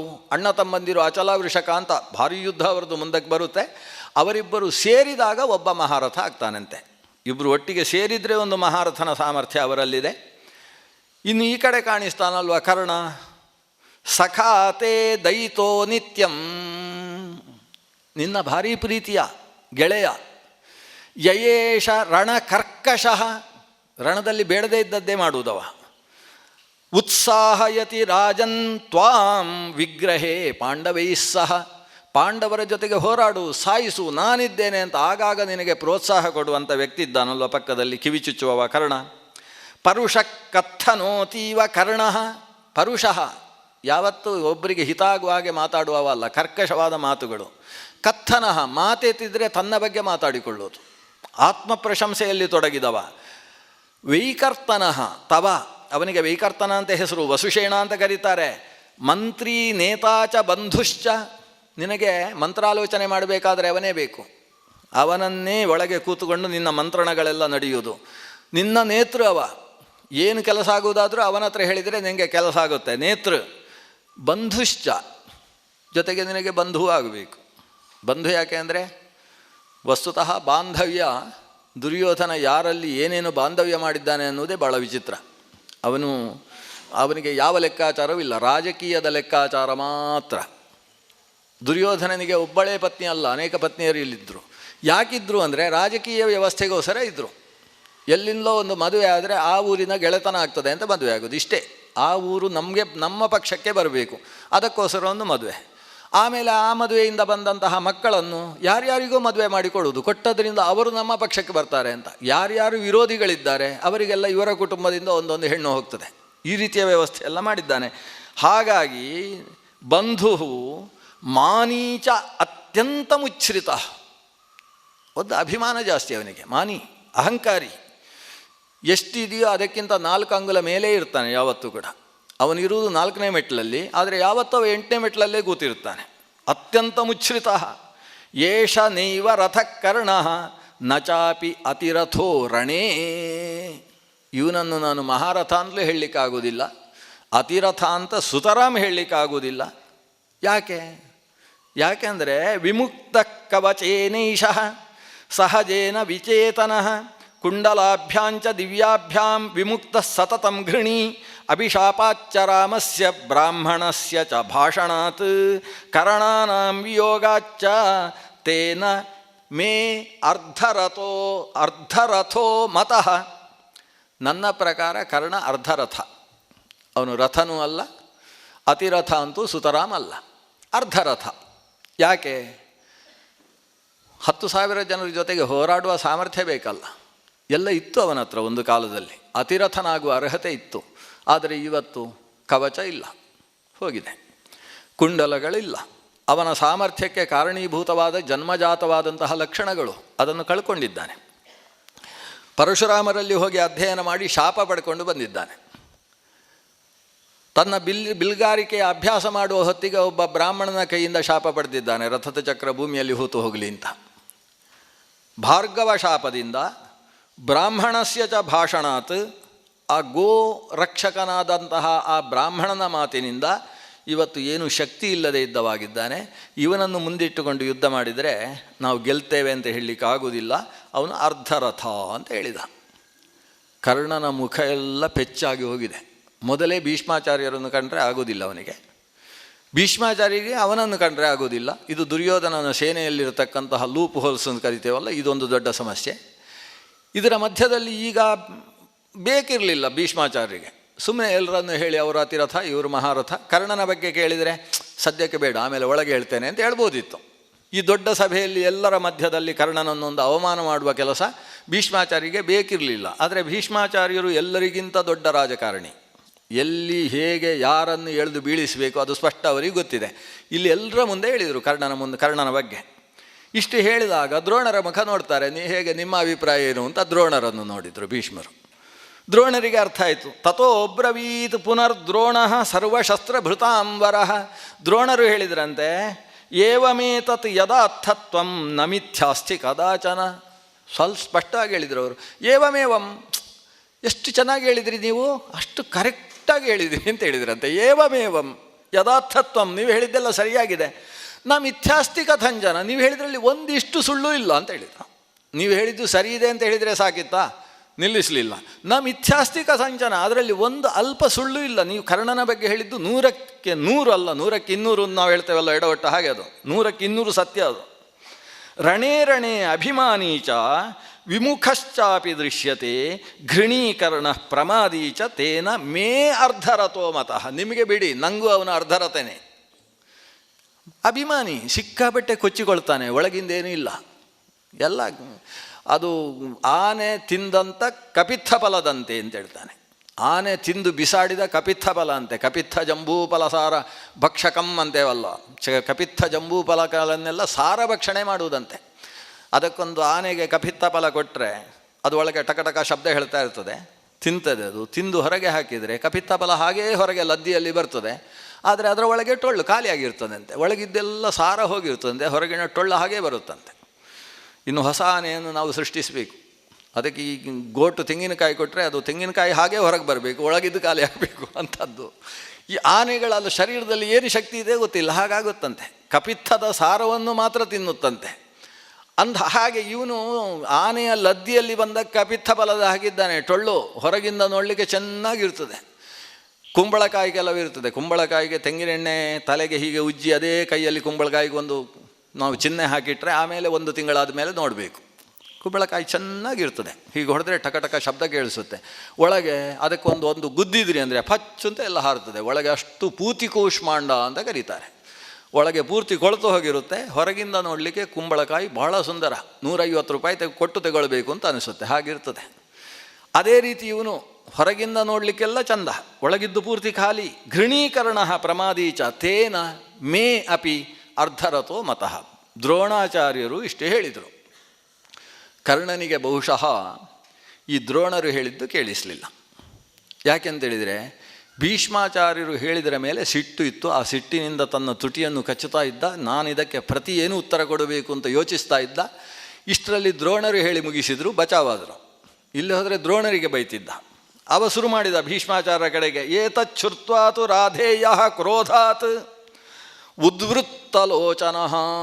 ಅವನ ಕಣ್ಣಿನ ಆಲಿಯೂ ಮೇಲಕ್ಕೋಯ್ತಂತೆ ಸಿಟ್ಟಿನಿಂದ. ಸಿಟ್ಟು ಬಂದು ಉವಾಚ ಭೀಷ್ಮಂ ರಾಧೇಯ ತುದನ್ ವಾಗ್ಭಿ ಪ್ರತೋದಯನ್. ಅವ ಹೇಳ್ತಾನೆ, ಪಿತಾಮಹ, ನಿಮ್ಮ ನಾಲಿಗೆಗೆ ಈ ಕೆಲಸ ಬಿಟ್ಟರೆ ಬೇರೆ ಯಾವ ಕೆಲಸವೂ ಇಲ್ವೇನು? ಒಬ್ಬ ವ್ಯಕ್ತಿಯ ನಿಜ ವ್ಯಕ್ತಿತ್ವ ಏನು ಅಂತ ತಿಳಿದು ಮಾತಾಡಬೇಕಲ್ಲ ದೊಡ್ಡವರು. ದೊಡ್ಡವರು ಹೀಗೆ ಮಾತಾಡ್ತಾ ಇದ್ದಾರೆ ಅಂದರೆ ದಡ್ಡರಾಗಿದ್ದಾರೆ ಅಂತ ಅರ್ಥ. ನಮ್ಮನ್ನೆಲ್ಲ ಒಂದು ಕ್ರಮ ಇದೆ, ದೊಡ್ಡವರಿಗೆ ಗೌರವ ಕೊಡಬೇಕು, ಅವರು ಹೇಳಿದ ಹಾಗೆ ಕೇಳಬೇಕು. ಇದೆಲ್ಲ ಎಷ್ಟರ ತನಕ? ದೊಡ್ಡವರಾಗಿರುವಲ್ಲಿಯ ತನಕ. ಸಿಕ್ಕಾಬಟ್ಟೆ ದೊಡ್ಡವರಾದರೆ ಅವರು ಹೇಳಿದ ಹಾಗೆ ಕೇಳಬಾರ್ದು. ನೀವು ಸಿಕ್ಕಾಬಟ್ಟೆ ದೊಡ್ಡವರಾದದ್ದೇ ತಪ್ಪು ಅಂತ ಹೇಳ್ತಾನೆ. ಅವ ಹೇಳುವ ಮಾತು ನೋಡಿ, ಶ್ರೋತವ್ಯಂ ಖಲು ವೃದ್ಧಾನಾಂ ಇತಿ ಶಾಸ್ತ್ರ ನಿದರ್ಶನಂ. ದೊಡ್ಡವರ ಮಾತನ್ನು ಕೇಳಿ ನಡಿಬೇಕು ಅಂತ ಶಾಸ್ತ್ರದ ಮಾತು. ಆದರೆ ನತ್ವೇವ ಕ್ಯತಿವೃದ್ಧಾನಾಂ ಪುನರ್ಬಾಲಾಹಿತೇ ಮತಾಹ. ದೊಡ್ಡವರ ಮಾತು ಕೇಳಬೇಕಪ್ಪ, ಆದರೆ ಸಿಕ್ಕಾಬಟ್ಟೆ ದೊಡ್ಡವರಾದರೆ ನ ಜಾತು ಕ್ಯತಿವೃದ್ಧಾನಾಂ. ಅತಿವೃದ್ಧರು ಅಂದರೆ ಜಾಸ್ತಿ ಮುದುಕರಾದವರು, ಅವರ ಮಾತು ಕೇಳಬಾರ್ದು. ಯಾಕೆಂದರೆ ಪುನರ್ಬಾಲಾಹಿತೇ ಮತಃ, ಅವರು ಅಷ್ಟು ಮುದುಕರಾಗಿದ್ದಾರೆ ಅಂದರೆ ಮತ್ತೆ ಪುಟ್ಟ ಮಕ್ಕಳಾಗಿದ್ದಾರೆ ಅಂತ ಅರ್ಥ. ಭೀಷ್ಮಾಚಾರ್ಯರಿಗೆ ಈ ರೀತಿ ಮಾತು ಹೇಳ್ತಾನೆ. ಅರಳು ಮರಳು ಅಂತ ಏನೋ ಶಬ್ದ ಬಳಸ್ತಾರಲ್ಲ, ಅದೇ ಮಾತು ಬಳಸಿದ್ದವ. ನಿಮ್ಮದೇನೋ ಸ್ವಲ್ಪ ಮಿಸ್ಟೇಕ್ ಆಗಿದೆ, ನೀವು ಹೇಳಿದ್ದೆಲ್ಲ ಇಲ್ಲದೆ ಹೋದರೆ ಹೀಗೆ ಯಾರಾದರೂ ಮಾತಾಡ್ತಾರ ಸಭೆಯಲ್ಲಿ ಅನ್ನೋ ಅಭಿಪ್ರಾಯದ ಮಾತುಗಳು. ತಾತ ಅಂತ ಅವರನ್ನು ಕರೆಯೋದು, ದೊಡ್ಡವರನ್ನು. ಚಿಕ್ಕ ಮಕ್ಕಳನ್ನು ಸಂಸ್ಕೃತದಲ್ಲಿ ತಾತ ಅಂತಲೇ ಕರೆಯೋದು. ತಾತ ಅಂದರೆ ಏನು ಅಂದರೆ ಬಾಯಲ್ಲಿ ಹಲ್ಲಿಲ್ಲ ಅಂತ ಅಷ್ಟೇ ಅರ್ಥ. ಅವರ ಹತ್ರ ಏನೋ ಟಾಟಾ ಹೇಳೋದು. ಟಾಟಾ ಹೇಳು ಅಂದರೆ ಆ ಚಿಕ್ಕ ಮಕ್ಕಳು ತಾತ ಅಂತಲೇ ಹೇಳ್ತವೆ. ಯಾಕಂದರೆ ಹಲ್ಲಿಲ್ಲದೆ ಹೋದರೆ ಸರಿಯಾಗಿ ಹೇಳಲಿಕ್ಕೆ ಬರುವುದಿಲ್ಲ. ವಯಸ್ಸಾದ ಮೇಲೆಯೂ ಕೂಡ ಹಾಗೆ ಆಗ್ತದೆ ಅಂತ. ಅದರಿಂದ ಪುಟ್ಟ ಮಕ್ಕಳಿಗೂ ಆ ಭಾರೀ ವೃದ್ಧರಿಗೂ ಏನು ವ್ಯತ್ಯಾಸ ಇಲ್ಲ. ಅವರ ಬುದ್ಧಿಯು, ಚಿಕ್ಕ ಮಕ್ಕಳ ಬುದ್ಧಿಯು, ದೊಡ್ಡ ಹಿರಿಯರ ಬುದ್ಧಿಯು ಹಾಗೇ ಇರುತ್ತೆ. ಆದ್ದರಿಂದ ನಿಮ್ಮ ಮಾತು ಕೇಳಬಾರ್ದು, ಇದನ್ನೆಲ್ಲ ನಾವು ದೊಡ್ಡದಾಗಿ ತಲೆಗೆ ಹಾಕ್ಕೊಳ್ಬಾರ್ದು. ಆದರೆ ನಿಮ್ಮ ಮಾತು ನನ್ನ ಎದೆಗೆ ಚುಚ್ಚುತ್ತಾ ಇದೆ. ನಾನು ಅರ್ಧರಥ ಅಂತ ಹೇಳಿದೆಯಲ್ಲ, ಏನು ಅವಸರ ಇತ್ತು? ಅವಸರ ಅಂತೇಳಿದರೆ ಸಂದರ್ಭ ಅಂತ ಅರ್ಥ. ಅದನ್ನು ಹೇಳುವುದಕ್ಕೆ ಏನು ಅವಸರ ಇತ್ತು ನಿಮಗೆ? ಭವಾನ್ ಅರ್ಧರಥೋ ಮಖ್ಯಂ ಮತೋ ವೈ ನಾತ್ರ ಸಂಶಯ. ಚಿಕ್ಕ ಮಕ್ಕಳು ಗಲಾಟೆ ಮಾಡಿದ ಹಾಗೆ ಗಲಾಟೆ. ನಾನಲ್ಲ ಅರ್ಧರಥ, ನೀನೇ ಅರ್ಧರಥ ಅಂತಾನೆ. ಈ ಮಕ್ಕಳು ಹಾಗೆ, ನೀನು ಮಂಗ ಅಂತ ಹೇಳಿದರೆ ನಾನಲ್ಲ ಮಂಗ, ನೀನು ಮಂಗ ಅಂತ ಶುರು ಮಾಡ್ತಾನೆ. ಅದೇ ಅಪ್ಪ ಮಗನಿಗೆ ಮಂಗ ಅಂತೇಳಿದರೆ ನೀನು ಮಂಗನ ಅಪ್ಪ ಅಂತ ಹೇಳ್ತಾನೆ ಅವ, ಅಷ್ಟೇ. ಇಲ್ಲಿ ಹಾಗೆ ಇವರು ಮಾತು ಇಷ್ಟೇ. ಭವಾನ್ ಅರ್ಧರಥೋ ಮಖ್ಯಂ. ಏನು ಅರ್ಧರಥ ಅಂತ ಹೇಳಿದ ಕೂಡಲೇ ಒಬ್ಬ ಅರ್ಧರಥ ಆಗಿಬಿಡ್ತಾನ? ಹಾಗಾಗುವುದಾದರೆ ನೀನು ಅರ್ಧರಥ, ನಾನಲ್ಲ ಅರ್ಧರಥ. ಕೋಹಿನಾಮ ಸಮಾನೇಶು ರಾಜಸು ಉದಾತ್ತ ಕರ್ಮಸು ತೇಜೋವಧ ಮಿಮಂ ಕುರಿಯಾತ್ ವಿಭೇದ ಇಶುಹು. ಆಹವೇ ಯುದ್ಧ ನಾಳೆಗೆ ಅಂತ ತೀರ್ಮಾನ ಆಗಿದೆ. ಅಷ್ಟರಲ್ಲಿ ಸೇನಾಧಿಪತಿಯ ಎತ್ತರ ಸ್ಥಾನದಲ್ಲಿರತಕ್ಕಂಥ ವ್ಯಕ್ತಿ, ತಿಳಿದವ, ಯಾರು ತಾನೇ ಈ ರೀತಿ ಬೇಡದೇ ಇದ್ದ ಕೆಲಸ ಮಾಡ್ತಾನೆ? ರಾಜಮಂಡಲದ ಮಧ್ಯದಲ್ಲಿ ಒಬ್ಬ ರಾಜನನ್ನು ಅವಮಾನ ಮಾಡುವುದು, ಪರಸ್ಪರ ನಮ್ಮಲ್ಲೇ ಭೇದ ಹುಟ್ಟಿಸುವುದು, ಈ ರೀತಿ ಆಂತರಿಕ ಭೇದವನ್ನು ಹುಟ್ಟಿಸ್ತಕ್ಕಂಥ ಈ ಕೆಲಸ ಯಾವ ಬುದ್ಧಿವಂತ ಮಾಡ್ತಾನೆ? ನನ್ನನ್ನು ನೀನು ಅರ್ಧರಥ ಅಂತ ಹೇಳಿದಿ. ಅರ್ಧರಥ ಅಂತ ಹೇಳುವುದಕ್ಕೆ ಯಾವುದು ನಿರ್ಧಾರಕ?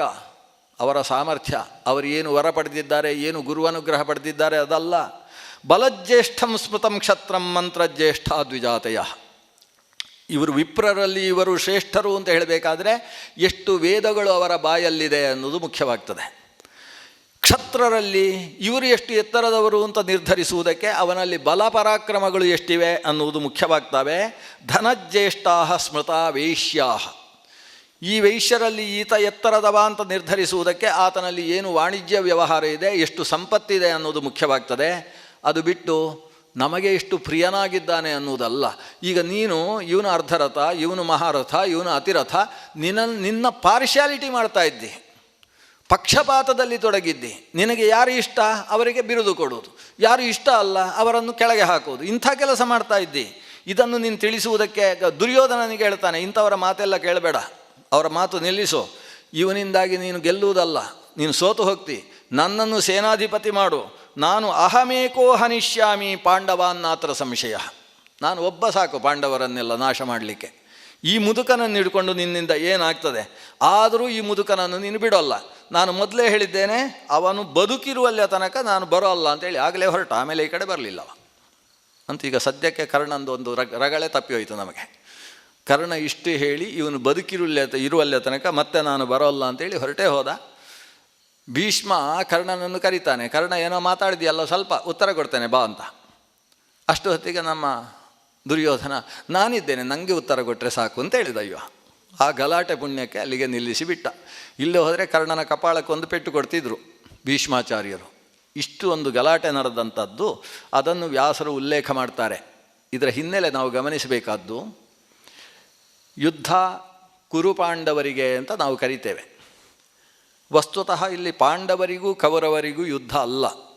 ಯಾಕಂದರೆ ಪಾಂಡವರು ಅಂತೇಳಿದರೆ 5 ಜನ ಇರೋದು. ಈ 5 ಜನ ಇನ್ನು ಯಾರಿದ್ದಾರೆ ಪಾಂಡವರ ಕಡೆಯವರು? ಕೃಷ್ಣ ಒಬ್ಬ ಇದ್ದಾನೆ ಅಂತ ಅಂದ್ಕೊಳ್ಳಿ. ಅದು ಕೃಷ್ಣ ಯಾದವ, ಅದು ಪಾಂಡವ ಅಲ್ಲ. ಮತ್ತು ಆ ಕಡೆ ಇರುವ ಪೂರ್ತಿ ಪಾಂಚಾಲ ದೇಶದ ಸೇನೆ ಇರೋದು. ಪಾಂಡವರಿಗೆ ಸಂಪೂರ್ಣ ದೃಪದ, ದೃಷ್ಟದ್ಯುಮ್ನ, ಶಿಖಂಡಿ ಪ್ರಭೃತಿಗಳ ಪೂರ್ಣ ಸಹಕಾರ. ನಾವಿದ್ದೇವೆ, ಯುದ್ಧ ಮಾಡುವ ಅಂಥೇಳಿ. ಇದು ಕುರು ಪಾಂಚಾಲ ಯುದ್ಧ ಅಂತ ಇದನ್ನು ಉಲ್ಲೇಖ ಮಾಡುವುದು. ಕುರು ಪಾಂಡವ ಯುದ್ಧ ಅಲ್ಲ, ಕುರು ಪಾಂಚಾಲ ಯುದ್ಧ. ಹಾಗಾಗಿಯೇ ಇಲ್ಲಿ ನಮ್ಮ ದ್ರೋಣಾಚಾರ್ಯರಿಗೂ ಭೀಷ್ಮಾಚಾರ್ಯರಿಗೂ ವಿಶೇಷವಾದ ಪ್ರಾಧಾನ್ಯ ಬಂದದ್ದು ಆ ಕಾರಣದಿಂದ. ಕುರುಕ್ಷೇತ್ರಕ್ಕೆ ನಿರಂತರವಾಗಿ ಶತ್ರುಸ್ಥಾನದಲ್ಲಿದ್ದಂತಹ ಪಾಂಚಾಲ ದೇಶ ಜೊತೆಗೆ ಇವತ್ತು ಯುದ್ಧ ನಡೀತಾ ಇದೆ. ಈ ಹಸ್ತಿನಪುರ ಕುರುವಂಶ ಅದರ ಸಿಂಹಾಸನದ ಕಡೆಗೆ ಪಾಂಚಾಲ ದೇಶ ಕಣ್ಣಿಟ್ಟಿದೆ ಅನ್ನುವುದನ್ನೇ ದುರ್ಯೋಧನ ಸಂಪೂರ್ಣ ಪ್ರಚಾರ ಮಾಡಿದ್ದಾನೆ.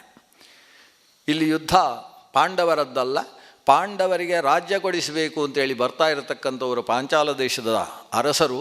ಅವರ ಉದ್ದೇಶ ತಮ್ಮ ಕೈವಶ ಮಾಡಿಕೊಳ್ಳಬೇಕು ಈ ಕುರು ಸಿಂಹಾಸನವನ್ನು ಅನ್ನುವ ಉದ್ದೇಶ ಇದೆ ಅನ್ನುವ ಒಂದು ದ್ವೇಷ ಬೀಜವನ್ನು ಎಲ್ಲ ಕಡೆಯಲ್ಲೂ ದುರ್ಯೋಧನ ಬಿತ್ತಿದ್ದಾನೆ. ಈ ದ್ವೇಷ ಬೀಜವೇ ಇವತ್ತು ಭೀಷ್ಮಾಚಾರ್ಯರು ಯುದ್ಧದಲ್ಲಿ ಉತ್ಸಾಹ ತೋರಿಸುವುದಕ್ಕೂ ಕೂಡ ಒಂದು ಕಾರಣವಾಗಿದೆ.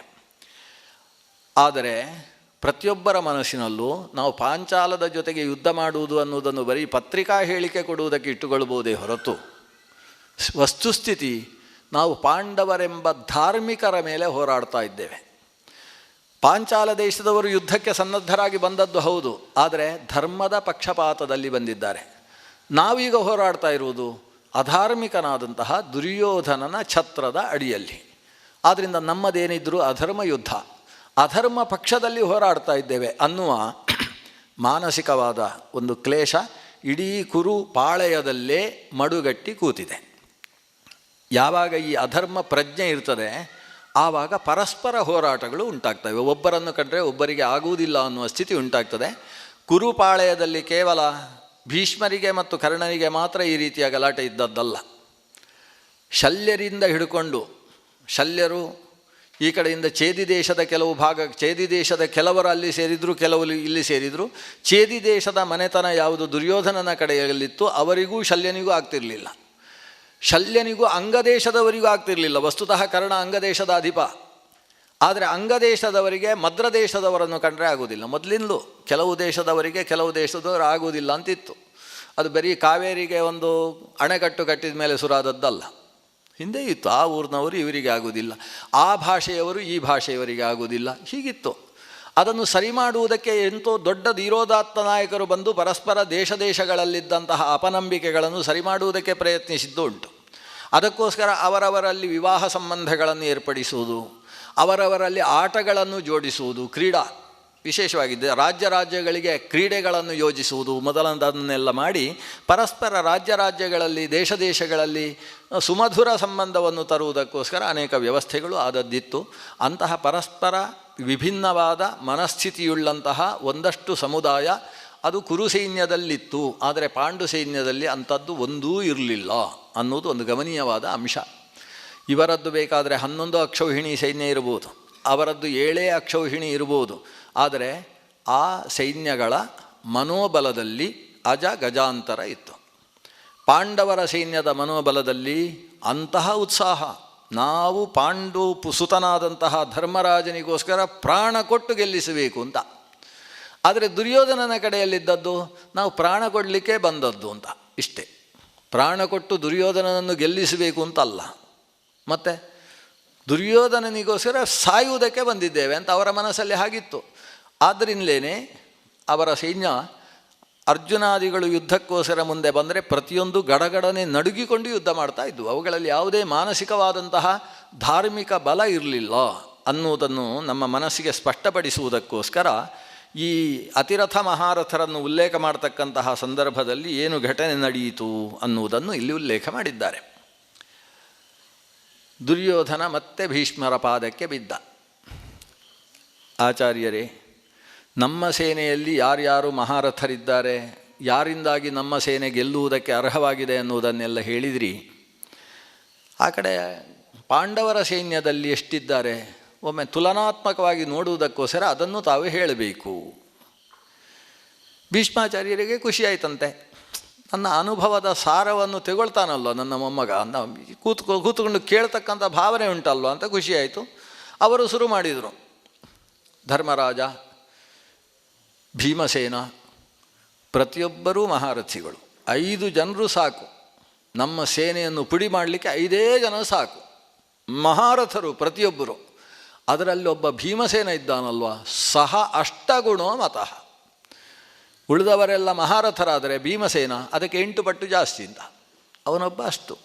ಎಷ್ಟು ಭೀಮಸೇನನ ಶಕ್ತಿ ಅಂತೇಳಿದರೆ, ನಮ್ಮ ಪಕ್ಷದಲ್ಲಿ ಭೀಮಸೇನನನ್ನು ಎದುರಿಸುವುದಕ್ಕೆ ಒಬ್ಬ ವ್ಯಕ್ತಿಯೂ ಇಲ್ಲ, ಇದಂತ ತಿಳ್ಕೊ. ದುರ್ಯೋಧನನ ಮನಸ್ಸಿಗೆ ಎಷ್ಟು ದೊಡ್ಡ ಘಾಸಿಯಾಗಿರಲಿಕ್ಕಿಲ್ಲ. ಸ್ಪಷ್ಟಪಡಿಸಿದರು, ಭೀಮಸೇನಸ್ತು ರಾಜೇಂದ್ರ ರಥೋಷ್ಟಗುಣ ಸಂಮಿತಃ ನಾಗಾಯುತ ಬಲೋ ಮಾನಿ ತೇಜಸ ನಸಮಾನುಷಃ. ಅವನು ಮನುಷ್ಯ ಅಲ್ಲ ಅಂತೇಳಿದ. ನಾವು ಕೆಲವರಿಗೆ ಬೈಯುವಾಗ ಹೇಳ್ತೇವೆ, ನೀನು ಮನುಷ್ಯ ಅಲ್ಲ ಅಂತ. ನೀನು ಮನುಷ್ಯ ಅಲ್ಲ ಅಂದರೆ ಪಿಶಾಚಿ ಅಂತ ಅರ್ಥ. ಇಲ್ಲಿ ಹಾಗಲ್ಲ, ಅವನು ನಾಗಾಯುತ ಬಲಹ, 10,000 ಆನೆಗಳ ಬಲ. ನಾಗ ಅಂದರೆ ಆನೆ ಅಂತ ಅರ್ಥ. ಅವ 10,000 ಆನೆಗಳ ಬಲವನ್ನು ಪಡೆದಿರ್ತಕ್ಕಂಥವ. ಮಾನಿ, ತನ್ನ ಬಗ್ಗೆ ಅಷ್ಟೇ ಅಭಿಮಾನ ಉಳ್ಳವ, ದೇವರ ಬಗ್ಗೆ ಅಭಿಮಾನ ಉಳ್ಳವ, ಕೃಷ್ಣನ ಬಗ್ಗೆ ಎಡವಟ್ಟು ಮಾತಾಡಿದವರ ನಾಲಿಗೆಯನ್ನು ಕಡಿತೇನೆ ಎಂದು ಹೇಳ್ತಕ್ಕಂಥ ನಿಶ್ಚಯ ಆತನಲ್ಲಿದೆ. ಎಲ್ಲಿ ತನಕ ಹೇಳಿದ್ದಾನೆ ಗೊತ್ತೋ?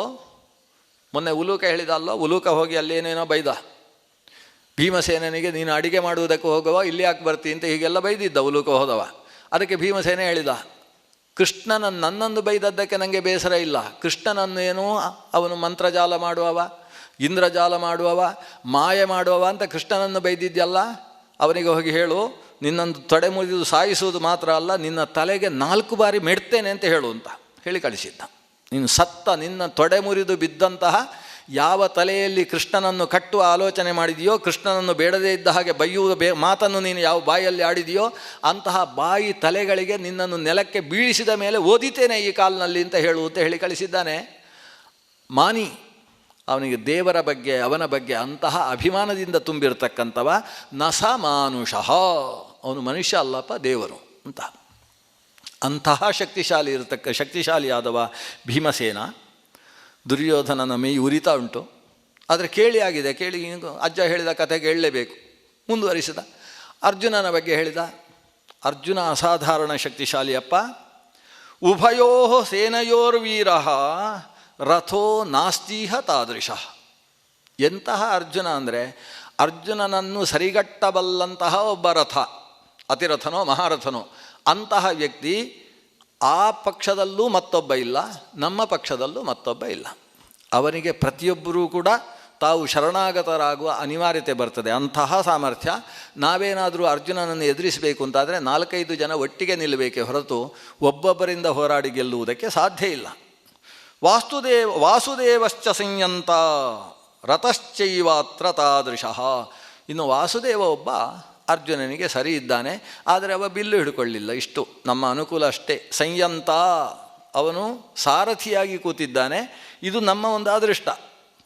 ದ್ರೌಪದೇಯಾಹ, 5 ಜನ ಇದ್ದಾರಲ್ವ ದ್ರೌಪದಿಯಲ್ಲಿ ಆವಿರ್ಭವಿಸಿರ್ತಕ್ಕಂಥವರು. ಮಹಾರಥಾಹ ಸರ್ವೇ ಪಂಚ ಮಹಾರಥಾಹ.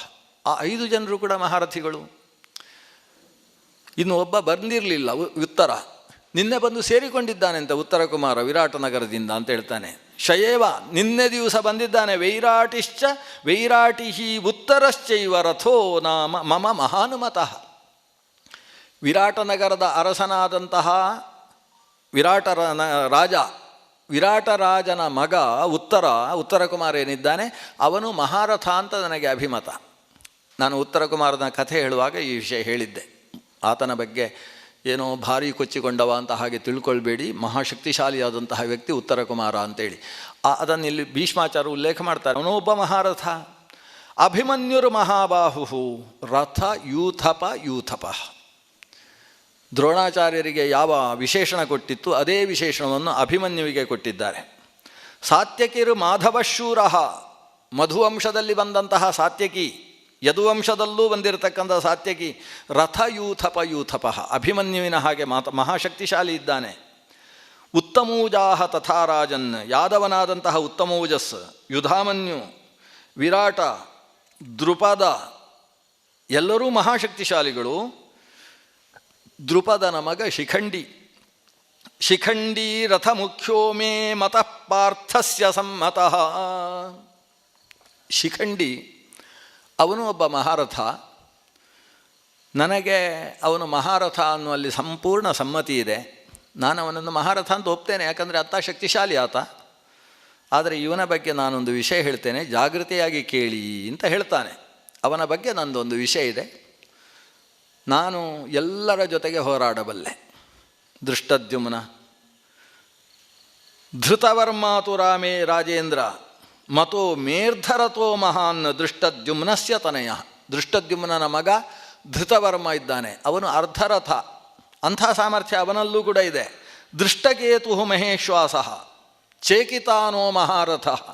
ದೃಷ್ಟಕೇತು ಇದ್ದಾನೆ, ಶಿಶುಪಾಲನ ಮಗ. ಆ ಕಡೆಯಿಂದ ಚೇಕಿತಾನ ಇದ್ದಾನೆ, ಯದುವಂಶದ ವೀರ. ಇವರೆಲ್ಲರೂ ಮಹಾರಥರಿದ್ದಾರೆ.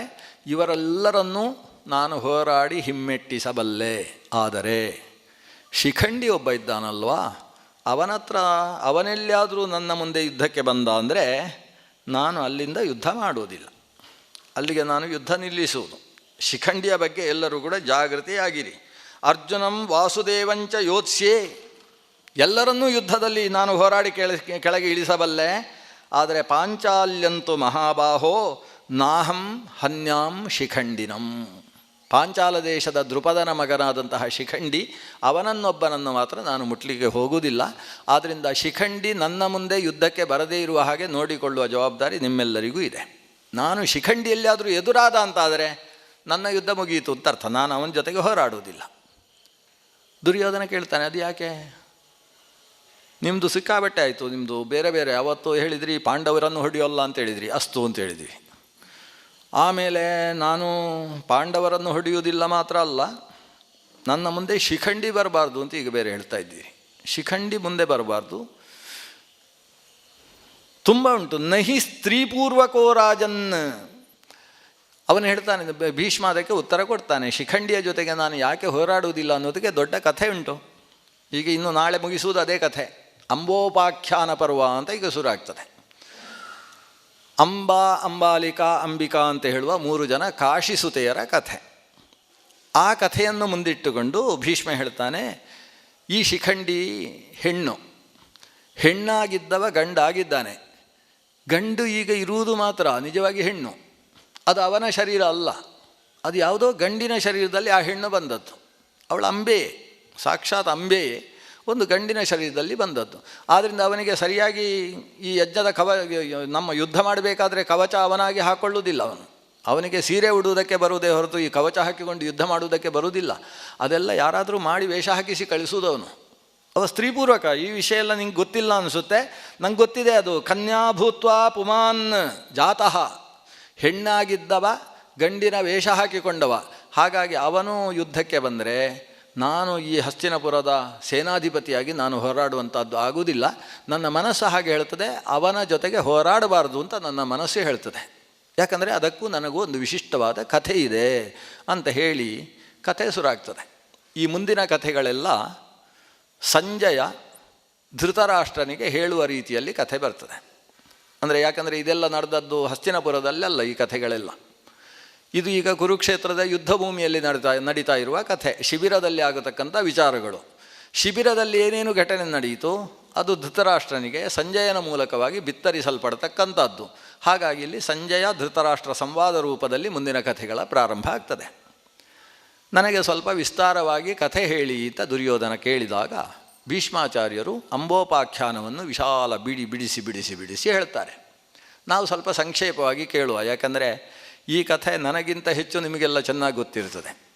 ಕಾರಣ, ಯಕ್ಷಗಾನದಲ್ಲಿ ತುಂಬ ಚಾಲ್ತಿಯಲ್ಲಿರತಕ್ಕಂಥ ಕಥೆ ಅಂಬೋಪಾಖ್ಯಾನ. ಪರಶುರಾಮಾಚಾರ್ಯರ ಜೊತೆಗೆ ಭೀಷ್ಮಾಚಾರ್ಯರ ಯುದ್ಧ, ಈ ಪ್ರಕರಣ. ಆದರೆ ಅದನ್ನು ಮಹಾಭಾರತದಲ್ಲಿ ಹೇಗಿದೆ ಅನ್ನುವುದನ್ನು ಅಕ್ಷರಶಃ ತಿಳಿಬೇಕಾದಂತಹ ಅವಶ್ಯಕತೆ ಇದೆ. ಆ ದೃಷ್ಟಿಯಿಂದ ನಾನು ಚಿಕ್ಕ ಪ್ರಯತ್ನವನ್ನು ನಿಮ್ಮ ಮುಂದೆ ಇಡ್ತೇನೆ. ಚಿತ್ರಾಂಗದ ವಿಚಿತ್ರವೀರ್ಯರು ಭೀಷ್ಮಾಚಾರ್ಯರ ತಮ್ಮಂದಿರು. ಶಂತನುವಿಗೆ ಸತ್ಯವತೀ ದೇವಿಯಲ್ಲಿ ಹುಟ್ಟಿದಂತಹ ಮಕ್ಕಳು. ಅವರಿಬ್ಬರನ್ನು ಸಿಂಹಾಸನದಲ್ಲಿ ಕೂಡಿಸಿ ರಾಜ್ಯಭಾರ ನಡೆಸುವ ಜವಾಬ್ದಾರಿ ದೇವವ್ರತ ಭೀಷ್ಮನದ್ದಾಗಿತ್ತು. ಚಿತ್ರಾಂಗದ ಅಕಾಲದಲ್ಲಿ ಯುದ್ಧ ಮಾಡಿ ಸತ್ತ. ವಿಚಿತ್ರವೀರ್ಯ ಸಿಂಹಾಸನದಲ್ಲಿ ಬೆಳಗಿದ. ಚಿಕ್ಕ ಮಗುವಾಗಿದ್ದಾಗ ಸಿಂಹಾಸನದಲ್ಲಿ ವಿಚಿತ್ರವೀರ್ಯ ಕೂಡುವ ಪ್ರಸಂಗ ಬಂದದ್ದರಿಂದ ರಾಜ್ಯದ ಜವಾಬ್ದಾರಿಯನ್ನು ಭೀಷ್ಮ ಹೊತ್ತಿದ್ದ. ಚಿತ್ರಾಂಗದ ವಿಚಿತ್ರವೀರ್ಯನಿಗೆ ವಯಸ್ಸು ಬಂತು. ಸತ್ಯವತೀ ದೇವಿ ಭೀಷ್ಮನ ಹತ್ರ ಹೇಳಿದರು, ಯೋಗ್ಯ ಕನ್ಯೆಯನ್ನು ನೋಡಿ ಆತನಿಗೆ ಮದುವೆ ಮಾಡುವ ಜವಾಬ್ದಾರಿ ನೀನು ತೆಗೋಬೇಕು ಅಂತ ಹೇಳಿ. ಆ ಹೊತ್ತಿಗೆ ಸರಿಯಾಗಿ ಕಾಶಿ ದೇಶದಲ್ಲಿ ಕಾಶಿರಾಜನ ಮಕ್ಕಳು 3 ಜನ ಸುಂದರಿಯರಾದ ಗುಣವತಿಯರು. ಅವರ ಸ್ವಯಂವರವೂ ಏರ್ಪಟ್ಟಿದೆ. ಕನ್ಯಾಶುಲ್ಕ ರೂಪದಲ್ಲಿ ಅದನ್ನು ಪಡೆಯುವುದಕ್ಕೆ ಸಾಧ್ಯತೆ ಇದೆ ಅನ್ನುವ ವಿಷಯ ಗೊತ್ತಾಯಿತು. ಅಮ್ಮನಿಗೆ ನಮಸ್ಕಾರ ಮಾಡಿದ ಭೀಷ್ಮ. ಸತ್ಯವತಿಯ ಆಶೀರ್ವಾದವನ್ನು ಪಡೆದು ತಾನು ಕಾಶಿ ದೇಶಕ್ಕೆ ಏಕನಾಗಿ ಏಕದ್ವೈರಥ ಅಂದರೆ ಒಂದೇ ರಥದಲ್ಲಿ ಆತ ಹೋದ. ಅಲ್ಲಿ ಭಾರೀ ಸೇರಿದರು ಕ್ಷತ್ರ ಸಮುದಾಯ. ಅವರೆಲ್ಲರ ಮಧ್ಯಕ್ಕೆ ಭೀಷ್ಮ ಹೋದ. 3 ಕನ್ಯೆಯರನ್ನು ಕೂಡ ರಥ ಏರಿ ಅಂತ ಹೇಳಿದ. ಯಾರೂ ತಡೆಯುವುದಕ್ಕೆ ಸಿದ್ಧ ಇರಲಿಲ್ಲ. 3 ಕನ್ಯೆಯರು ರಥವನ್ನು ಏರಿದರು. ನಾನು ಹಸ್ತಿನಪುರದಿಂದ ಬಂದಿರತಕ್ಕಂಥವ ಶಾಂತನವ ಭೀಷ್ಮ, ಅವನೆಲ್ಲ ರಾಜರ ಮುಂದೆ ಉದ್ಘೋಷಣೆ ಮಾಡಿದ. ನನ್ನ ತಮ್ಮನಿಗೆ ಮದುವೆ ಮಾಡುವಂಥದ್ದು ನನ್ನ ಜವಾಬ್ದಾರಿ, ಹಾಗೆ ಅಂತ ಹೇಳಿ ನನ್ನ ತಾಯಿ ನನಗೆ ಆದೇಶಿಸಿದ್ದಾಳೆ. ಅವಳ ಆದೇಶವನ್ನು ಅನುಸರಿಸಿ ನಾನು ಈ ಒಳ್ಳೆಯ ಕುಲದ ಹೆಣ್ಣು ಬೇಕು, ಗುಣವತಿಯರಾದ ಹೆಣ್ಣು ಬೇಕು ಅಂತ ಹೇಳಿ ಇಲ್ಲಿ ಬಂದಿದ್ದೇನೆ. ಆದ್ದರಿಂದ ಈ ಹೆಣ್ಣು ಮಕ್ಕಳು ನನ್ನ ತಮ್ಮನಿಗೆ ಯೋಗ್ಯರಾದಂತಹ ಕನ್ನಿಕೆಯರು ಅಂತ ನಾನು ನಿರ್ಧರಿಸಿ ರಥದಲ್ಲಿ ಏರಿಸಿದ್ದೇನೆ. ಯಾರ್ದಾದ್ರೂ ಆಕ್ಷೇಪ ಇದ್ದರೆ ನನ್ನನ್ನು ಹೋರಾಡಿ ನೋಡ್ಬೋದು ಅಂತ ಹೇಳಿದ. ಒಂದಷ್ಟು ಜನ ಹೋರಾಡಿದರು. ಹೋರಾಡಿದವರಲ್ಲಿ ಯಾರನ್ನೂ ಸಾಯಿಸಲಿಲ್ಲ ಭೀಷ್ಮ. ಯಾರ್ಯಾರು ಯುದ್ಧಕ್ಕೆ ಬಂದರು ಅವರ ರಥ ಕುದುರೆ ಅದನ್ನೆಲ್ಲ ಪುಡಿ ಮಾಡಿದ್ದೇ ಹೊರತು ಒಬ್ಬರನ್ನೂ ಸಾಯಿಸಲಿಲ್ಲ. ಅವರ ಕೈಯಲ್ಲಿದ್ದ ಆಯುಧಗಳನ್ನೆಲ್ಲ ಕತ್ತರಿಸಿ ಹಾಕಿ ಎಲ್ಲರನ್ನೂ ತರಿದು ಯಾರ ಶರೀರವನ್ನೂ ತುಂಡು ಮಾಡದೆ ತಾನು ಜಾಗ್ರತೆಯಾಗಿ ಅವರನ್ನು ಕರ್ಕೊಂಡು ಊರಿಗೆ ಬಂದು ಅಮ್ಮನ ಅಂತಃಪುರಕ್ಕೆ ಕರ್ಕೊಂಡು ಹೋಗಿ ಅಮ್ಮನ ಕೈಯಲ್ಲಿ ಕೊಟ್ಟ. ನೋಡು, 3 ಹೆಣ್ಣನ್ನು ತಂದಿದ್ದೇನೆ, ನೀನು ಮುಹೂರ್ತವನ್ನೆಲ್ಲ ನೋಡಿಸು, ಕಾಲದಲ್ಲಿ ಯೋಗ್ಯವಾಗಿ ಮದುವೆ ಮಾಡಿಸುವ ಅಂತ ಹೇಳಿದ. ಅಮ್ಮನಿಗೆ ಭಾರಿ ಖುಷಿಯಾಯಿತು. ಮಗನಿಗೆ ಆಶೀರ್ವಾದ ಮಾಡಿದ್ದಾಳೆ. ಮದುವೆಯ ಮುಹೂರ್ತ ಸ್ವಲ್ಪ ಚಾತುರ್ಮಾಸ್ಯದಲ್ಲಿ ಸರಿ ಇಲ್ಲ ಅಂತೇಳಿ ಸುಮಾರು ಒಂದು 15 ದಿವಸ ಆದಮೇಲೆ ಮುಹೂರ್ತ ಮಾಡಿದ್ದಾರೆ. ಶ್ರಾವಣ ಮಾಸ ಬಂತು ಅಂತ ಒಂದು ಮುಹೂರ್ತ ತೆಗೆದರು. ಮದುವೆ ನೋಡಿ 10-15 ದಿವಸ ಆಗಿದೆ ಕರ್ಕೊಂಡು ಬಂದು. ಮದುವೆಯ ದಿವಸ 2 ಹುಡುಗಿಯರು ಸಿದ್ಧರಾಗ್ತಾ ಇದ್ದಾರೆ. ಅಷ್ಟರಲ್ಲಿ ಒಬ್ಬಳು ಬಂದು ಹೇಳ್ತಾಳೆ, ಮೊದಲನೆಯವಳು ಅಂಬಿಕೆ ಮತ್ತು ಅಂಬಾಲಿಕೆ ತಂಗಿಯರು. ಮಧ್ಯದವಳು ಅಂಬಿಕೆ, ಕೊನೆಯವಳು ಅಂಬಾಲಿಕೆ, ಮೊದಲನೆಯವಳು ಅಂಬೆ. ಈ ಕಾಶಿರಾಜ ಹೆಸರಿಟ್ಟ ಮೇಲೆ ಉಳಿದವರೆಲ್ಲ ಇಂದ ಸುರಾದರೆ ಎಲ್ಲ ಮಕ್ಕಳ ಹೆಸರು ಅವಳು ಅಖಿಲ ಅಂತಾದರೆ ಇವ ಅಭಿರಾಮ್ ಆಗಬೇಕು ಅಂತ ಸುರಾದದ್ದು ಅವತ್ತಿನಿಂದ. ಈಗ ಅಂಬಿಕಾ, ಅಂಬಾಲಿಕಾ, ಒಬ್ಬಳು ಅಂಬಾ ಅಂತ 3 ಜನ. ಮೊದಲನೆಯವಳು ಅಂಬೆ ಅಂದರೆ ತಾಯಿ, ಅಂಬಿಕೆ ಅಂದರೆ ಸುಂದರಿಯಾದ ತಾಯಿ, ಅಂಬಾಲಿಕೆ ಅಂತೇಳಿದರೆ ತಾಯಂದಿರನ್ನು ನೋಡಿಕೊಳ್ಳತಕ್ಕಂಥವಳು, ಧಾತ್ರಿ ಅಂತ ಕರೀತಾರೆ. ಧಾತ್ರಿ ಅಂತೇಳಿದರೆ ಅಮ್ಮ ಇಲ್ಲದೆ ಇದ್ದವರಿಗೆ ಹಾಲು ಕೊಡ್ತಕ್ಕಂಥವಳು ಅಂತ ಅರ್ಥ. ಅಂತೂ 3 ಜನ ಹೆಣ್ಣು ಮಕ್ಕಳು. ಈ ಹೆಣ್ಣು ಮಕ್ಕಳನ್ನು ಈಗ ಮದುವೆಗೆ ಅಂತ ವ್ಯವಸ್ಥೆ ಮಾಡ್ತಾ ಇರುವಾಗ ಅಂಬೆ ಬಂದು ಭೀಷ್ಮನ ಹತ್ರ ಹೇಳ್ತಾಳೆ, ನೀನು ತಿಳಿದವ, ಭೀಷ್ಮ ಶಾಂತನವಹ, ನೀನು ಶಂತನುವಿನ ಮಗ ಬೇರೆ, ನಿನಗೆ ಗೊತ್ತಿದೆ ಯಾರಿಗೆ ಹೇಗೆ ವ್ಯವಹಾರ ಮಾಡಬೇಕು ಅಂತ ಗೊತ್ತಿರುವವ, ಧರ್ಮ ತಿಳಿದವ ನೀನು. ಭೀಷ್ಮ ತ್ವಮಸಿ ಧರ್ಮಜ್ಞ ಸರ್ವಶಾಸ್ತ್ರ ವಿಶಾರದ ಶುತ್ವಾಚ ವಚನಂ ಮಹ್ಯಂ ಧರ್ಮ್ಯಂ ಕರ್ತುಮಿಹಾರ್ಹಸಿ. ನಾನು 1-2 ಮಾತು ನಿನ್ನ ಹತ್ರ ಹೇಳಬೇಕು. ಅದನ್ನು ಎಲ್ಲ ಕೇಳಿದ ಮೇಲೆ ನೀನು ನಿನ್ನ ಧರ್ಮಜ್ಞಾನದ ಪರಿಮಿತಿಯಲ್ಲಿ ನಾನು ಏನು ಮಾಡಬೇಕು ಅಂತ ನಿರ್ದೇಶನ ಮಾಡಬೇಕು. ಏನು ಸಮಸ್ಯೆ ಇದೆ ನನಗೆ ಮದುವೆ ಆಗುವುದಕ್ಕೆ? ಮಯಾ ಸಾಲ್ವಪತಿ ಪೂರ್ವಂ ಮನಸಾಭಿವೃತೋ ವರಹ ತೇನ ಚಾಪಿ ವೃತಾಪೂರಂ ರಹಸಿ ಅವಿದಿತೆ ಪಿತು. ನಾನು ಅಪ್ಪನಿಗೆ ಹೇಳದೆ ಒಂದು ಕೆಲಸ ಮಾಡಿದ್ದೇನೆ ಅಂತ ಹೇಳಿದ್ಲು. ಅವಿದಿತೆ ಪಿತು, ನನ್ನ ಅಪ್ಪನಿಗೆ ಗೊತ್ತಿಲ್ಲದೆ ನಾನು ಒಬ್ಬ ಹುಡುಗನನ್ನು ಪ್ರೀತಿಸಿದ್ದೇನೆ. ಆ ಪ್ರೀತಿಸಿದ ಹುಡುಗ ಸಾಲ್ವಾಧಿಪತಿ, ಸಾಲ್ವ ದೇಶದ ಅಧಿಪತಿ.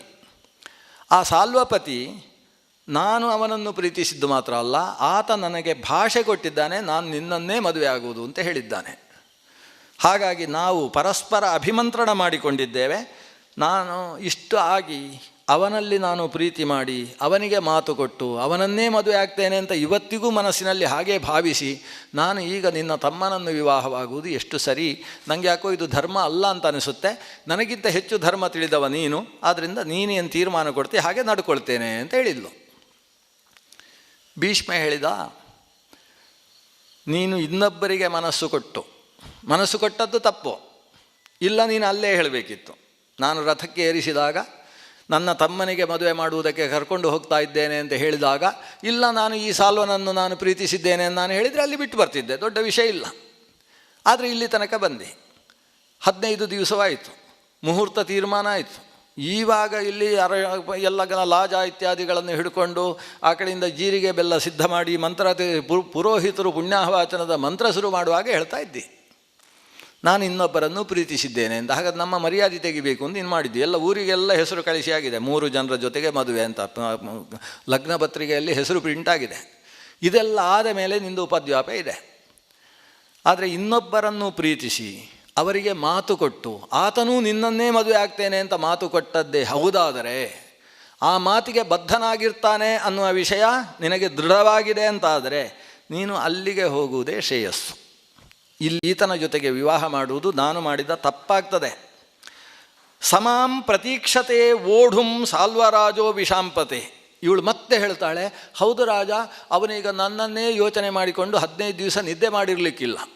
ಸಮಾಂ ಪ್ರತೀಕ್ಷತೆ, ನನ್ನನ್ನು ಕ್ಷಣದಲ್ಲೂ ನಾನು ಇನ್ನೂ ಯಾಕೆ ಬರಲಿಲ್ಲ ಅಂತ ಪ್ರತೀಕ್ಷೆ ಮಾಡ್ತಾ ಇದ್ದಾನೆ ಅವ. ಓಢುಂ ಸಾಲ್ವರಾಜ ತಸ್ಮಾನ್ ಮಾಂ ತ್ವಂ ಕುರು ಶ್ರೇಷ್ಠ ಸಮನುಜ್ಞಾತುಮರ್ಹಸಿ. ಆದ್ದರಿಂದ ಈ ಬೇಡ, ಅವನು ಸ್ವೀಕರಿಸಲಿಕ್ಕಿಲ್ಲ, ಇಲ್ಲೇ ಮದುವೆಯಾಗಿ ಸುಖವಾಗಿರು ಹಾಗೆಲ್ಲ ಹೇಳಬೇಡ. ನನ್ನನ್ನು ಅವ ನಿರೀಕ್ಷೆ ಮಾಡ್ತಾನೆ, ನಿದ್ದೆ ಮಾಡದೇ ಕೂತಿರ್ತಾನೆ, ನೀನು ಅವಶ್ಯ ನನಗೆ ಅನುಜ್ಞೆ ಕೊಡಬೇಕು. ನೀನು ಅನುಜ್ಞೆ ಕೊಟ್ಟರೆ ನಾನು ಅಲ್ಲಿಗೆ ಹೋಗ್ತೇನೆ, ಅವನ ಹತ್ರ ಹೋಗ್ತೇನೆ ಅಂತ ಹೇಳಿದ್ಲು. ಭೀಷ್ಮ ಸರಿ ಮಂತ್ರಿಗಳನ್ನು ಕರೆಸಿದ. ಅಮ್ಮನ ಹತ್ರ ಹೋದ, ಮಂತ್ರಿಗಳ ಜೊತೆಗೆ ಮಾತಾಡಿದ. ಹೀಗೊಂದು ಪ್ರಸಂಗ ಬಂದಿದೆ, ನಾವಲ್ಲಿಗೆ ಕಳಿಸಿದರೆ ಅವ ಸ್ವೀಕರಿಸ್ತಾನೋ ಇಲ್ಲೋ ಗೊತ್ತಿಲ್ಲ, ಪ್ರಸಂಗ ಹೀಗಿದೆ. ಆದರೆ ಅವಳು ಆತನನ್ನು ಪ್ರೀತಿಸಿದ್ದಾಳಂತೆ, ಏನು ಮಾಡಬೇಕು ಅಂತ ಗೊತ್ತಾಗ್ತಾ ಇಲ್ಲ, ನೀವೆಲ್ಲ ಹಿರಿಯರು ಹೇಗೆ ಹೇಳ್ತೀರಿ ಹಾಗೆ ಮಾಡ್ತೇನೆ ಅಂತ ಹೇಳಿದ. ಅನುಜ್ಞಾತಾಯಯೌ ಸಾತು ಕನ್ಯಾ ಸಾಲ್ವಪತೆ ಪುರಂ. ಸತ್ಯವತಿ ಹೇಳಿದ್ಲು, ಇನ್ನೊಬ್ಬರನ್ನು ಪ್ರೀತಿಸಿದವರನ್ನು ಇಲ್ಲಿ ಮದುವೆ ಮಾಡಬೇಡ, ಮತ್ತು ಸಂಸಾರದಲ್ಲಿ ನಾಳೆಯ ದಿವಸ ಅದನ್ನು ಅನುಭವಿಸಲಿಕ್ಕೆ ನಮ್ಮಿಂದ ಸಾಧ್ಯ ಇಲ್ಲ. ಅವನು ನಿಶ್ಚಯ ತೆಗೊಳ್ತಾನೆ ಅಂತ ಅವಳು ಹೇಳುವುದಾದರೆ ನೀನು ಕಳಿಸಿಕೊಡು, ಒಬ್ಬಳನ್ನೇ ಕಳಿಸಿಕೊಳ್ಬೇಡ. ಒಂದಷ್ಟು ವೃದ್ಧ ಬ್ರಾಹ್ಮಣರ ಜೊತೆಗೆ, ಪುರೋಹಿತರ ಜೊತೆಗೆ, ಇನ್ನಿಬ್ಬರು ಹೆಂಗಸರನ್ನೂ ಜೊತೆಗೆ ಕಳಿಸಿ, ವಯಸ್ಸಾದ ಹೆಂಗಸರನ್ನೂ ಜೊತೆಗೆ ಕಳಿಸಿ ಅವರನ್ನು ಆ ಸಾಲ್ವ ದೇಶದ ಅಧಿಪನಲ್ಲಿಗೆ ಕರ್ಕೊಂಡು ಹೋಗುವುದಕ್ಕೆ ರಥದ ವ್ಯವಸ್ಥೆಯನ್ನು ಮಾಡು ಅಂತ ತಾಯಿ ಸತ್ಯವತಿ ಹೇಳಿದ್ಲು. ಇವನು ಅದೇ ರೀತಿ ವ್ಯವಸ್ಥೆ ಮಾಡಿದ. ವೃದ್ಧೈ ದ್ವಿಜಾತಿಭಿರ್ಗುಪ್ತ ಧಾತ್ರ್ಯಾಚ ಅನುಗತ. ಹಿರಿಯ ಮುತ್ತೈದೆಯರ ಜೊತೆಗೆ, ವೃದ್ಧ ಬ್ರಾಹ್ಮಣ ಸಮುದಾಯದ ಜೊತೆಗೆ ವ್ಯವಸ್ಥಿತವಾಗಿ ಆಕೆಯನ್ನು ಸಾಲ್ವ ದೇಶಕ್ಕೆ ಕಳಿಸಿಕೊಟ್ಟ. ಇದು ಬಿಟ್ಟು ಭೀಷ್ಮ ಏನು ಮಾಡ್ಬೋದಿತ್ತು? ಯಾರಾದರೂ ಸ್ವಲ್ಪ ವಿಚಾರ ಮಾಡುವುದಾದರೆ ಏನೂ ಮಾಡಲಿಕ್ಕೆ ಸಾಧ್ಯ ಇರಲಿಲ್ಲ. ಇಲ್ಲಿ ಯಾರದ್ದು ತಪ್ಪು ಅನ್ನೋದು ಒಂದು ಪ್ರಶ್ನೆ. ಮುಂದಿನ ಕಥೆ ನಿಮ್ಮ ತಲೆಯಲ್ಲಿರ್ಬೋದು. ತಪ್ಪು ಎಲ್ಲಿ ನಡೀತು ಅಂತ ನಾವು ಯೋಚನೆ ಮಾಡಿದರೆ ನಮಗೆ ಗೊತ್ತೇ ಆಗೋದಿಲ್ಲ ಎಲ್ಲಿ ತಪ್ಪಾಗಿದೆ. ಭೀಷ್ಮ ಅಲ್ಲಿಂದ 3 ಜನರನ್ನು ರಥಕ್ಕೆ ಏರಿಸಿಕೊಂಡ, ಇದು ತಪ್ಪು ಅಂತ ಹೇಳ್ಬೋದು. ಇದು ಯುದ್ಧದ ಈ ಕ್ಷಾತ್ರ ವಿಧಾನದಲ್ಲಿ ಕನ್ಯಾಶುಲ್ಕ ಅನ್ನುವ ವ್ಯವಸ್ಥೆಯಲ್ಲಿ ಸ್ವಯಂವರದ ಮೂಲಕ ನಡೆಯುತ್ತೋ ಅಂಥಲ್ಲಿ ಇದನ್ನು ತಪ್ಪು ಅಂತ ಯಾರೂ ಹೇಳುವ ಹಾಗಿಲ್ಲ. ಕ್ಷಾತ್ರ ಧರ್ಮ, ಅವರ ವ್ಯವಸ್ಥೆಯೇ ಹೀಗಿದೆ. ರಾಕ್ಷಸ ವಿವಾಹ ಅಂತ ಒಂದು ಕ್ರಮ ಇದೆ. ಬ್ರಾಹ್ಮ ವಿವಾಹ, ದೈವ ವಿವಾಹ, ಆರ್ಷ ವಿವಾಹ, ಗಾಂಧರ್ವ ವಿವಾಹ, ರಾಕ್ಷಸ ವಿವಾಹ, ಆಸುರ ವಿವಾಹ ಅಂತ ವಿವಾಹ ಅಷ್ಟವಿಧ ಸ್ಮೃತಃ ಅಂತ ಮನು ಹೇಳ್ತಾನೆ.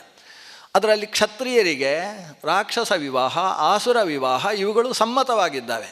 ಅಂತಹ ವಿವಾಹ ಪದ್ಧತಿಯಲ್ಲಿ ತಾನು ಅವರನ್ನು ಅಪಹರಿಸಿ ತನ್ನ ಬಲದ ಮೂಲಕ ಎಲ್ಲರನ್ನು ಎದುರಿಸಿಕೊಂಡು ಕರ್ಕೊಂಡು ಬರುವಂಥದ್ದು ಅಂತ ಸ್ವಯಂವರ ಕಾಲದಲ್ಲಿ ಉಚಿತ. ಅದು ಬಿಟ್ಟು ಅವರು ಮಲ್ಕೊಂಡಿದ್ದಾಗ ಹೋಗಿ ಇಟ್ಕೊಂಡು ಬರುವುದಕ್ಕೆ ಪೈಶಾಚ ವಿವಾಹ ಅಂತಾರೆ, ಅದು 8ನೇದ್ದು, ಅದು ನಿಷಿದ್ಧ. ಅದು ಯಾರಿಗೂ ಕೂಡ ಇಲ್ಲ. ಬಲಾತ್ಕಾರ ಮಾಡಿ ಅವರನ್ನು ಕೆಡಿಸಿಯೇ ಕರ್ಕೊಂಡು ಬರುವಂಥದ್ದು, ಆಮೇಲೆ ಮದುವೆ ಆಗುವುದು ಅಂತುಂಟು. ಈ ರೀತಿಯ ವ್ಯಕ್ತಿತ್ವ ಅದು ಪಿಶಾಚಿಗಳು ಮಾಡುವಂಥದ್ದು, ಮನುಷ್ಯ ಅಲ್ಲ ಅಂತ ಹೇಳ್ತಾರೆ. ಇನ್ನು ಉಳಿದದ್ದು ಆಸುರ ಮತ್ತು ರಾಕ್ಷಸ ವಿವಾಹಕ್ಕೆ ಧರ್ಮಸಮ್ಮತವಾದ ಅಧಿಕಾರ ಕ್ಷತ್ರಿಯರಿಗೆ ಕೊಟ್ಟಿತ್ತು. ಹಾಗಾಗಿ ಅದನ್ನು ತಪ್ಪು ಅಂತ ಹೇಳುವುದಕ್ಕೆ ಧರ್ಮಶಾಸ್ತ್ರದ ವ್ಯವಸ್ಥೆಯಲ್ಲಿ ಸಾಧ್ಯ ಇಲ್ಲ, ಲೌಕಿಕ ವ್ಯವಸ್ಥೆಯಲ್ಲೂ ಸಾಧ್ಯ ಇಲ್ಲ.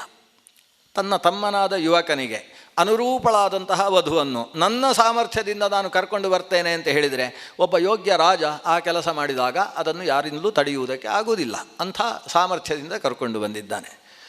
ತಪ್ಪು ನಡೆದಿರುವುದು ವಸ್ತುತಃ ಇಲ್ಲಿ ಅಂಬೆಯಲ್ಲಿ. ಅವಳು ಇವನು ನನ್ನ ತಮ್ಮನಿಗೋಸ್ಕರ ಕರ್ಕೊಂಡು ಹೋಗ್ತೇನೆ ಅಂತ ಹೇಳಿದಾಗಲೂ ಮಾತಾಡಲಿಲ್ಲ. ಮಾತಾಡದೇ ಇದ್ದದ್ದು ಯಾಕೆ? ಈ ಯುದ್ಧದ ಸಂದರ್ಭದಲ್ಲಿ ನಾನು ಮಾತಾಡಿದರೆ ಕಪಾಳ ಕೊಡಿದ್ರೆ ಅಂತ ಹೆದರಿಕೆ ಆಗಿರ್ಬೋದು. ಅದು ಏನೇ ಇರಲಿ, ಸಾಲ್ವರಾಜ ಪೆಟ್ಟು ತಿಂದು ಅಲ್ಲೇ ಬಿದ್ದಿದ್ದಾಗಲೂ ಕೂಡ ಮಾತಾಡಲಿಲ್ಲ. ತಾನು ರಥದಲ್ಲಿ ಹಾಗೆ ಹೊರಟು ಬಂದಲ್ವಾ. ತಪ್ಪು ಸಾಮಾನ್ಯವಾಗಿ ಆಕೆಯಲ್ಲಿ ನಮಗೆ ಈ ಸಂದರ್ಭದಲ್ಲಿ ಕಾಣಿಸ್ತದೆ. ಭೀಷ್ಮ ಕರ್ಕೊಂಡು ಬಂದ ಕೂಡಲೇ ಹೇಳ್ಬೋದಿತ್ತು, ನಂದು ಹೀಗಾಗಿದೆ, ಅಪಚಾರ ಆಗಿದೆ. ಅದನ್ನೂ ಹೇಳಲಿಲ್ಲ. ಕೆಲವು ಸಮಯ ಆದ ಮೇಲೆ ಹೇಳಿದರು. ಏನೋ ಗ್ರಹಚಾರ ಕೆಟ್ಟಿದೆ ಅಂತ ಅರ್ಥ ಆಕೆಯದ್ದು. ಈಗ ಇಲ್ಲಿ ಭೀಷ್ಮ ವ್ಯವಸ್ಥಿತವಾಗಿ ವಿಚಾರ ಮಾಡಿದ, ಪ್ರೀತಿಸಿದ್ದಾಳೆ, ಅವನೂ ಮಾತು ಕೊಟ್ಟಿದ್ದಾನಂತೆ. ಇವರಿಬ್ಬರು ಮಾಡಿದ ಅಪರಾಧ ಅಪ್ಪನಿಗೂ ತಿಳಿಸದೆ ಮದುವೆಗಿಂತ ಮುಂಚೆ ಇಂಥದ್ದು ಮಾಡಿದರೆ, ಅಪ್ಪನಿಗೆ ಹೇಳಿದರೆ ಸ್ವಯಂವರ ಮಾಡ್ತಿರಲಿಲ್ಲ. ಅಪ್ಪ ನಿಂದು ಇಷ್ಟು ಮೊದಲೇ ಕೆಟ್ಟು ಬಿಟ್ಟಿದ್ಯಾ, ಹೋಗು ನೀನು ಮದುವೆ ಮಾಡಿಕೊಡ್ತೇನೆ ಅಂತ ಕೊಟ್ಟು ಬಿಡ್ತಿದ್ದ. ಇದು ಹಾಗಲ್ಲ, ಅಪ್ಪನಿಗೂ ಹೇಳಲಿಲ್ಲ. ಮೊದಲು ಪ್ರೀತಿ ಮಾಡಿದ್ದಾಳೆ, ಸ್ವಯಂವರ ಅಂತ ವ್ಯವಸ್ಥೆ ಆಗಿದೆ, ಸ್ವಯಂವರದಲ್ಲಿ ಕನ್ಯಾಶುಲ್ಕಕ್ಕೆ ಅವಕಾಶ ಇದೆ, ಅಂಥಲ್ಲಿ ನಾನು ಕರ್ಕೊಂಡು ಬಂದಿದ್ದೇನೆ, ಇದರಲ್ಲಿ ತಪ್ಪು ಯಾರ್ದು? ಅವಳದ್ದೇ, ಸರಿ ಅಂತ ಕಳಿಸಿಕೊಟ್ಟಿದ್ದಾನೆ. ಅಲ್ಲಿ ಹೋದರೆ ತಾಂ ಅಬ್ರವೀತ್ ಸಾಲ್ವಪತಿ ಸ್ಮಯನ್ನಿವ ವಿಷಾಂಪತೆ. ಅಲ್ಲಿಗೆ ಹೋಗಿದ್ದಾಳೆ. ಇವಳನ್ನು ನಿರೀಕ್ಷೆ ಮಾಡ್ತಾ ಇದ್ದದ್ದೆಲ್ಲ ಸುಳ್ಳು ಅನ್ನೋದು ಹೋದ ಮೇಲೆ ಗೊತ್ತಾಯಿತು. ಅವ ಶಾಂತವಾಗಿ ಚೆನ್ನಾಗಿ ನಿದ್ರೆ ಮಾಡಿದ್ದಾನೆ. ಒಂದು ಶನಿ ಪೀಡೆ ಹೋಯಿತು ಅಂತೇಳಿ ಖುಷಿಯಿಂದ ನಿದ್ದೆ ಮಾಡಿದ್ದಾನೆ. ಇವಳು ಬಂದಾಗ ನೋಡಿ ನಕ್ಕ. ಏನು ಬಂದಿದ್ದೀರಿ, ಮದುವೆ ಎಲ್ಲ ಚೆನ್ನಾಗಿ ನಡೀತೋ, ಕುತ್ತಿಗೆಯಲ್ಲಿ ಯಾಕೆ ಸರ ಕಾಣಿಸ್ತಾ ಇಲ್ಲ ಅಂತ ಆ ರೀತಿ ಪ್ರಶ್ನಿಸಿದವ. ಯಾಕೆ ಬಂದಿದ್ದೀರಿ ಅಂತ ಬಹುವಚನ ಕೊಟ್ಟು ಬಹಳ ಗೌರವ ಕೊಟ್ಟು ಮಾತಾಡ್ತಾನೆ. ಸ್ಮಯನ್ನಿವ, ನಗುತ್ತಾ ಮಾತಾಡ್ತಾನೆ. ತ್ವಯಾ ಅನ್ಯ ಪೂರ್ವಯಾನಾಹಂ ಭಾರ್ಯಾರ್ಥೀ ವರವರ್ಣಿನಿ. ನೀನು ಅಲ್ಲಿ ಹೋದ ಮೇಲೆ ನಾನು 2 ಮದುವೆ ಆಗಿದ್ದೇನೆ ಅಂತ ಹೇಳ್ತಾನೆ ಅವನು. ಇವನಿಗೆ ಮದುವೆಗಳಿಗೆ ಲೆಕ್ಕಾಚಾರ ಸಿಕ್ಕಾಬಿಟ್ಟೆ. ಮದುವೆ ನೀನು ಹೋದ ಮೇಲೆ ನನಗೆ ಒಂದು ಸಲ ತಲೆ ಬಿಸಿ ಆಯಿತು, ಅದಕ್ಕೊಂದು ಹುಡುಗಿ, ಒಳ್ಳೆ ಹುಡುಗಿ ನೋಡಿ ಮದುವೆ ಮಾಡಿಕೊಂಡೆ. ಆಮೇಲೆ ಮತ್ತೊಂದು ಸಲ ರಾತ್ರಿ ನಿಂದು ನೆನಪಾಯಿತು, ಮತ್ತೆ ಇನ್ನೊಂದು ಮದುವೆ ಮಾಡಿಕೊಂಡೆ. ನೀನು ನನಗೆ ಬೇಕಾಗಿಲ್ಲ. ತ್ವಯಾ ಅನ್ಯಪೂರ್ವಯ, ನೀನು ಎಂಥವಳು? ಅನ್ಯಪೂರ್ವ ಅಂದರೆ ಇನ್ನೊಬ್ಬರಿಗೆ ಮದುವೆ ಆದವಳು, ಇನ್ನೊಬ್ಬರನ್ನು ಸ್ಪರ್ಶಿಸಿದವಳು, ಮತ್ತೊಬ್ಬರಿಗೆ ಸಂಬಂಧಪಟ್ಟವಳು. ಆದ್ದರಿಂದ ನನಗೆ ನೀನು ಬೇಕಾಗಿಲ್ಲ. ಗಚ್ಚ ಭದ್ರೇ ಪುನಸ್ತತ್ರ ಸಕಾಶಂ ಭೀಷ್ಮಕಸ್ಯ ವೇ. ನೀನು ಹೋಗು ಭೀಷ್ಮನ ಹತ್ರ. ಇದು ಮೊದಲು ಅವ ಆಡಿದ ಮಾತು. ಇವಳು ಆಮೇಲೆ ಸಮಜಾಯಿಸಿಕೊಳ್ಳುವುದಕ್ಕೆ ಪ್ರಾರಂಭಿಸಿದ್ಲು. ನಂದು ತಪ್ಪಿಲ್ಲ ಇದರಲ್ಲಿ, ನಾನು ಭೀಷ್ಮನಿಗೆ ಸಂಬಂಧಪಟ್ಟ ಹುಡುಗಿ ಅಲ್ಲ. ನಾನು ಆ ಅನಿವಾರ್ಯತೆಯಲ್ಲಿ ಆತ ರಥಕ್ಕೆ ಏರಿಸಿದಾಗ ಏನು ಮಾಡಬೇಕು ಅಂತ ಗೊತ್ತಾಗದೆ ಅಲ್ಲಿಗೆ ಹೋದ ಮೇಲೆ ವಿಷಯ ಗೊತ್ತಾಯಿತು, ಅವನ ತಮ್ಮನಿಗೆ ಮದುವೆ. ಇದು ಸರಿಯೋ? ಇದು ಸುಳ್ಳು ಹೇಳೋದು. ಇವಳು ಸುಳ್ಳು ಹೇಳಲಿಕ್ಕೂ ಕಲ್ತಿದ್ದಾಳೆ. ಹೋದ ಮೇಲೆ ಗೊತ್ತಾಯ್ತಂತೆ ತಮ್ಮನಿಗೆ ಮದುವೆ ಅಂತ. ಇಲ್ಲೇ ಉದ್ಘೋಷಣೆ ಮಾಡಿದ್ದಾನೆ. ಈ ಹುಡುಗಿಯರ ಮುಂದೆ 3 ಹುಡುಗಿಯರನ್ನು ನಾನು ನನ್ನ ತಮ್ಮನಿಗೆ ಮದುವೆ ಮಾಡುವುದಕ್ಕೋಸ್ಕರ ಕರ್ಕೊಂಡು ಹೋಗ್ತೇನೆ ಅಂತ ಉದ್ಘೋಷಣೆ ಮಾಡಿದ್ದಾನೆ. 1 ಬಾರಿ ಅಲ್ಲ, 3 ಬಾರಿ ಉದ್ಘೋಷಣೆ ಮಾಡಿದ್ದಾನೆ. ಮಾಡಿ ಕರ್ಕೊಂಡು ಹೋಗಿದ್ದಾನೆ. ಅವನ ತಮ್ಮನಿಗೆ ಮದುವೆ ಅಂತ ಗೊತ್ತಾಯಿತು. ಅದಕ್ಕೆ ನಾನು ಪ್ರೀತಿಸಿದ್ದೇನೆ ಅಂತ ವಿಷಯ ಹೇಳಿದೆ. ಆತನೇ ಈ ವಿಪ್ರೋತ್ತಮರ ಜೊತೆಗೆ ಕರೆಸಿದ್ದಾರೆ. ಆದ್ದರಿಂದ ನಾನು ಶುದ್ಧವಾಗಿದ್ದೇನೆ, ಯಾರನ್ನೂ ನಾನು ಮನಸ್ಸಿನಲ್ಲಿ ವರಿಸಲಿಲ್ಲ. ಬೇಕಾದರೆ ಈ ಬ್ರಾಹ್ಮಣರ ಹತ್ರ ಕೇಳಿ ಅಂತ ಹೇಳಿಲ್ಲ ಅವಳು. ನನಗೆ ಯಾರ ಸಾಕ್ಷಿಯೂ ಬೇಕಾಗಿಲ್ಲ, ನನ್ನ ಕಣ್ಣೇ ಸಾಕ್ಷಿ ಅಂತ ಹೇಳ್ತಾನೆ. ಪ್ರತ್ಯಕ್ಷ ದೃಷ್ಟವಾದ ವಿಷಯದಲ್ಲಿ ಮತ್ತೊಬ್ಬರು ವಿವರಣೆ ಕೊಡಬೇಕಾದ ಅವಶ್ಯಕತೆ ಇಲ್ಲ. ನಾನು ಕಣ್ಣಾರೆ ಕಂಡಿದ್ದೇನೆ. ರಥಕ್ಕೆ ಏರಿ ಅಂತ ಹೇಳಿದ ಕೂಡಲೇ ಅವನೇನು ಕೈ ಹಿಡಿದು ಹೇಳಿಸಿದ್ದಲ್ಲ, ನೀವೇ ಏರಿ ಹೋಗಿ ಅವನ ಅಕ್ಕಪಕ್ಕದಲ್ಲಿ ನಿಂತದ್ದು. ಅದನ್ನೆಲ್ಲ ನಾನು ನನ್ನ ಕಣ್ಣಾರೆ ನೋಡಿದ್ದೇನೆ. ನಾನು ಹೋರಾಡಿದ ಹೊತ್ತಿಗೆ ಅಡ್ಡ ಬಿದ್ದೆ. ನನ್ನನ್ನು ಅಡ್ಡ ದೃಷ್ಟಿಯಲ್ಲೂ ನೋಡದೆ ಸೀದಾ ಅವನ ಜೊತೆಗೆ ಹೋದಿ ಎಲ್ಲ ರಥದಲ್ಲಿ. ನಿನ್ನನ್ನು ನಾನು ಮತ್ತೆ ಸ್ವೀಕರಿಸಬೇಕಾ? ಹಿಂದೆ ಕೊಟ್ಟ ಭಾಷೆ ನೀನು ಆ ರಥಕ್ಕೆ ಇರುವಲ್ಲಿಯ ತನಕ. ಈಗ ಆ ಭಾಷೆಗೆ ಅರ್ಥ ಇಲ್ಲ. ಆದ್ದರಿಂದ ನೀನು ನಾಸ್ಮಿ ಪ್ರೀತಿಮತಿ, ನೀನು ಏನು ಬೇಕಾದರೂ ಹೇಳು, ನಾನು ಅವನಲ್ಲಿ ಪ್ರೀತಿ ಇಲ್ಲ, ಪ್ರೀತಿ ಇದ್ದು ಹೋದದ್ದಲ್ಲ. ನಾನು ಕಣ್ಣಾರೆ ಕಂಡ ವಿಷಯದಲ್ಲಿ ನೀನು ಏನು ಅದಕ್ಕೆ ಸಮಜಾಯಿಸಿಕೊಟ್ಟು ಏನು ಪ್ರಯೋಜನ? ನಾನು ಸ್ವೀಕರಿಸುವುದಿಲ್ಲ, ಹೋಗು. ಹೇಗೆ ಬಿಟ್ಟ ಅಂದರೆ ಅತ್ಯಜತ್ ಭರತ ಶ್ರೇಷ್ಠ ಜೀರ್ಣಾಂ ತ್ವಚಮಿವೋರಗ. ಉರಗ ಅಂದರೆ ಸರ್ಪ ತನ್ನ ಪೊರೆಯನ್ನು ಕಳಚಿಕೊಳ್ಳುವ ಹಾಗೆ, ತ್ಯಾಗ ಮಾಡುವ ಹಾಗೆ ಇವಳನ್ನು ತ್ಯಾಗ ಮಾಡಿಬಿಟ್ಟಂತೆ. ಹತ್ತಿರ ಬರಬೇಡ ನೀನು, ಒಳಗೆ ಬಂದದ್ದೇ ತಪ್ಪು, ಹೊರಗೆ ಹೋಗು ಅಂತ ತ್ಯಾಗ ಮಾಡಿದ ಸಾಲ್ವರಾಜ. ಸರ್ಪವು ತನ್ನ ಮೇಲಿನ ಚರ್ಮವನ್ನು ತ್ಯಾಗ ಮಾಡುವಾಗ ಅದಕ್ಕೇನು ನೋವಾಗುವುದಿಲ್ಲ. ಅದು ಬಿಟ್ಟದ್ರಿಂದ ಇನ್ನಷ್ಟು ಫಳಫಳ ಫಳಫಳ ಅಂತ ಹೊಳೆಯುತ್ತೆ ಅದು. ಹಾಗೆ ಸರ್ಪ ತನ್ನ ಮೇಲಿನ ಪೊರೆಯನ್ನು ಕಳಚಿಕೊಂಡ ಹಾಗೆ ಕಳಚಿಕೊಂಡಿತು ಅನ್ನೋ ಒಂದು ದೃಷ್ಟಾಂತವು ಬಹಳ ವಿಶಿಷ್ಟವಾಗಿದೆ. ಸರ್ಪ ಅಂತೇಳಿದರೆ ವಿಷಜಂತು, ಕ್ರೂರವಾದದ್ದು. ಇವನೇನು ಸಾಚ ವ್ಯಕ್ತಿ ಅಲ್ಲ ಸಾಲ್ವ. ಅವಳು ಹೋದ ಕೂಡಲೇ 2 ಮದುವೆ ಆಗಿದ್ದಾನೆ ಅಂದರೆ ಹೇಗಿರಬೇಕು ಅಂತ ಆಲೋಚನೆ ಮಾಡಿ. ಅವನು ದುಷ್ಟ ಖಳ ಸಾಲ್ವರಾಜ. ಅವನನ್ನು ಈಕೆ ಪ್ರೀತಿಸಿದ್ದಾಳೆ. ಅವನ ನಿಜ ವ್ಯಕ್ತಿತ್ವದ ಪರಿಜ್ಞಾನ ಅವಳಿಗಿಲ್ಲ. ಕೇವಲ ಅಂಗಜ ದೂಷಿತ ಅಂತ ಮಾತು ವೇದವ್ಯಾಸರು ಹೇಳುತ್ತಾರೆ. ಕಾಮನ ಆವೇಶಕ್ಕೆ ಒಳಗಾಗಿ ತಾನು ಕಾಮಮೋಹದ ಬಲದಿಂದ ಅವನನ್ನು ಪ್ರೀತಿಸಿದ್ದೇ ಹೊರತು ಆತನ ಗುಣಗಣದ ಮೇಲಿನ ಆಸಕ್ತಿಯಿಂದ ಬಂದದ್ದಲ್ಲ. ಇವಳ ದೋಷ ಅಲ್ಲಿದೆ. ಇವನಿಗೆ ಈ ಹುಡುಗಿ ಇನ್ನೊಬ್ಬರ ಜೊತೆಗೆ ಹೋಗುವವಳು, ಅವಳನ್ನು ನಾನು ಬಿಟ್ಟಿದ್ದೇನೆ, ಹಿಂದೆ ಪ್ರೀತಿಸಿದ್ದೇನೆ, ಈಗ ಬಿಡ್ತಾ ಇದ್ದೇನೆ, ಅದೊಂದು ನನಗೆ ಭೂಷಣ ಅಂತ ಅಂದುಕೊಳ್ತಾನೆ ಅವ. ಸರ್ಪ ಹೇಗೆ ಪೊರೆಯನ್ನು ಕಳಚಿಕೊಂಡ ಮೇಲೆ ಫಳಫಳ ಅಂತ ತಾನು ಶುದ್ಧವಾಗಿ ಇನ್ನಷ್ಟು ಶಕ್ತಿಯುತವಾಗ್ತದೋ ಹಾಗೆ ಆಕೆಯನ್ನು ತ್ಯಜಿಸಿದ್ರಿಂದ ನಾನು ಮಹಾಶ್ರೇಷ್ಠ ಅಂತ ಅಂದುಕೊಳ್ತಾ ಇದ್ದಾನಂತೆ. ಇವಳಿಗೆ ಮತ್ತೊಮ್ಮೆ ಕೇಳಿಕೊಂಡ್ಲು. ಅವನ ಪಾದದ ಹತ್ತಿರ ಬಂದು ಕೈ ಮುಗಿದು ಕೇಳಿದ್ಲು, ನನಗೆ ಗತಿ ಇಲ್ಲ, ನಾನೀಗ ಅನಾಥವಾದ ಹೆಣ್ಣಾಗಿದ್ದೇನೆ, ನಾನು ಮತ್ತೆ ಭೀಷ್ಮನ ಹತ್ತಿರ ಹೋಗುವ ಹಾಗಿಲ್ಲ. ಅವ ಹೇಳಿದ, ಬೇಡ, ಕಷ್ಟ ಆದೀತು, ವಿಚಾರ ಮಾಡು ಅಂತ ಹೇಳಿದ. ಅವನ ಮಂತ್ರಿಗಳ ಜೊತೆಗೆ ವಿಚಾರ ಮಾಡಿದ್ದಾನೆ, ತಾಯಿಯಾದಂತಹ ಸತ್ಯವತೀ ದೇವಿಯ ಜೊತೆಗೆ ವಿಚಾರ ಮಾಡಿದ್ದಾನೆ. ಅವರೆಲ್ಲರೂ ಕೂಡ ನನ್ನ ಒತ್ತಾಯಕ್ಕೆ ಮಣಿದು ನನ್ನನ್ನು ಕಳಿಸಿದ್ದು. ಹಾಗಾಗಿ ಮತ್ತೆ ಅಲ್ಲಿಗೆ ಹೋಗುವುದಕ್ಕೆ ಅವಕಾಶ ಇಲ್ಲ. ನನ್ನ ಅಪ್ಪನಾದಂತಹ ಕಾಶಿರಾಜನ ಮನೆಗೆ ಹೋಗೋದು, ಅಲ್ಲಿಂದ ನಾನು ಭೀಷ್ಮನ ರಥದಲ್ಲಿ ಕೂತು ಹೋದವಳು. ಇಲ್ಲಿ ಮದುವೆಗೆಲ್ಲ ವ್ಯವಸ್ಥೆ ಇದ್ದಾಗ ನಾನೇ ಬೇಡ ಅಂತ ಹೇಳಿ ತಿರುಗಿ ಬಂದವಳು. ಅಲ್ಲಿ ಹೋದಾಗ ಅಲ್ಲಿ ಸಖಿಯರೆಲ್ಲ ನನಗೆ ಅವಮಾನ ಮಾಡ್ತಾರೆ, ತಮಾಷೆ ಮಾಡ್ತಾರೆ. ಊರಿನಲ್ಲೆಲ್ಲ ಒಂದು ತಮಾಷೆಯ ವಸ್ತು ಆಗ್ತೇನೆ. ನಾನು ಲಜ್ಜೆ ಇರುವುದರಿಂದ ಅಲ್ಲಿಗೆ ಹೋಗೋದಿಲ್ಲ. ಇನ್ನೆಲ್ಲಿಗೆ ಹೋಗಬೇಕು? ನಾನು ನಿನ್ನನ್ನೇ ಆಶ್ರಯಿಸಬೇಕು. ನನ್ನ ಈ ಅನಾಥ ಸ್ಥಿತಿಯನ್ನಾದರೂ ನೋಡಿ ನೀನು ನನಗೆ ಒಬ್ಬಳು ಅನಾಥ ಹೆಣ್ಣು ಅಂತಾದರೂ ನನಗೆ ಒಂದು ಜೀವನ ಕೊಡು ಅಂತ ಕೇಳಿಕೊಳ್ತಾಳೆ. ಗಚ್ಚೇತಿ ತಾಂ ಸಾಲ್ವ ಪುನರಭಾಷತ ಬಿಭೇಮಿ ಭೀಷ್ಮಾತ್ ಶುಶ್ರೋಣಿ ತ್ವಂಚ ಭೀಷ್ಮ ಪರಿಗ್ರಹ. ನನಗೆ ಭೀಷ್ಮನ ಹೆದರಿಕೆ ಅಂತಾನೆವ. ನನಗೆ ಭೀಷ್ಮನ ಹೆದರಿಕೆ. ನನ್ನ ಮನೆಯಲ್ಲಿ ದಾಸಿಯಾಗಿಯೂ ನೀನಿರುವುದು ಬೇಡ. ಯಾಕಂದರೆ ಭೀಷ್ಮ ಎಳ್ಕೊಂಡು ಹೋದ ಹುಡುಗಿ, ಭೀಷ್ಮ ಕರ್ಕೊಂಡು ಹೋದ ಹುಡುಗಿಗೆ ನಾನು ಮನೆಯಲ್ಲಿ ಅವಕಾಶ ಕೊಟ್ಟಿದ್ದೇನೆ ಅಂದರೆ ಯಾವಾಗ ಬೇಕಾದರೂ ನಾನು ಭೀಷ್ಮನ ಬಾಣಕ್ಕೆ ತುತ್ತಾಗುವ ಸಾಧ್ಯತೆ ಇದೆ. ನನಗೆ ಭೀಷ್ಮ ಅಂದರೆ ಹೆದರಿಕೆ. ಭೀಷ್ಮ ಮುಟ್ಟಿದ ಹೆಣ್ಣು ನನ್ನ ಮನೆಯಲ್ಲಿ ದಾಸಿಯಾಗಿಯೂ ಇರುವುದು ಬೇಡ, ಹೊರಡು, ಗಚ್ಚ ಅಂತ ಮತ್ತೆ ಅಬ್ಬರಿಸಿದ. ಅಭಿಮಾನವುಳ್ಳ ಹೆಣ್ಣು ಅಲ್ಲಿಂದ ಹೊರಟಳು.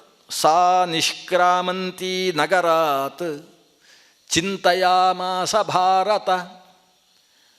ನಗರದಿಂದಲೇ ಹೊರಗೆ ಬರ್ತಾಳೆ. ಕಣ್ಣಲ್ಲಿ ಧಾರಾಕಾರವಾಗಿ ನೀರು. ದಾರಿಯಲ್ಲಿ ಬರುವವರೆಲ್ಲರಿಗೂ ಕೇಳಿಸುವಷ್ಟು ಜೋರಾಗಿ ಅಳ್ತಾ ಇದ್ದಾಳೆ. ಪೃಥಿವ್ಯಾಂ ನಾಸ್ತಿ ಯುವತಿ ವಿಷಮಸ್ಥತರಾಮಯ. ನನ್ನ ಹಾಗೆ ವಿಷಮ ಪರಿಸ್ಥಿತಿಯನ್ನು ಪಡೆದ ಒಂದು ಹೆಣ್ಣು ಕೂಡ ಇತಿಹಾಸದಲ್ಲಿ ಸಿಗಲಾರದು. ಬಂಧುಭಿರ್ಹಿ ವಿಪ್ರಹೀಣಾಸ್ಮಿ ಸಾಲ್ವೇನ ಚ ನಿರಾಕೃತ ನ ಚ ಶಕ್ಯಂ ಪುನರ್ಗಂತುಂ ಮಯಾ ವಾರಣ ಸಾಕ್ವಯೇ. ನಾನು ಇನ್ನೊಮ್ಮೆ ಹಸ್ತಿನಪುರಕ್ಕೆ ಹೋಗೋಣ ಅಂದರೆ ಅದು ಸಾಧ್ಯ ಇಲ್ಲ. ನಾನೇ ಮಾತಾಡಿ ನನ್ನದ್ದೇ ತೀರ್ಮಾನ ತಗೊಂಡು ಅಲ್ಲಿಂದ ಹೊರಟು ಬಂದಿರುವುದು. ಮತ್ತೊಮ್ಮೆ ಭೀಷ್ಮನ ಹತ್ರ ಹೋಗುವುದಕ್ಕೆ ನನಗೆ ಮುಖ ಇಲ್ಲ. ಸಾಲ್ವ ಯುಕ್ತಿಯುಕ್ತವಾದ ಮಾತುಗಳನ್ನು ಹೇಳಿ ನಿರಾಕರಿಸಿದ್ದಾನೆ. ಅವನು ಹೇಳಿದ ಮಾತಿಗೆ ಪ್ರತ್ಯುತ್ತರ ಕೊಡುವುದಕ್ಕೆ ನನ್ನಿಂದ ಸಾಧ್ಯ ಆಗಲಿಲ್ಲ. ಅದಕ್ಕಾಗಿ ನೀನು ಮದುವೆ ಆಗದೇ ಹೋದರೂ ತೊಂದರೆ ಇಲ್ಲ, ನಿನ್ನ ದಾಸಿಯಾಗಿ ಆದರೂ ಮನೆಯಲ್ಲಿರುವುದಕ್ಕೆ ಅವಕಾಶ ಕೊಡು ಅಂತ ಕೇಳುವಂಥ ಪ್ರಸಂಗ ನನಗೆ ಬಂದು ಹೋಯಿತು. ಹಾಗಾಗಿ ಸಾಲ್ವನಲ್ಲಿ ಹೋಗಲಿಕ್ಕೆ ಆಗುವುದಿಲ್ಲ. ನನ್ನ ಅಪ್ಪನಲ್ಲಿ ಹೋಗೋಣ ಅಂದರೆ ಮರ್ಯಾದೆಯ ಪ್ರಶ್ನೆ. ಹೀಗೆ ಯಾರ್ದು ತಪ್ಪು? ಅವಳು ಯೋಚನೆ ಮಾಡ್ತಾಳೆ. ಕಿಮ್ನು ಗರ್ಹಾಮಿ ಆತ್ಮಾನಂ ಅಥ ಭೀಷ್ಮಂ ದುರಾಸದಂ ಆಹೋಸ್ವಿತ್ ಪಿತರಂ ಮೂಢಂ ಯೋ ಮೇ ಕಾರ್ಷೀತ್ ಸ್ವಯಂವರಂ. ನಾನು ಯಾರನ್ನು ಬೈಬೇಕು ಈ ವಿಷಯದಲ್ಲಿ? ನನ್ನನ್ನು ಬೈಬೇಕಾ? ನಾನು ಸಾಲ್ವನನ್ನು ಪ್ರೀತಿಸಿದ್ದು ಹೌದು. ಇನ್ನು ಭೀಷ್ಮನನ್ನು ಬೈಬೇಕಾ? ಭೀಷ್ಮ ನಾನು ಕೇಳಿಕೊಂಡದ್ದಕ್ಕೆ ಬಿಟ್ಟು ಹೋದದ್ದು ಸರಿ ಉಂಟು, ಕಳಿಸಿದ್ದು ಸರಿಯಾಗಿದೆ. ನನ್ನ ಅಪ್ಪನನ್ನು ಬೈಬೇಕು. ನಾನು ಪ್ರೀತಿಸಿರುವಾಗ ನನಗೆ ಸ್ವಯಂವರ ಯಾಕೆ ಮಾಡಿದಿ ಅಂತ ಪ್ರಶ್ನಿಸಬೇಕು. ಆದರೆ ನಾನು ಅಪ್ಪನ ಹತ್ರ ಹೇಳಿದ್ದೇನೆ ಪ್ರೀತಿಸಿದ ವಿಷಯವನ್ನು. ಹಾಗಾದರೆ ಯಾರನ್ನು ಬೈಬೇಕು ನಾನು? ಯಾರನ್ನು? ನನ್ನ ಹಣೆ ಬರಹವನ್ನು ಬೈಬೇಕು. ಅದನ್ನೇ ಹೇಳ್ತಾಳೆ ಅವಳು. ಕೊನೆಗೆ ನಾನು ಬೈಬೇಕಾದ್ಯಾವುದು? ಮಮಾಯಂ ಸಕೃತೋ ದೋಷ ಯಾಹಂ ಭೀಷ್ಮ ರಥಾತ್ ತದಾ ಪ್ರವೃತ್ತೆ ವೈಶಸೆ ಯುದ್ಧೇ ಸಾಲ್ವಾರ್ಥಂ ನಾಪತಂಪುರ. ಇದು ನನ್ನದ್ದೇ ವಿಯುಕ್ತಿಕವಾದ ದೋಷ. ಭೀಷ್ಮ ರಥಕ್ಕೆ ಏರಿಸಿದಾಗ ನಾನು ಭೀಷ್ಮನ ಹತ್ರ ನಾನು ಬೇರೆಯವರನ್ನು ಪ್ರೀತಿಸಿದ್ದೇನೆ ಅಂತ ಹೇಳಿ ರಥದಿಂದ ಕೆಳಗೆ ಇಳಿಬೇಕಿತ್ತು.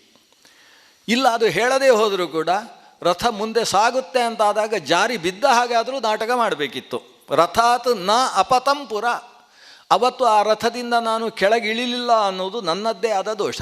ನಾನು ಅವತ್ತು ಇಳಿದಿದ್ದರೆ ಅಲ್ಲೇ ಇದ್ದ ಸಾಲ್ವರಾಜ, ನಾನು ವಿವಾಹವಾಗುವುದಕ್ಕೆ ಯಾವ ತೊಂದರೆಯೂ ಕೂಡ ಇರಲಿಲ್ಲ. ಹಾಗಾದರೆ ಮೂಲಭೂತವಾದ ದೋಷ ನನ್ನಲ್ಲೇ ನಡೆದಿದೆ. ದಿಗ್ಭೀಷ್ಮಂ ಧಿಕ್ಷಮೇ ಮಂದಂ ಪಿತರಂ ಮೂಢಚೇತಸಂ ಏನಾಹಂ ವೀರ್ಯಶುಲ್ಕೇತಿ ಪಣ್ಯ ಸ್ತ್ರೀವತ್ ಪ್ರವೇಶಿತ. ಭೀಷ್ಮನಿಗೆ ಧಿಕ್ಕಾರ. ಆ ಸಭೆಯಲ್ಲಿ ಅಷ್ಟು ಚೆನ್ನಾಗಿ ಸ್ವಯಂವರ ನಡೆಯುವಾಗ ನಾನು ಹೋಗಿ ಮಾಲೆ ಹಾಕಿದರೆ ಸಾಕಿತ್ತು. ಉಳಿದವರು ಯುದ್ಧಕ್ಕೆ ಬಂದರು ಅಂತಾದರೆ ಸಾಲ್ವರಾಜ ಎದುರಿಸುವುದಕ್ಕೆ ಸಿದ್ಧ ಇದ್ದ. ಹೀಗಿರುವಾಗ ಬಿರುಗಾಳಿಯ ಹಾಗೆ ಚಂಡಮಾರುತದ ಹಾಗೆ ಬಂದು ನಮ್ಮನ್ನು ರಥದಲ್ಲಿ ಏರಿಸಿದ ಭೀಷ್ಮನಿಗೆ ಧಿಕ್ಕಾರ. ನನಗೆ ಸ್ವಯಂವರವನ್ನು ಯೋಜನೆ ಮಾಡಿರ್ತಕ್ಕಂತಹ ರಾಜ ಕಾಶಿರಾಜ ನನ್ನ ಅಪ್ಪನಿಗೆ ಧಿಕ್ಕಾರ. ನನ್ನನ್ನು ಮತ್ತೆ ನಾನು ಮದುವೆ ಆಗುವುದಿಲ್ಲ ಅಂತ ಹೇಳಿ ನನ್ನನ್ನು ಕಾಲಿನಿಂದ ಒದ್ದ ಹಾಗೆ ತನ್ನ ಊರಿನಿಂದ ಹೊರಗೆ ಹಾಕಿದ ಸೌಭದೇಶದ ಅರಸನಾದ ಸಾಲ್ವರಾಜನಿಗೆ ಧಿಕ್ಕಾರ. ಪ್ರತಿಯೊಬ್ಬರಿಗೂ ಧಿಕ್ಕಾರ ಹಾಕುವುದೇ ಇವಳು ಧಿಕ್ಕಾರ. ಕೊನೆಗೆ ನನ್ನ ಹಣೆ ಬರಹಕ್ಕೆ ಧಿಕ್ಕಾರ, ಅದಕ್ಕೊಂದು ಧಿಕ್ಕಾರ ಆಗ್ತಾಳೆ. ಅವಳು ಏನು ಮಾತಾಡ್ತಾ ಇದ್ದಾಳೆ ಅಂತ ಅವಳಿಗೆ ಗೊತ್ತಿಲ್ಲದೆ ಇರುವಷ್ಟು ಒಂದು ರೀತಿಯ ಸಂಕೀರ್ಣ ಸ್ಥಿತಿ, ರಕ್ಷಕರೇ ಇಲ್ಲದೆ ಇರತಕ್ಕಂಥ ಸ್ಥಿತಿ ಆಕೆಗೆ ಬಂದಿದೆ. ಏನು ಮಾಡಬೇಕು ಅಂತ ಗೊತ್ತಾಗಲಿಲ್ಲ. ತಾನು ತನ್ನ ತವರು ಮನೆಗೆ ಹೋಗುವುದಿಲ್ಲ, ಭೀಷ್ಮನಲ್ಲಿಗೆ ಹೋಗುವುದಿಲ್ಲ, ಗಂಡನ ಮನೆ ಇಲ್ಲ, ಎಲ್ಲೇ ಹೋಗಬೇಕು ಪಾಪ ಆಕೆ. ಸೀದಾ ಹಾಗೆ ನಡ್ಕೊಂಡು ಬರ್ತಾರೆ. ಬ್ರಾಹ್ಮಣರನ್ನೆಲ್ಲ ನೀವು ಊರಿಗೆ ಹೋಗು ಅಂತ ಕರೆಸ್ತಾಳೆ.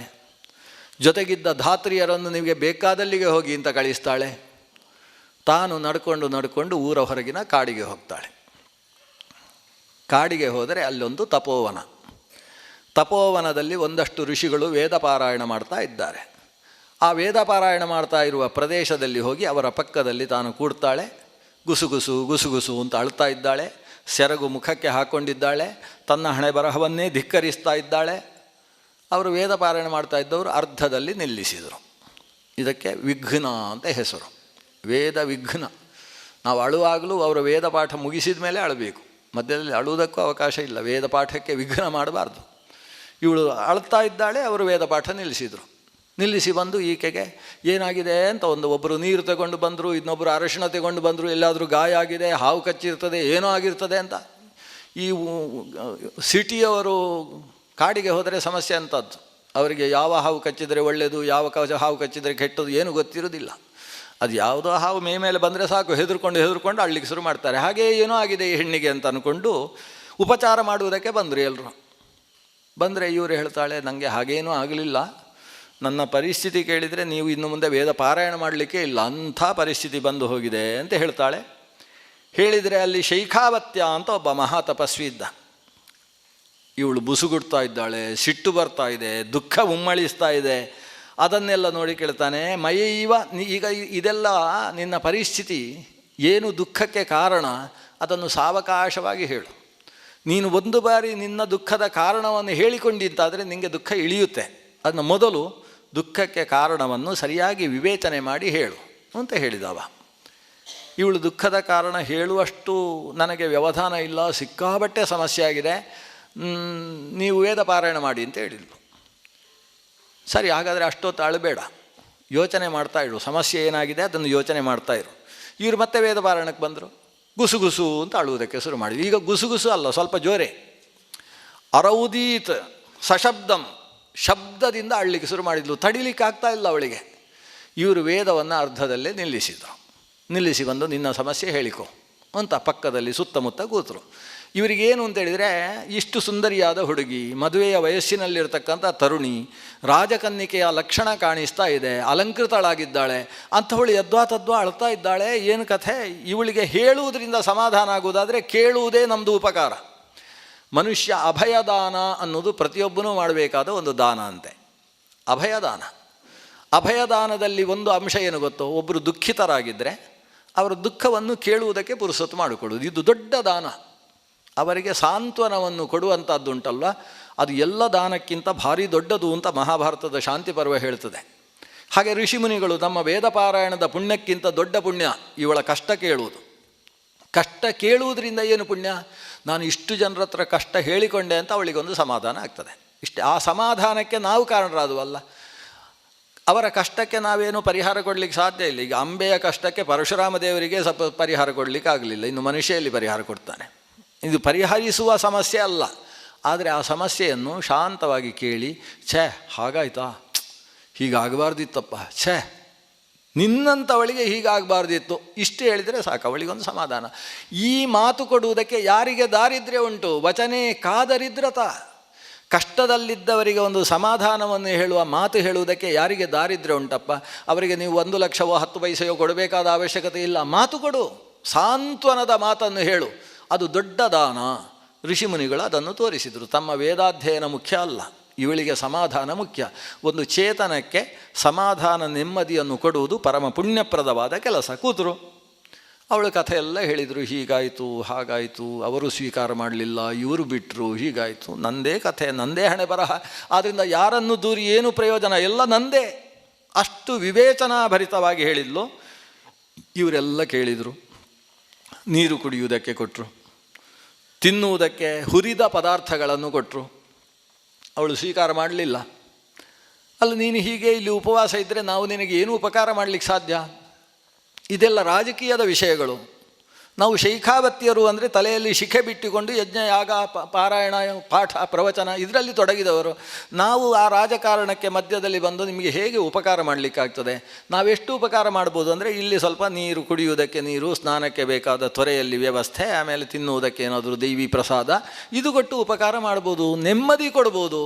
ನೀನು ಅದನ್ನೇ ತಗೊಳ್ಳುವುದಿಲ್ಲ ಅಂದರೆ ಇಲ್ಲಿದ್ದೇನು ಪ್ರಯೋಜನ?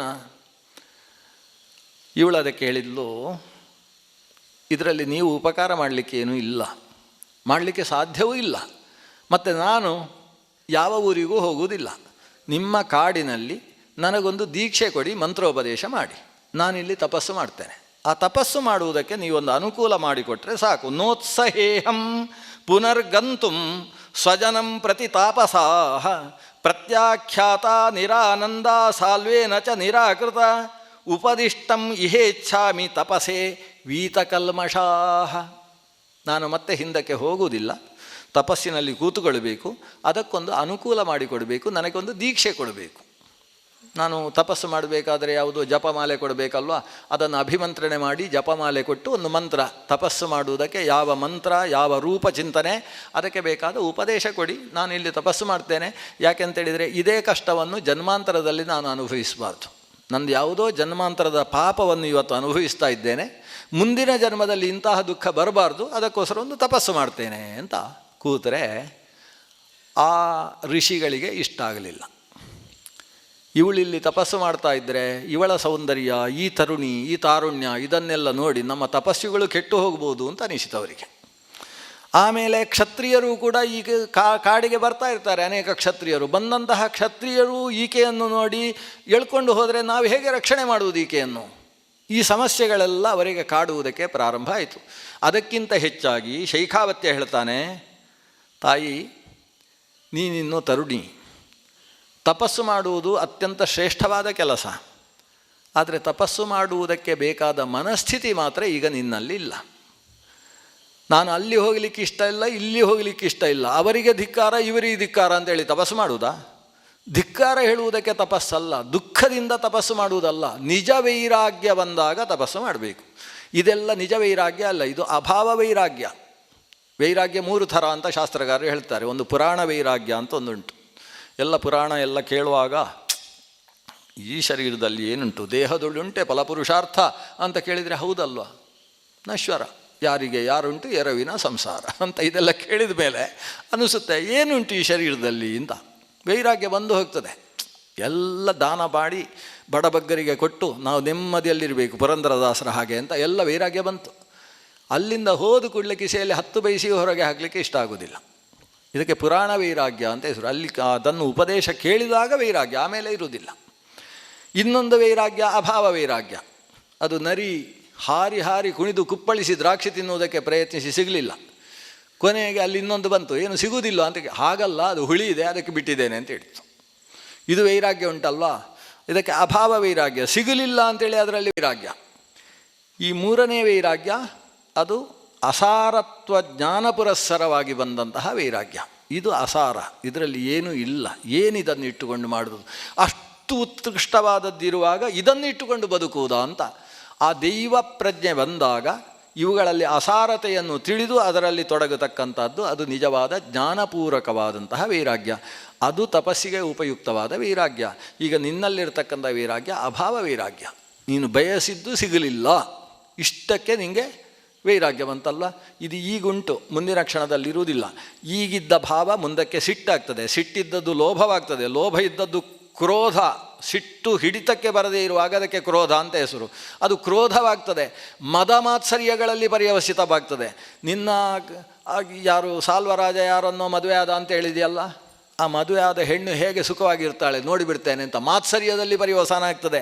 ಬೇಡದೇ ಇದ್ದ ಬುದ್ಧಿಯಲ್ಲಿ ಪರ್ಯವಸಿತವಾಗುವ ಈ ಬುದ್ಧಿಯಲ್ಲಿ ನೀನು ಇಲ್ಲಿ ತಪಸ್ಸು ಮಾಡುವಂಥದ್ದು ಈಗ ತಪಸ್ಸು ಮಾಡ್ತಾ ಇದ್ದಂಥ ವ್ಯಕ್ತಿಗಳಿಗೆ ಸಂಚಕಾರ ತಂದು ಕೊಡ್ತಕ್ಕಂಥ ಕೆಲಸ ಆಗುತ್ತೆ ಮಗಳೇ.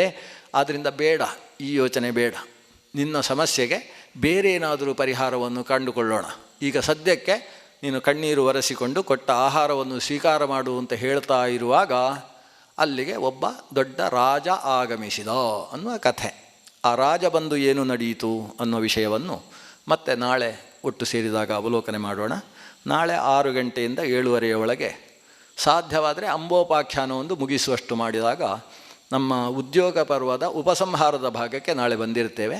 ನಾಳೆ ನಮ್ಮ ಈ ಉಪನ್ಯಾಸದ 7 ದಿವಸದ ಈ ಬಾರಿಯ ಚಿಂತನೆಯ ಉಪಸಂಹಾರ ನಡೆಯುತ್ತೆ. ಶ್ರೀಕೃಷ್ಣಾರ್ಪಣಮಸ್ತು.